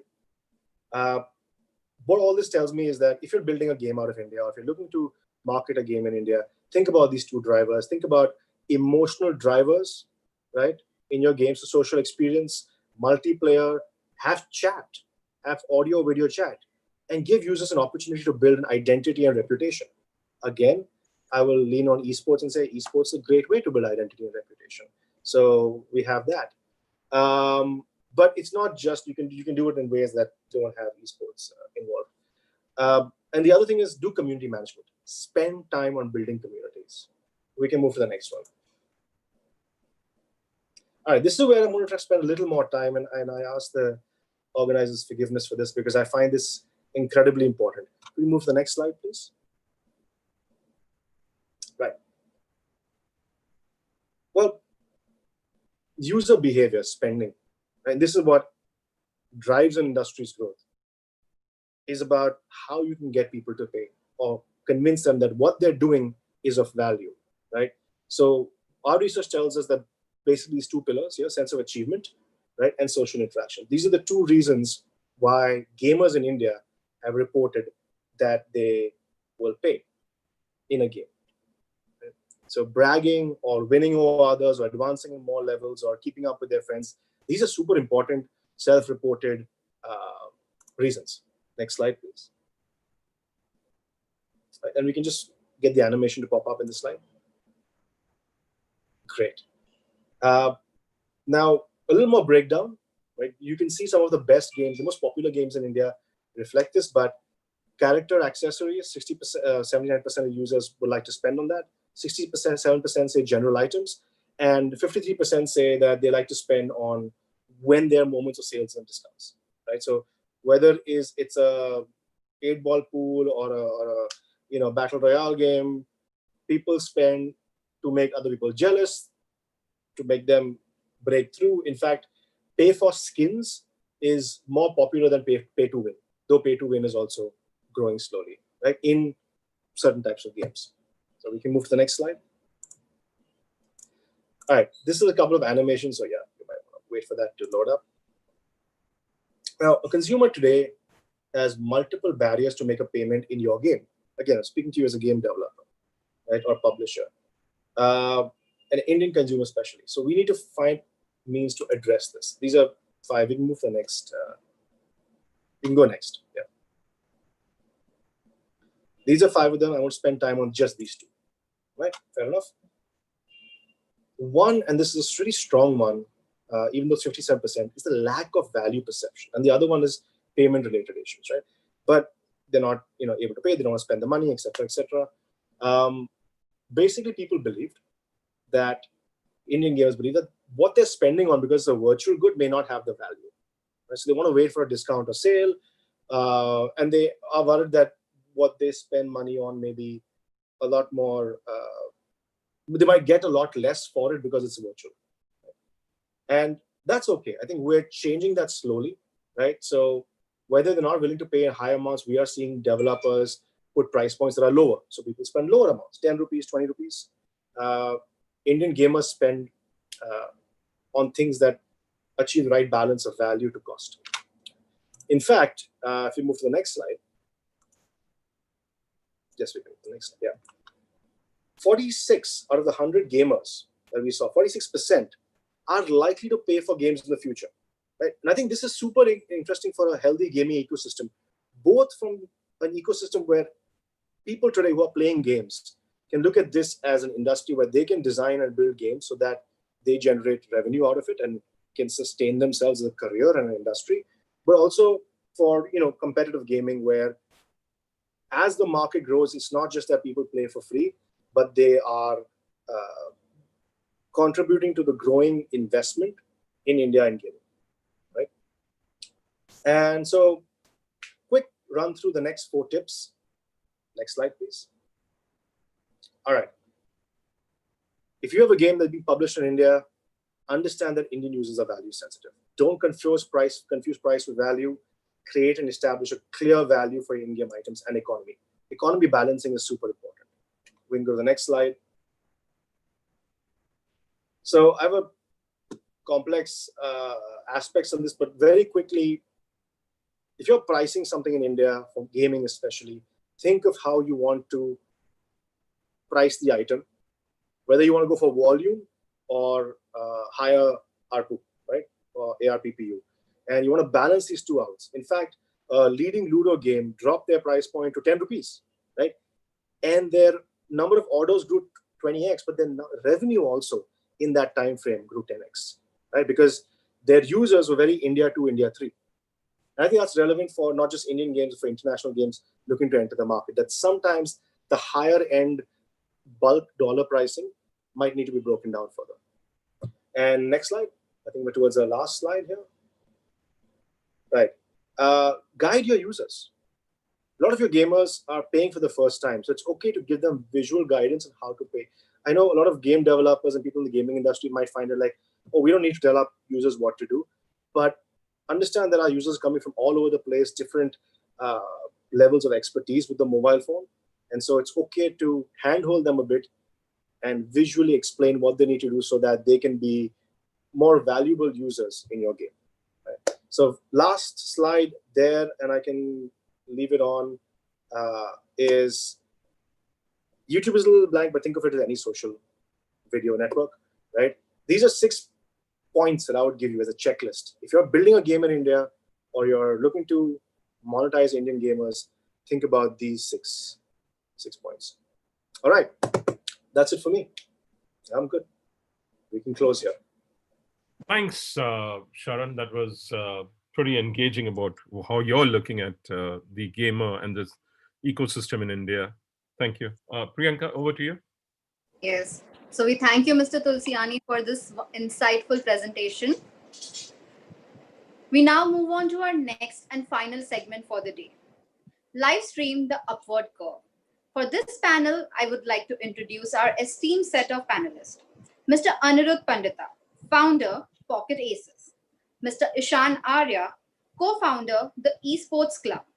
Mr. Piyush Kumar, founder and CEO, Router Sports Technologies Private Limited. Game streamer, Mr. Raman Chopra. And this session will be moderated by Mr. Anil Vanwari. I welcome you all, and now over to you, Mr. Vanwari.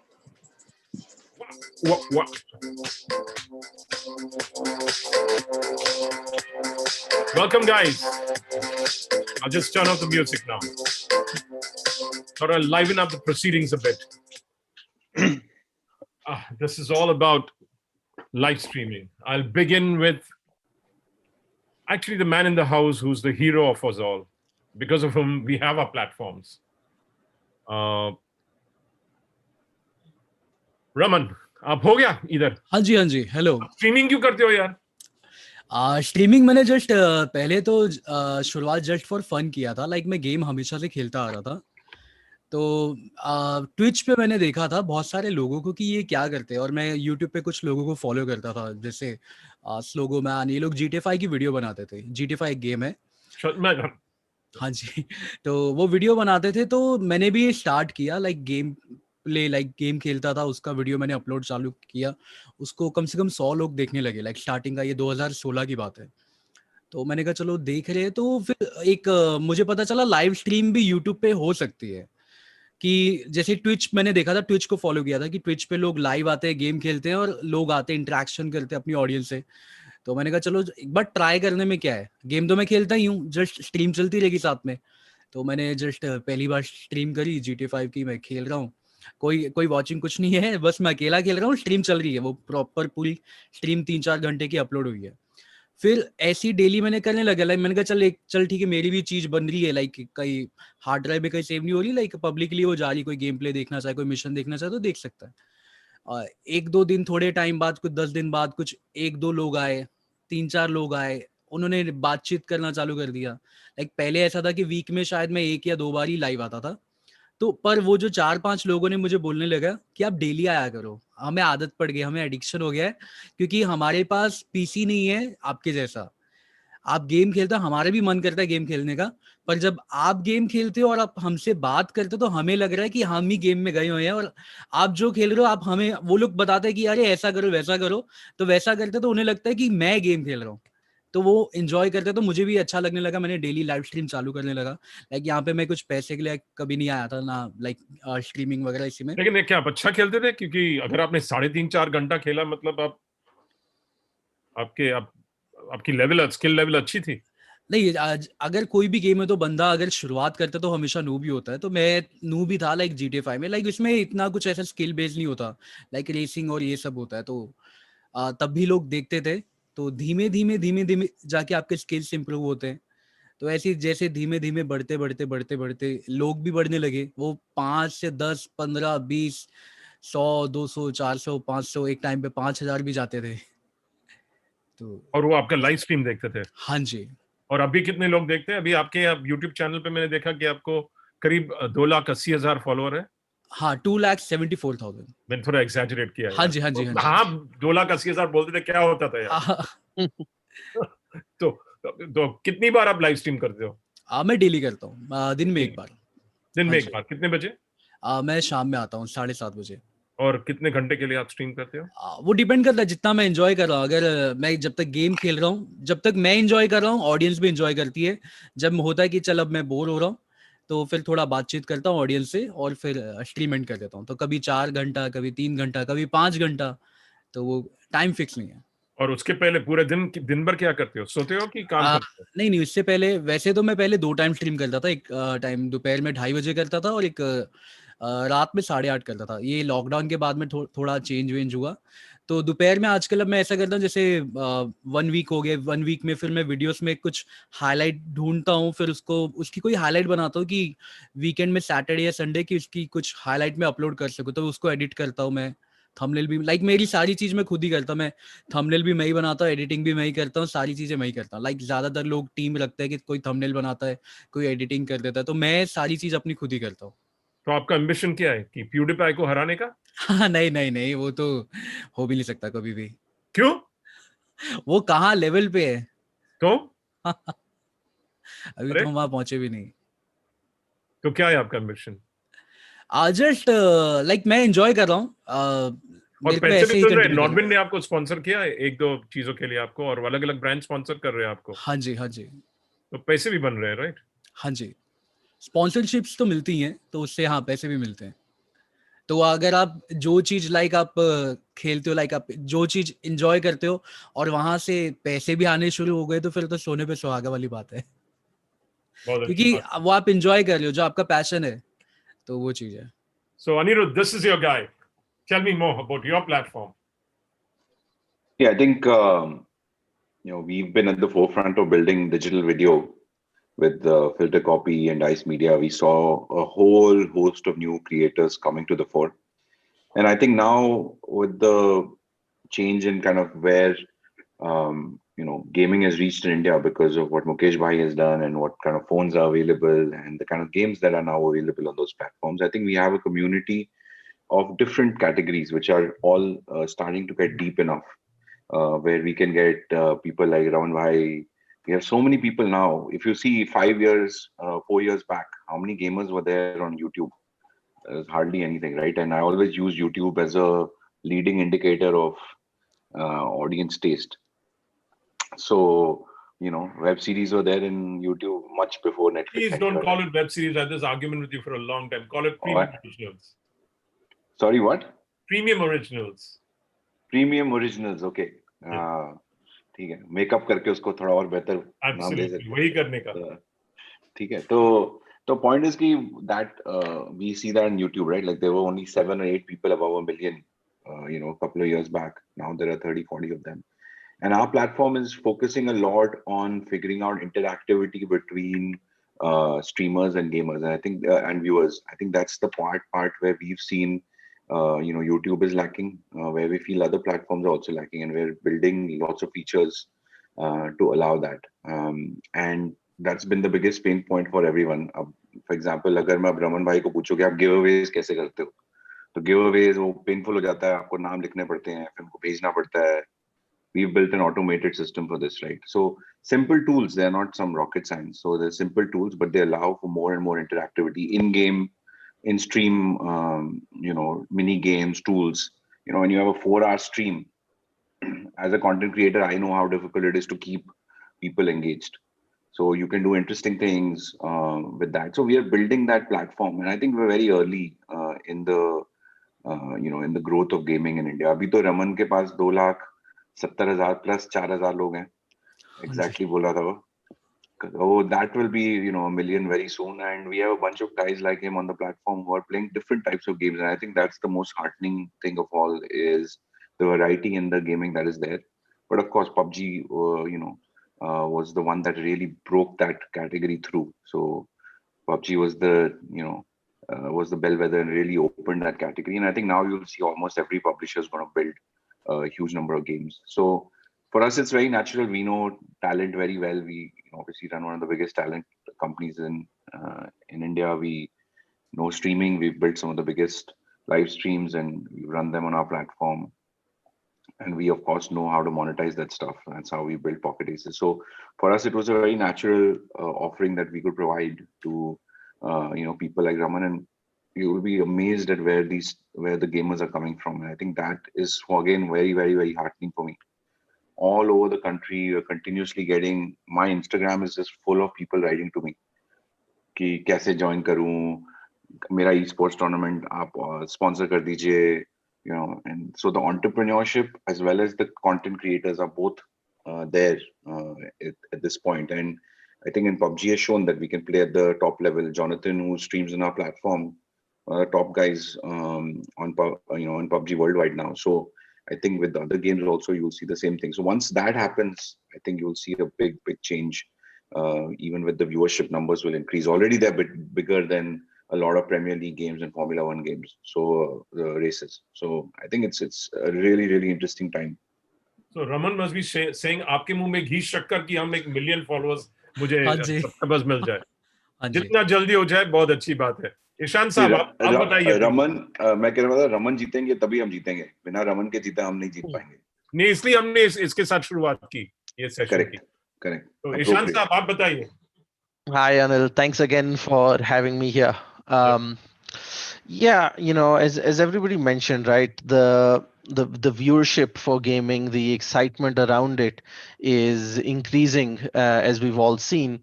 And as an esports organizer, we are coming in to try and fill this void in esports content, because the only way there will be more people interested in playing and participating and following what's happening is when they can feel it, when they can hear about it, when they can see it. And that's where we've sort of tried to adopt a slightly different approach to esports in India than all the other organizers. We've shifted from one-off events to something of a much longer calendar, following broadcast learnings from industries like sports, and that is tried and tested over decades. Right, they've nearly perfected the formula of how to deliver exciting, engaging content on a daily, weekly, monthly basis. And we are trying to integrate as much of that as possible into our story of esports to drive up that engagement. And it's worked phenomenally. 6 months ago. Make it simple. What do you do? You have talk shows, you have chat shows live, you have conversations with gamers, you have you're building the profiles. There's so much you can do. You're exactly great moments during a tournament which you're putting out there.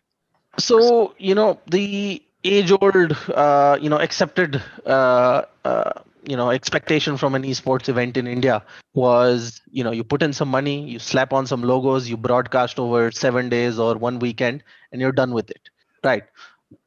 Your marketing guy is happy, your players get something to do, but in the overall grand scheme of things, it does nothing. We wanted to create something where there is genuine value for players, and more importantly, they have somewhere to go with it, because now we've got a massive library of content. We're broadcasting these guys as the superstars of our esports ecosystem 7 days a week for 6 months at a stretch and across multiple games. So, we're not leaving anybody out. Everybody has an opportunity. We're doing player profiles, interview, team profiles, highlights. All of it is amplified with additional content on social media. So everything you'd expect. So as a fan of football, I follow the Premier League, any match, whether it's the worst two teams in the league or the best two teams in the league. I'm going to take out time and I'm going to watch. And it's similar to what you'd expect from traditional top tier sports broadcast that we're looking to integrate. And the response has been great. Last 6 months, we did a campaign. We got 500,000 views over 6 months. Today, last 3 weeks, I am touching 1 million views over my latest campaign. Right, that's the kind of growth we've seen. That's the kind of response. The participation numbers are up. The excitement, the engagement around the daily, weekly content we're putting out is going up. So there's something about what we're doing which people are which is resonating with everyone, right? Because they're already used to this with their football, with their cricket, how they see their teams and players every day, every week on social media. We're giving them that with esports, and these guys are enjoying it. And that's the void we are looking to fill. And coming from a content background like Raman here, I've been through that journey, understanding what people want, how they want, and just sort of regularizing that expectation that yes, every day in the evening, just like my favorite sports league or my favorite TV show, I can set aside 90 minutes, 2 hours, and watch my favorite teams or my favorite game every day with these guys. Fantastic. Actually, Raman and Ishana amongst the AVGC 40 under 40 winners. We had 40 people were amongst that list, and they belong to that category. Piyush, on to you. Router. Lots of sports fans on the platform, expanding, got tied up with one AI company recently. IPL, trying to bump up the IPL engagement on the platform. How's it going? Piyush, unmute yourself, please. Unmute yourself, Piyush. So thanks first for the opportunity, and good to meet all the panelists here. Yeah, so for us, streaming has been a sort of a business or a feature that we have been building for almost 18 months now. A lightning sort of a thing that stuck us early 2019 when we were deciding to move on to sports content, and to do UGC was always our aim. And we realized that, if we were to follow other social platforms where people upload videos, images, etc., we would go nowhere, because you can't compete with technology, features which have been done so well by global players and Indian successful startups like ShareChat and so many of them. So for us, the thesis was that we wanted to do something in real time, and streaming is the way to go about it. Also, with sports, there's a very interesting connection between the reaction of fans that happen in real time, right? People talk the maximum about sports when the matches are on, and the intensity goes down at least after the match, and it kind of builds up when the match is about to start. So yeah, so we launched our live audio and video feature during last year's IPL and World Cup, and it started to pick up. We saw a lot of these YouTube content creators, Instagrammers who used to do commentary here and there, and they used to develop some audio video content. They sort of flocked to us, and we created a community, and we sort of built this entire thing about having like 10 languages, 10 different set of commentators, which have now grown to about 100 concurrent commentators while a match is going on, and all of this is UGC. And this technology took us some time to sort of build it. And they're doing only audio commentary. You're not using the Hotstar video.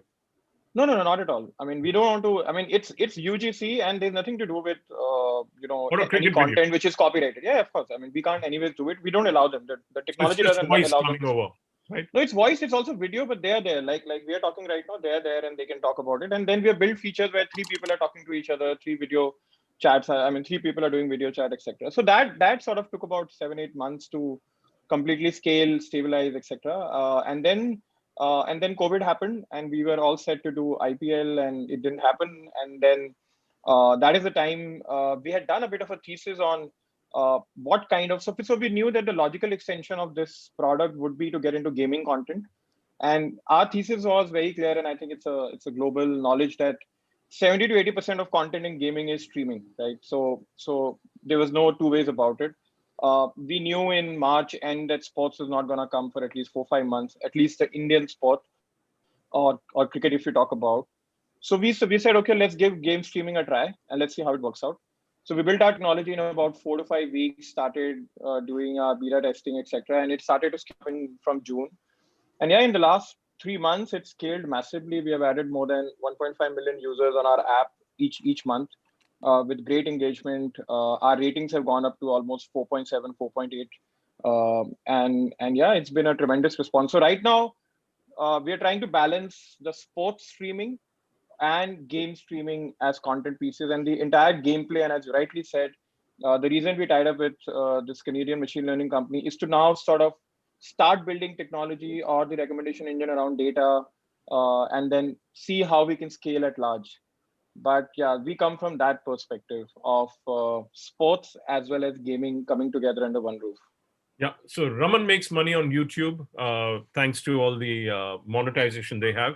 What about guys on your platforms? How are they going to make money? The guys are going to use your platform for streaming. So for us, I mean, see, in game streaming, it largely is a very proven monetization model. You look at Twitch, you look at Huya, you look at Douyu in China. Luna is coming now. Luna is coming on Amazon. Correct. So all the three big players globally have very successfully shown the path to monetization. Right, the user monetization is a big play. 90% of revenue made by all the three players is through user monetization. Only the 10% is through advertising. Now, coming back to your question of how do they make money, it's a very simple play of you pay good publishers to create content on your platform. You first monetize it through advertising, which we are already doing.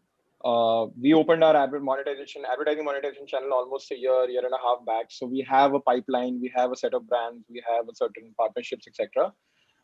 Then you provide them a distribution model of how that can get distributed over, both the apps, website. For example, Paytm is one of our partners. So how do we provide a distribution over there? Samsung is again one of our partners.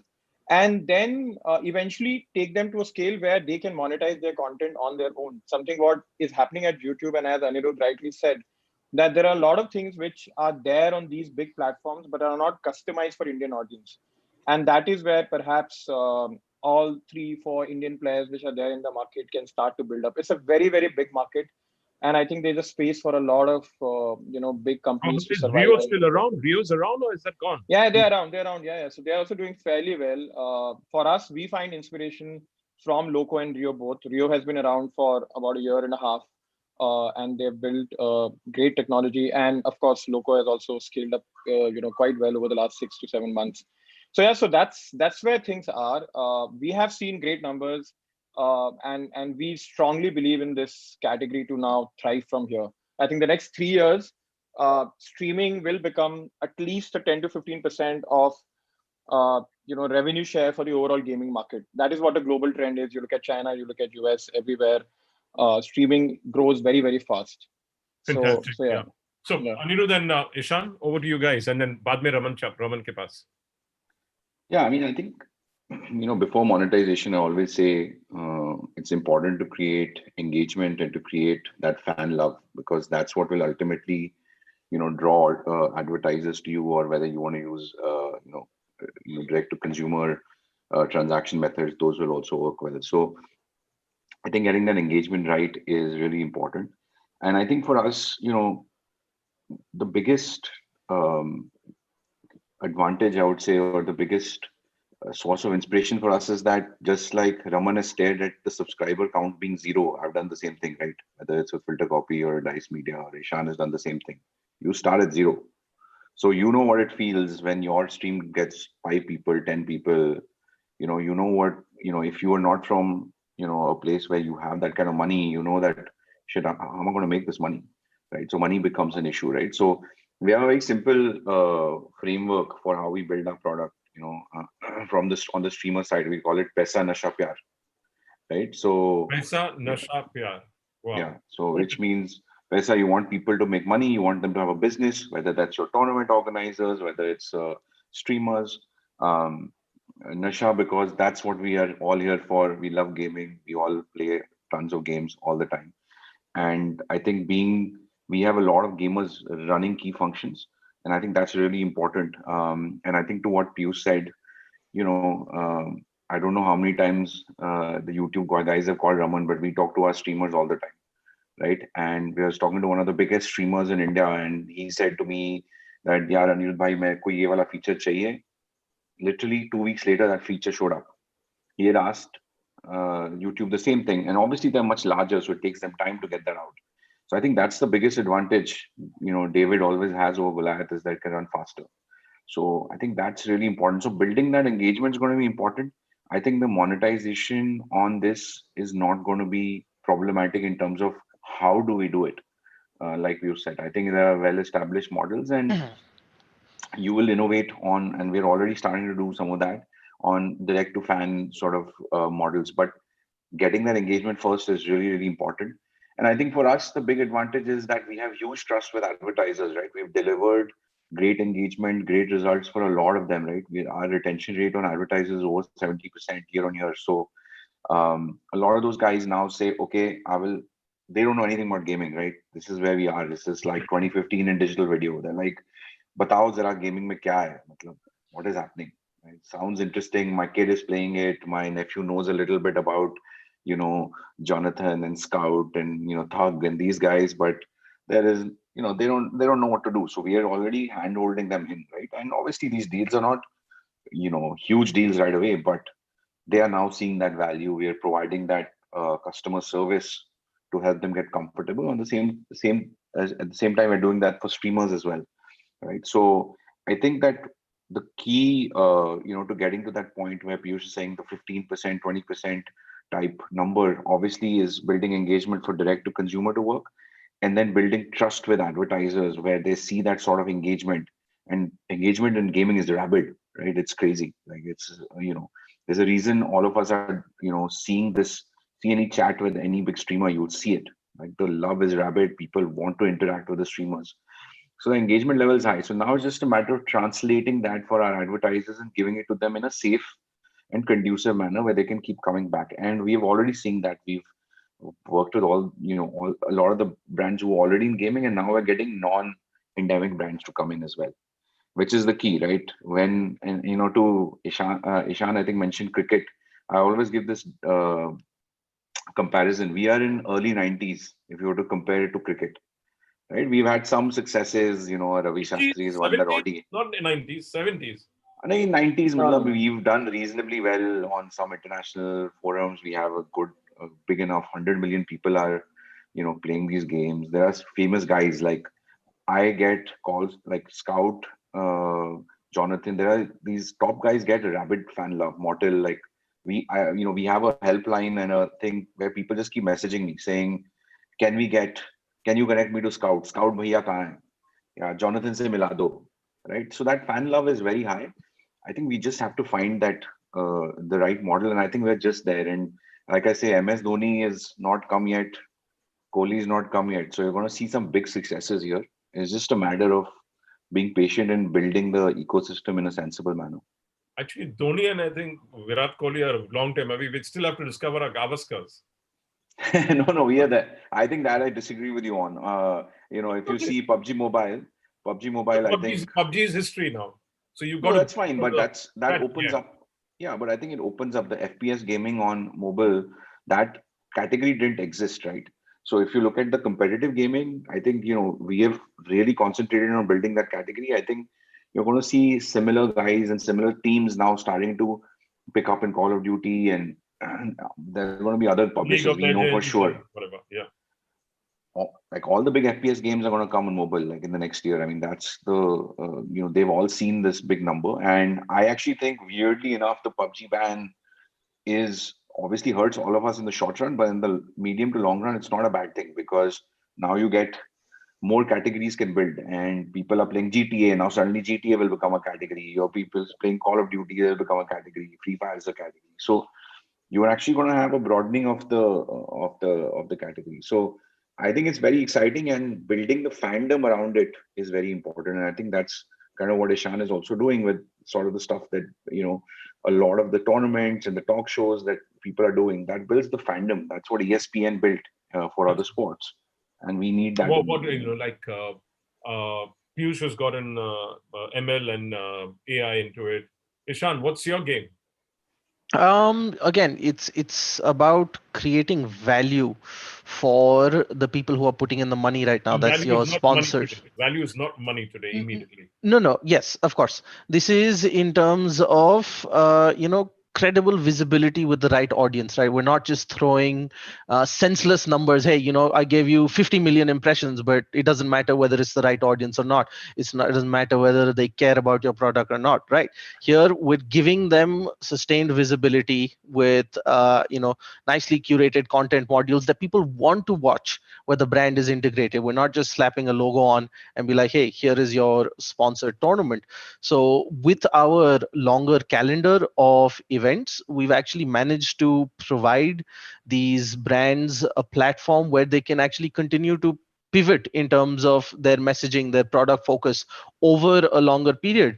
And that actually also doesn't get stale for the people watching, because they're not looking at the same ad or having the same product talked about, or same thing shown over and over again for 6 months. And this actually relieves a lot of the pressure on the marketing guys, because they don't have to keep going every 30 days to find a new type of activity to talk about the new campaign or the new product launch. It's already there, and we find meaningful ways to integrate it into our calendar.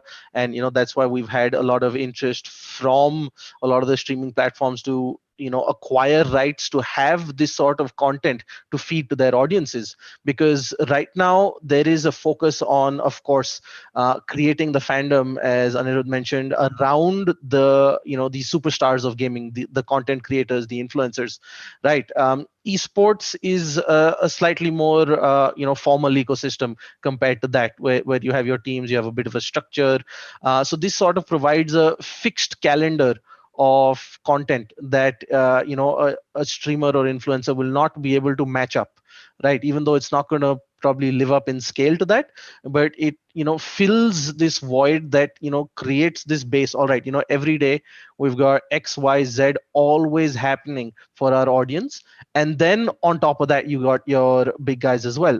So it also leads to a great trickle down effect, gets more people into esports, and then allows, again, your advertisers and sponsors to see, all right, there's even more happening, so we should pump in the investment. And how we keep players happy, right? Another conversation was how the monetization is there for the streamers, the people putting in the work and effort, right? For the same way, in our system of events and leagues, there's as much spreading the wealth as possible. Right. Traditional tournaments over the years in India, you're going to have your first, second, third place. They're going to take 99% of your prize pool. And, the 200 teams behind them have absolutely nothing to play for. Right. And I think this is one of the biggest shortcomings, because this is something the organizers need to step up and fix. The players will not. Right. We as organizers need to create value for players so that they see this as a viable future for themselves. Because without the players, there are no viewers. Without the viewers, there is no event. I have no job. Right. So you have no company, no job, nothing. Absolutely. I'm just a guy who's like, and you like your gaming, so you might as well become a streamer yourself. I was in a different life, right? I was. So we try and create that earning potential for as many people as possible, where our prize money is split all the way down to top 8, if not top 16 teams, depending on the event. Beyond that, we create a lot of fan engagement where fans get to vote on who had like play of the tournament, like a goal of the season award. It's a sponsored award, so there's a lot of engagement around branded content. Fans get involved, and the players are incentivized to share to their family, their friends, vote for me and help me win this. The products are going out to players and fans, so the sponsors even happier. There are MVP awards in the tournament, and a lot of times we've seen teams outside the top teams have a representative in the MVP leaderboard right? They may have been knocked out, but their player, their brand, their team name is up there still throughout the tournament. And it's this kind of value that we feel the community's really responded to well. That's really helped elevate everything we've been doing, and we're doubling down with even bigger events. I think just yesterday we announced a new partnership, and as a result, we were transparent with our players. We're like, look, you guys have made this event big. That has allowed us to bring on a new partner, and you're going to see the benefit. Starting now, the prize pool is increased 33% for you guys, because you're the ones who are helping us make this bigger. There's no reason that we don't give back to you. Well done, really well done. So, Raman Chopra साहब, आपको तो nightmares होते रहेंगे, मैं कल क्या नया डालूं, हर दिन इनोवेट करना पड़ता है। हाँ, वो सोचना पड़ता है, लाइक अगर जैसे रेपिटेटिव नहीं हो जाता है कुछ समय के बाद। होता है, कई बार होता है, पर जो आपके लॉयल व्यूवर्स होते हैं ना, तो वो आपको सपोर्ट करते हैं। उनको बस ये है कि आप लाइव आओ, इंटरेक्ट करो, आप कुछ भी खेलो, हम आपको देखेंगे। तो मेन चीज ये रहती है। तो कई बार होता है कि हाँ, कि जैसे सेम चीज चल रहा है। वैसे मैं बहुत सारी गेम्स खेलता हूँ, और जितनी भी अपकमिंग गेम्स आती है, लाइक जब लॉन्च होते हैं, मैं उसी दिन वो सारी गेम भी खेलता हूँ। तो ऐसा कुछ नहीं होता, वैरायटी आती रहती है। पर कई बार होता है जैसे हम एक ही गेम खेल रहे हैं, लाइक अगर वैलोरेंट खेला, अब वही मैंने आज भी खेला, कल भी खेला, जीटे खेला, आज भी खेला, कल भी खेला, सेम चीज लग रही है, पर व्यूवर के साथ इंटरेक्शन चलता रहता है ना, तो वो लोग बोर नहीं होते। उनको पता है कि भाई ये बंदा सिर्फ गेम नहीं खेलेगा। अगर कई लोगों ने सिर्फ गेम देखना है, तो ऑफलाइन वीडियो बहुत सारी मिल जाएंगी जिसपे मिलियंस में व्यू है, तो वो जस्ट एक ओपन करके वो वीडियो देख लेंगे, गेम प्ले देख लेंगे।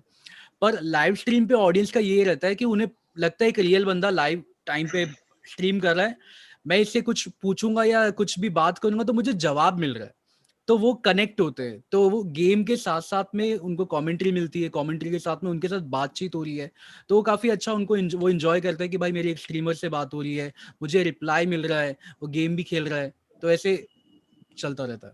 तो आपका सेटअप थोड़ा प्रोफेशनल लग रहा है, सेमी भी नहीं, थोड़ा प्रोफेशनल लग रहा है आपका सेटअप। हाँ जी। तो आप सोनी का कैमरा यूज कर रहे हो, कौन सा? नहीं, ये बाय द वे जस्ट एक लॉजिटेक का C922 कैमरा है, और रिसेंटली एक एनवीडिया का वो आया था, अपडेट आया था, एक एनवीडिया ब्रॉडकास्ट एप्लीकेशन आया था, जो कि आपके वेब कैमरा को DSLR जैसा लुक दे देता है। तो ये मैंने वो चालू किया हुआ है।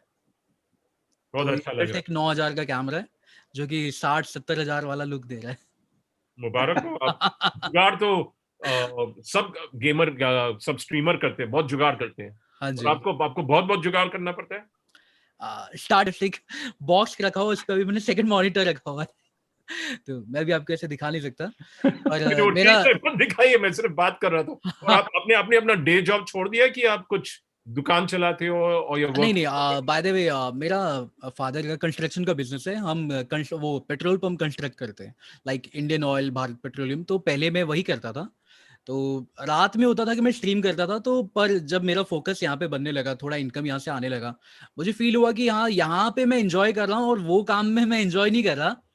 तो जैसे जैसे थोड़ा रेवेन्यू भी बढ़ा, तो मुझे लगा कि ये स्टेबल है। लाइक दिमाग में हमेशा होता था कि यार ये गेमिंग क्या आगे इसमें फ्यूचर है, ये है नहीं है, पर मैंने कहा ट्राई करके देखते हैं। हमारे पास वैसे भी बैकअप तो एक है, लाइक अगर आप कर रहे हो तो आपके पास कुछ बैकअप दिमाग में होना चाहिए, या आपकी पढ़ाई पूरी कंप्लीट होनी चाहिए कि अगर आपको कुछ बाद में दिक्कत हो तो आपके पास एक जरिया हो कि आप वहां से कुछ कमा सको।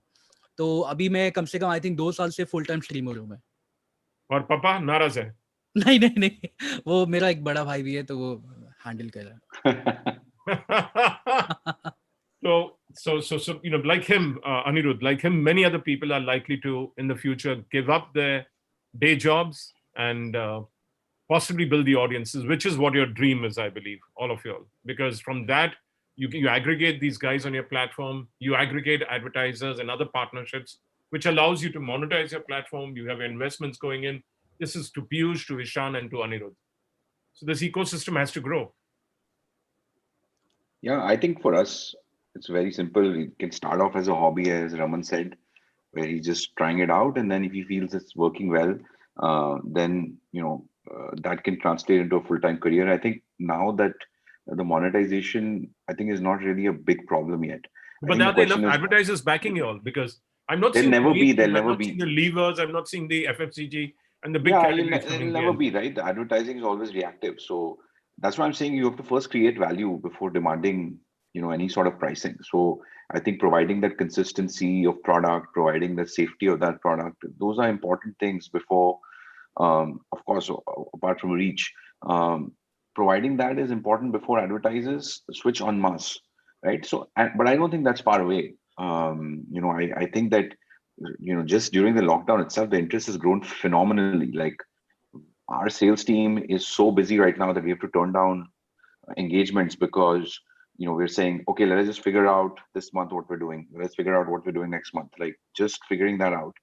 And the demand for the streamers is extremely high, right? And so anything we're doing has a streamer bundled into it as well, right? So it's actually interesting, and that model will definitely emerge for India. I think the important thing is to make sure that people can stream easily, can stream comfortably, find the right audiences quickly. Those are important things. And I think one of the things you'll see, which is very different, and I think Raman touched on it a little bit, it's different from general entertainment content, right? So a difference between, say, a filter copy and a gaming channel is that filter copy can make one video a week and be okay, because that's the way that model works, right? People understand it's produced content, and so same way that a film can come once in 3 months or 6 months, whatever, right? But for streaming, the cadence of streaming is really important. So people who stream every day often beat people who are much more skilled, right? Because they provide that community with not only entertainment, with a sense of companionship. Often they provide that fun to them every day, and that's a consistent thing. So to your point on whether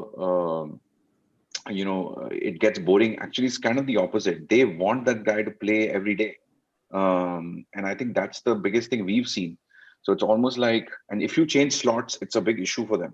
So it's kind of an old tune It's and the same viewing way as well. you'd watch a TV show, right? Yes. 7 to 8, I'm going to sit down with my food and watch my favorite show. Same way, I here it's a lot more interactive. That's the biggest change.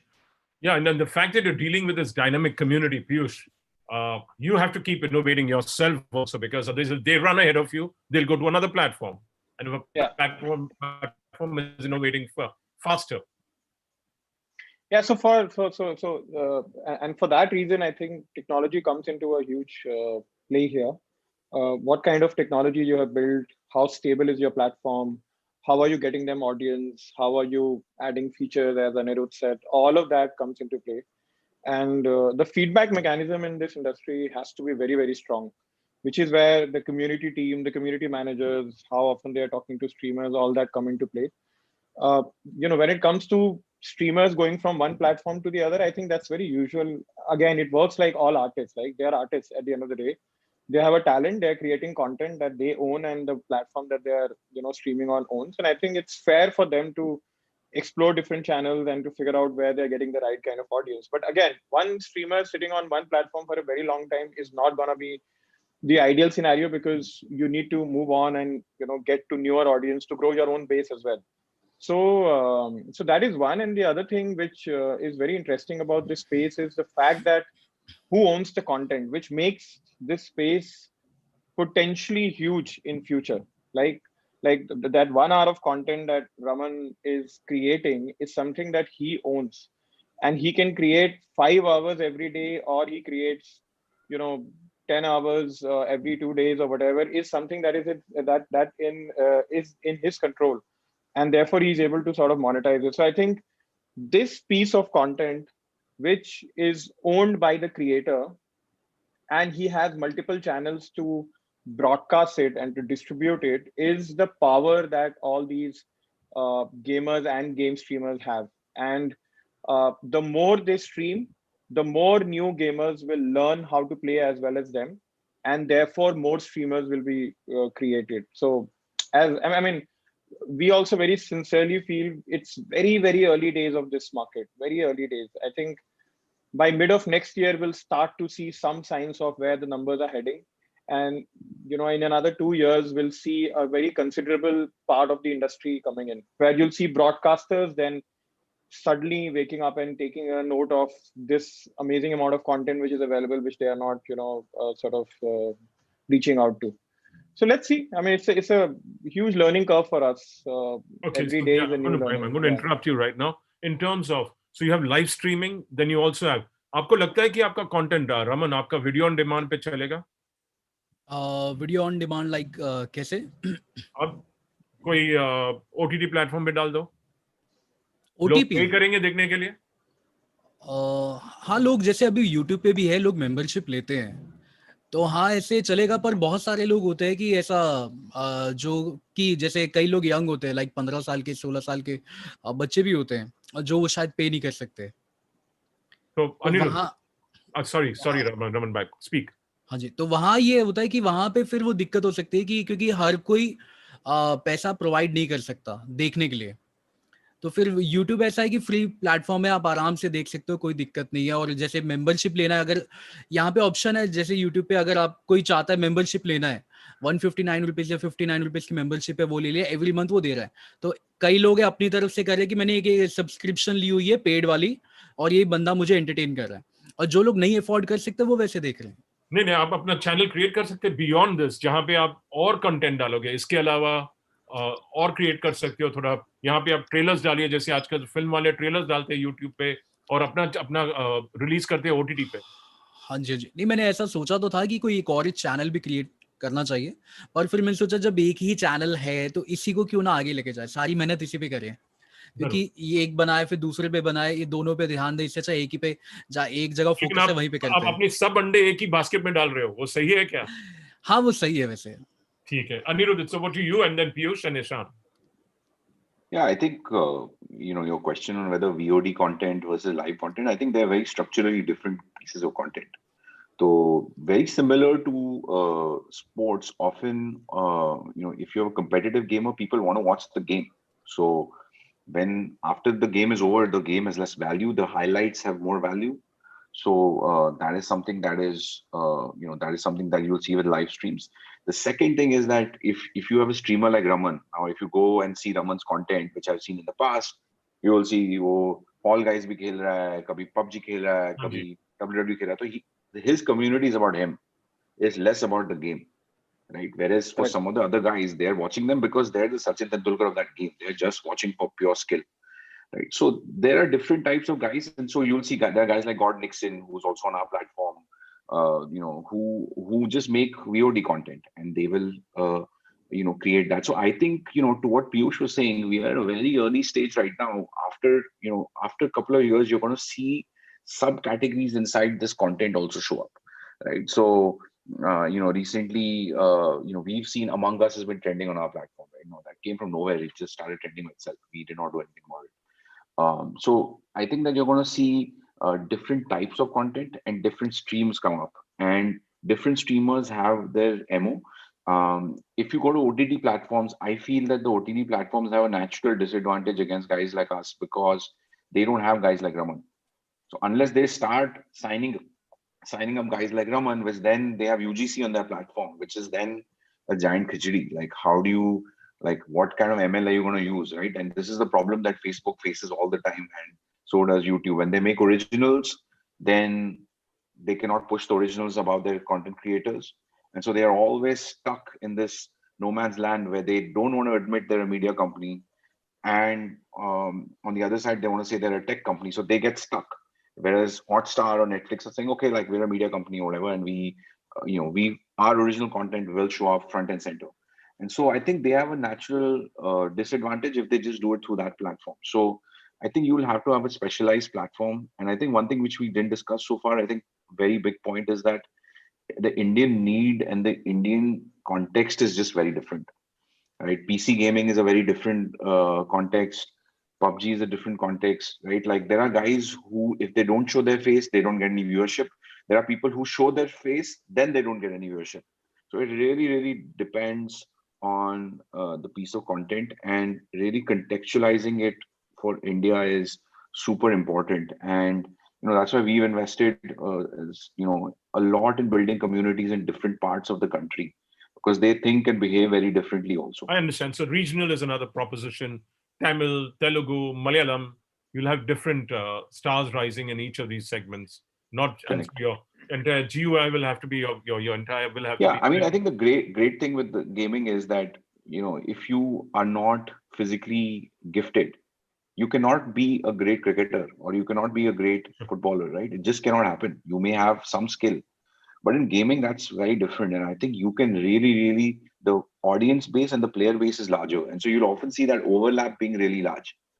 If I don't play PUBG, then there's very little chance that I actually watch it and understand what they're doing, right? It looks random.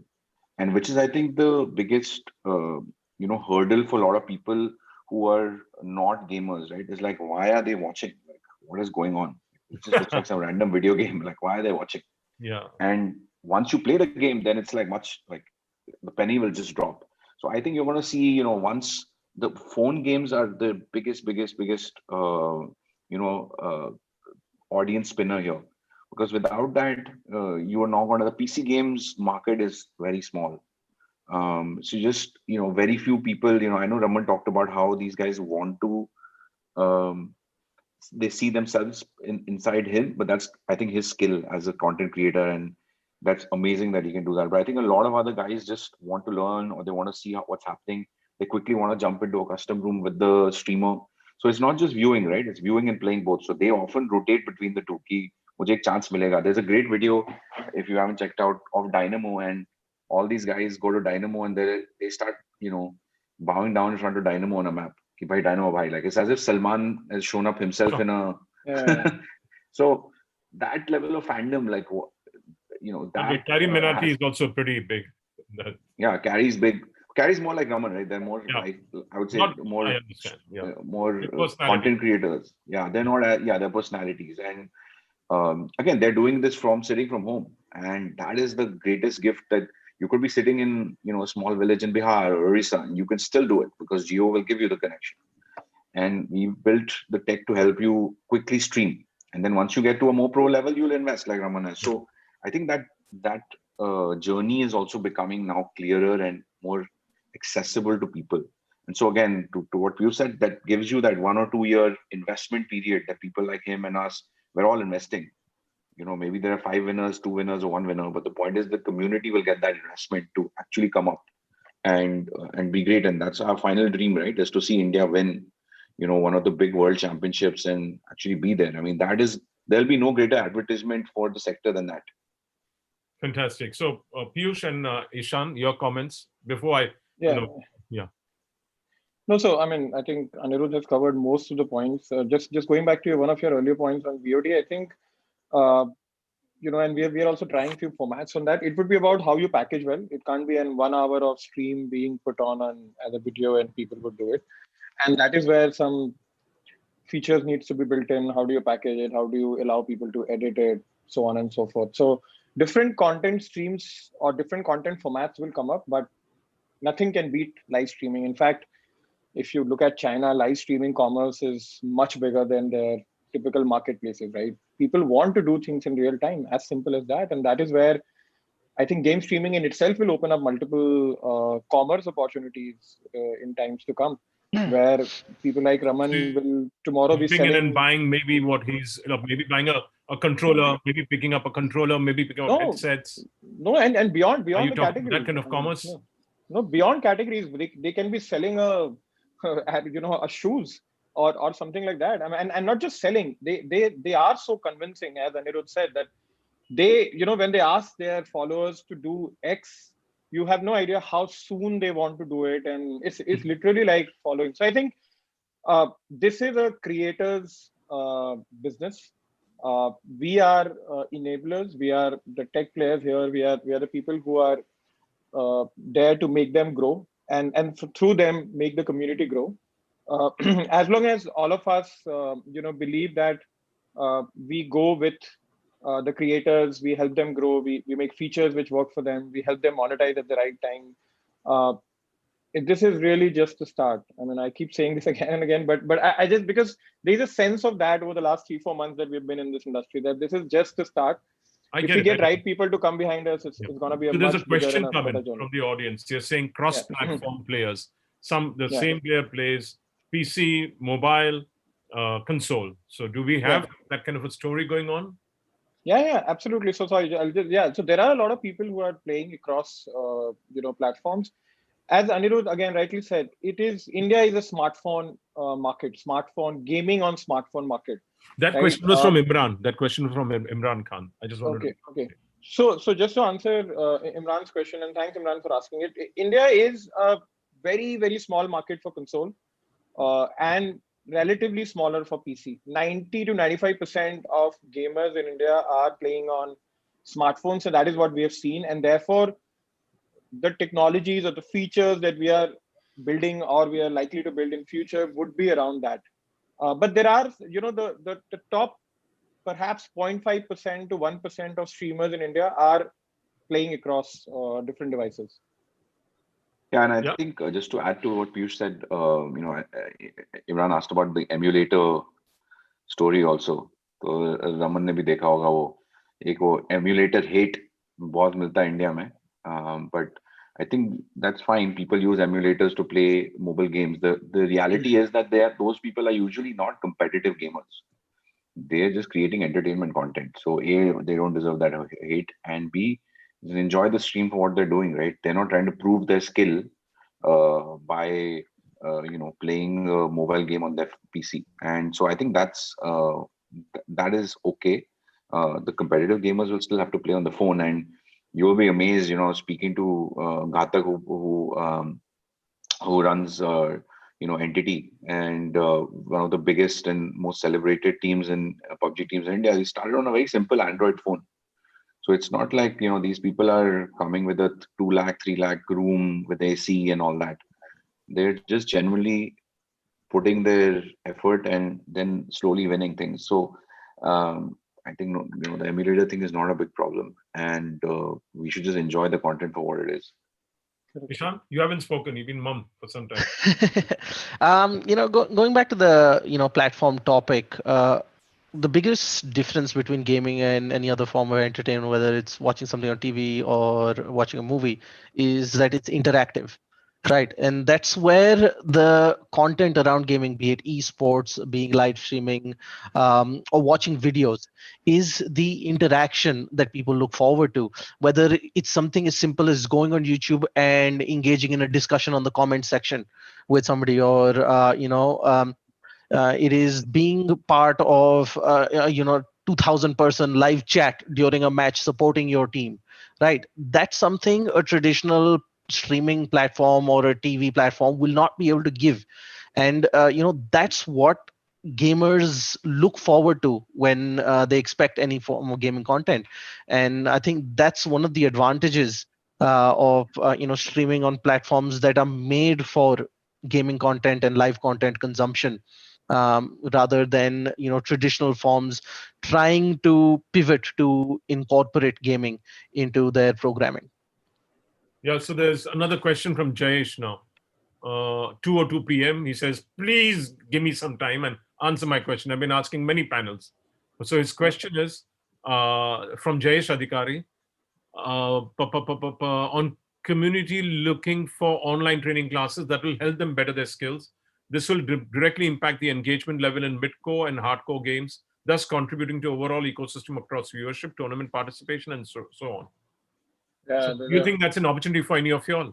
Yeah, I'll take that. Yeah, go ahead, Piyush. No. I just have a limited point to make. I think there was one thread on Josh Talks which was trending on Twitter for some time over the last 3-4 days, and if you notice, they shared a very interesting learning that they had a lot of these content across YouTube and other platforms, and then they started an English speaking course, right, where they were teaching people from different parts of the country to just speak English, and it just grew so fast. So I mean, parallel examples, I think certainly it's a very valid point. The more they learn, the more they would produce content. But the last point here being, they learn more from good content creators than just a lesson or anything. It's a very strategy. Most of the games are very strategy games, so it's all about how people take an opportunity. But Anirudh, go ahead. Yeah, no, I was just going to say that we've actually built this. So Jayesh, please go to Loco and you can actually start doing this if you want. So we've built this ability to play with gamers and learn from them. So that's something that, we think that could be an opportunity. I don't know how large the education part of it will be, but it's certainly an interesting thing where you can go hang out with them or learn from them. So you can go ahead and do that. So Jayesh is referring to gamers classes. Then Yeah. Imran has got another question. If you guys, emulators overpower as compared to mobile, for example, Free Fire or PUBG M or CODM, Call of Duty, people get same lobby of. Can you all read it? I'm finding it difficult to read the question. Yeah. Yeah, I would just say, Imran, that that is something that we're taking care of now. So, his question is more around lobbies being dominated by people with emulators. That's something that we're working on directly. So that should not be an issue in the next 3 to 6 months. Okay, there's another question from Sagar Gondalekar.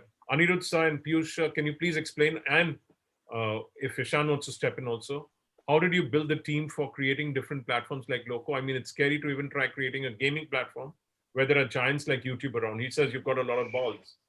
Both of you. No, I think it's an interesting. I mean, this is not an easy technology to make, and I think all of us would see that streaming is one expensive technology. Secondly, very difficult to scale and to keep it very stable. But again, I think and I think this is where a lot of entrepreneurs, sort of think that if there is a YouTube for something or Amazon for something, why should we sort of go ahead and do it? What we need to all realize, and this is more of a startup journey answer than to be specific to this category, that big players can't do everything. There are micro segments which are emerging out of even big players, and there are categories getting built, product getting built, and we are just making an attempt in the same direction, that YouTube perhaps has all the content. I mean, they have OTT content, and why was there the Netflix or for that matter anything else? Why are there music apps if YouTube has all the music in the world? The fact is that we all want customization.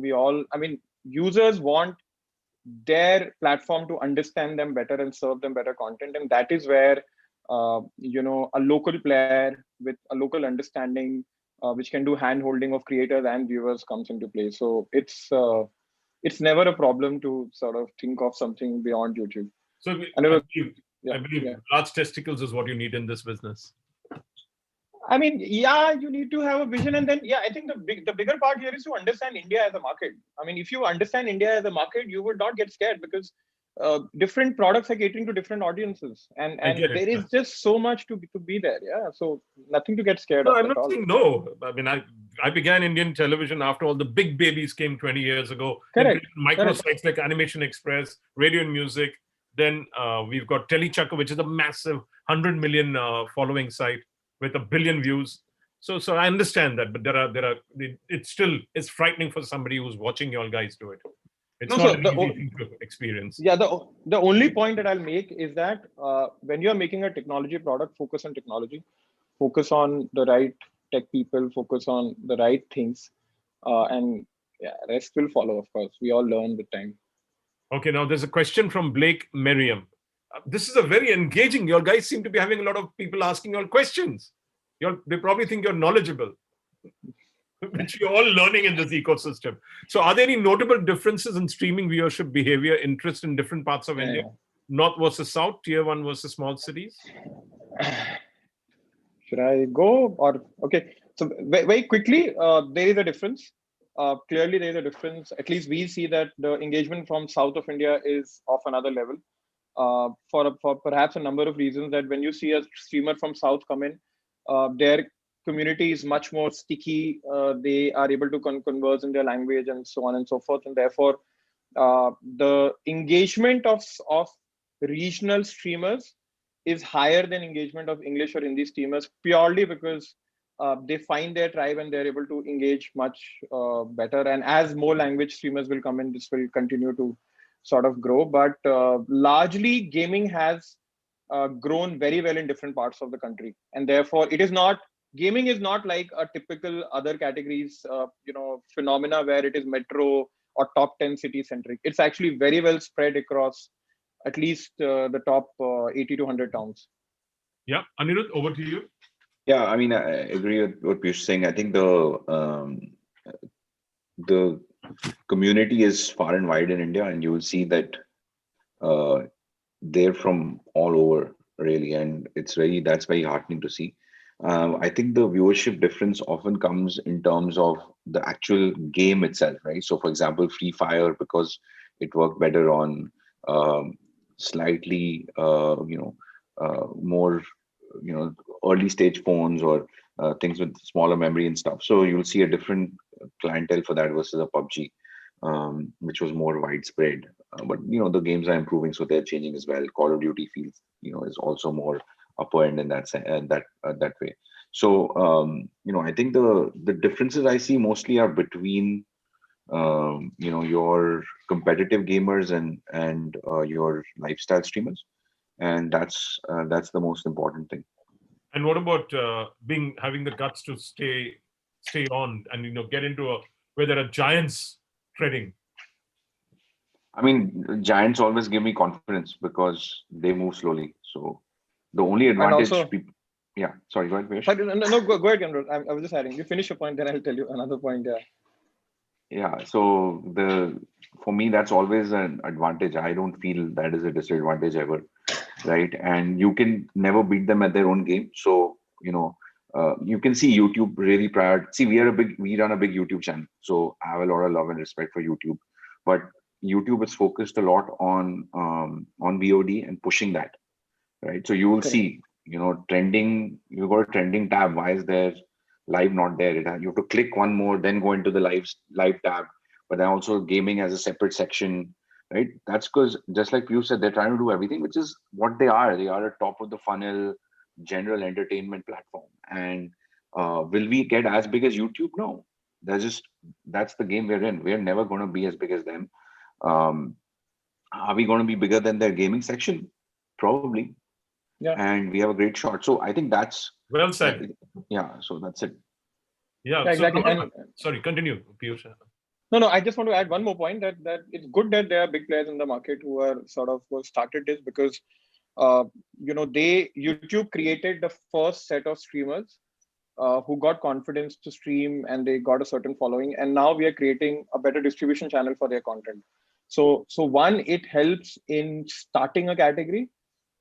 It's a little easier when you have bigger players already doing something in that space. Secondly, it sort of gives confidence to investors and everybody else around that there is a huge market which is there to be taken, and therefore to coexist with big players as one has seen across all categories is never a problem. It's actually a very big advantage that there are some big players who have attempted something in that direction, and you can probably go ahead and do it better. And very rightly, as Anirudh said, that we can perhaps be bigger than the gaming part of what YouTube does, and that's a very, very good possibility in future. Fantastic. But life is going to get more complicated with Luna coming in. I don't know whether it'll get traction here, whether it'll be pushed here. I don't know that. Twitch is all right in India. It's not massive. Like, I hope your guys get bigger than Twitch, much bigger. Are you already bigger than Twitch? I think I don't know their analytics, but I can tell you without a doubt they are larger than Twitch when it comes to India. It's just the discoverability on a platform that serves you content that is relevant to you and in your local language that is enough to beat out the likes of Twitch.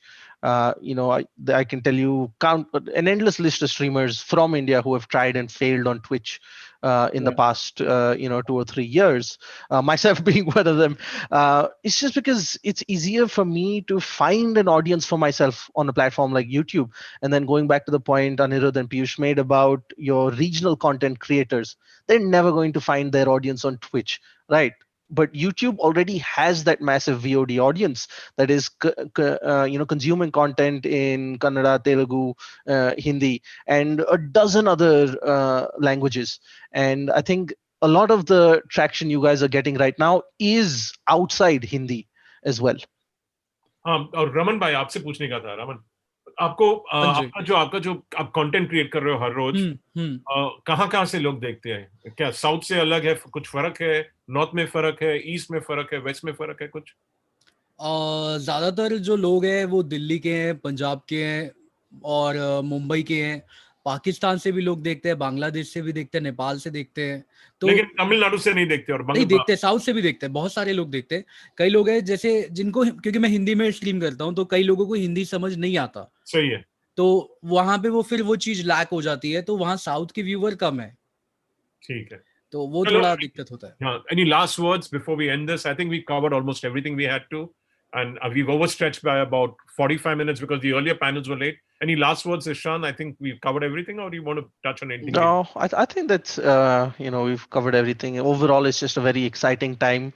I think you've heard many examples of how what everyone here is doing is actually going to change how people perceive entertainment content, how they want to consume it, how they're allowed to engage with it, whether it's types of content or the platform itself. Right. So we're in for a very exciting next couple of years, I would say. Yeah. Piyush? No, I mean, exactly. I think firstly a great session. Even I got to learn a lot. And I think, yeah, it's good that we are talking about streaming now as a separate session, which allows people to understand the potential of it in the future. And again, early days, but very promising start for all of us. And the more gaming market grows, which I think is given, the more streaming will increase and the more creators will come in and everybody will make money. It's a big, big market for everybody. Anirudh, Raman will speak last. जैसे उन्होंने शुरू किया, वो last बोल गया. Anirudh, speak. अभी तो वो जो कहते हैं ना, अभी तो ट्रेलर ही निकला, पिक्चर तो अभी बाकी है मेरे दोस्त. हाँ जी. Correct. आप बस वो आपके आखिरी लफ्ज है कि और आप और कुछ कहना चाहोगे? Well, I mean, I think we're going to have many of these. So, I think I'm excited to see game streaming and esports develop. And like I said, the big dream to have India win a big tournament globally and have, our creators and our gamers there would, I think we're not far away. We're probably a year and a half away. So we're going to see that. And a lot of the big teams that are coming, like Ishan was saying, esports teams are also coming. Fnatic is here, TSM is here, Vitality is coming. You partner with Fnatic, right? Yeah, we partner with Fnatic. We have a partner with Entity. We have a partner with 8-Bit. So we believe in the community of these teams and the narrative around these teams being built as well. Like cricket needs Virat Kohli, but it also needs Gaurav Kapoor, right? It needs both, and you need fandom, right? If you see ESPN, the content itself, the gaming content itself that ESPN was built on was probably 10-20% of the actual content being created. A lot of it was this other content around it, and I think that you'll see a lot in India. We're good at that stuff, and the regional depth we have is very, very, very, very strong. So I think it's very early days, and I'm hoping that we have more of these more gems, and we uncover more gems in these sessions as well. Thank you. Yeah, Raman. Last words to you. जैसा सबने बोला ही है, तो अभी आने वाले समय में ये स्ट्रीमिंग और ये गेमिंग का जो चीज़ है, ये बहुत ज़्यादा बूम होने वाला है. अगर आपने नोटिस किया होगा तो अभी बहुत सारे सेलिब्रिटीज भी आ रहे हैं जो स्ट्रीम कर रहे हैं, कॉमेडियन, मैजिशियन, लाइक मेरे थोड़े नोन है. तो अभी हर कोई आ रहा है कि ये लाइक जो लोग पहले कुछ और वीडियो बनाते थे, लाइक जिनका कंटेंट सिर्फ होता था वीडियो बनाना, लाइक मंथ में एक वीडियो एंटरटेन करना, उनके मिलियंस में व्यू होते थे. अभी वही लोग, उन्होंने डेली स्ट्रीमिंग चालू कर ली है. सब लोगों ने अपने अपने एक नए चैनल बना लिए, क्योंकि जो गेमिंग है, लोगों ने देख लिया कि सब लोग यहाँ पैसा कमा रहे हैं, एंटरटेन कर रहे हैं, सब लोग एंजॉय करने लगे हैं. तो धीमे धीमे सेलिब्रिटीज भी यहाँ पे स्ट्रीमिंग में आ चुके हैं. अभी बहुत सारे लोग आ चुके हैं और धीमे धीमे ये बड़े जा रहे हैं. वीजे आ चुके हैं, कॉमेडियन आ चुके हैं, म्यूजिशियन आ चुके हैं. अभी शायद आने वाले समय में बॉलीवुड के एक्टर्स भी आ जाए स्ट्रीमिंग में. नहीं, फिर आपका ऑडियंस कम हो जाएगा यार, क्यों बुला रहे हो? नहीं, पर हमारे तो लॉयल व्यूअर है ना. अच्छा, लॉयल व्यूअर वो तो रहेंगे. शाहरुख खान को हरा दोगे, जो अच्छा गेमर है वो. शाहरुख खान को सालों लगेंगे रमन भाई को हराने में. ये यहाँ पे इतना आसान नहीं है किसी को गेमर को पीछे करना. लेकिन शाहरुख भी अच्छा गेमर है, बहुत गेम खेलता है अपने बेटे के साथ. फीफा काफी खेलता है. फिर साथ खेलेंगे ना. ये कह सकते हैं. Well said. It's all about collaboration. Thank you very much for being a part of this session, all of you. बहुत शुक्रिया. And thank you for being so frank, Raman, Piyush, Anirudh and Ishan. Thank you very much. And I think it's a wrap up. I'll leave it to Priyanka to say the last word. I keep on saying her words most of the time. I leave it to you, Priyanka. Thank you, guys. Until Thank you. Thank you. Thank you. That was quite a session, and thank you all for that delightful exchange. This brings us to the end of GEMS Day 1. Once again, I would like to thank all our partners for their support. This event is co-powered by Tata Communications, our associate partner, Cape Titans Games, our support partner, Loco, a Pocket Aces product. On behalf of AnimationExpress.com and IndianTelevision.com Group, I would like to thank you all the speakers and viewers for taking your time out and joining us today. We hope you had a fruitful time. Join us tomorrow for more amazing sessions on gaming, esports, and more. Once again, if Mr. Anil Vanwari, you would like to say one last word for the first day of GEMS 2020.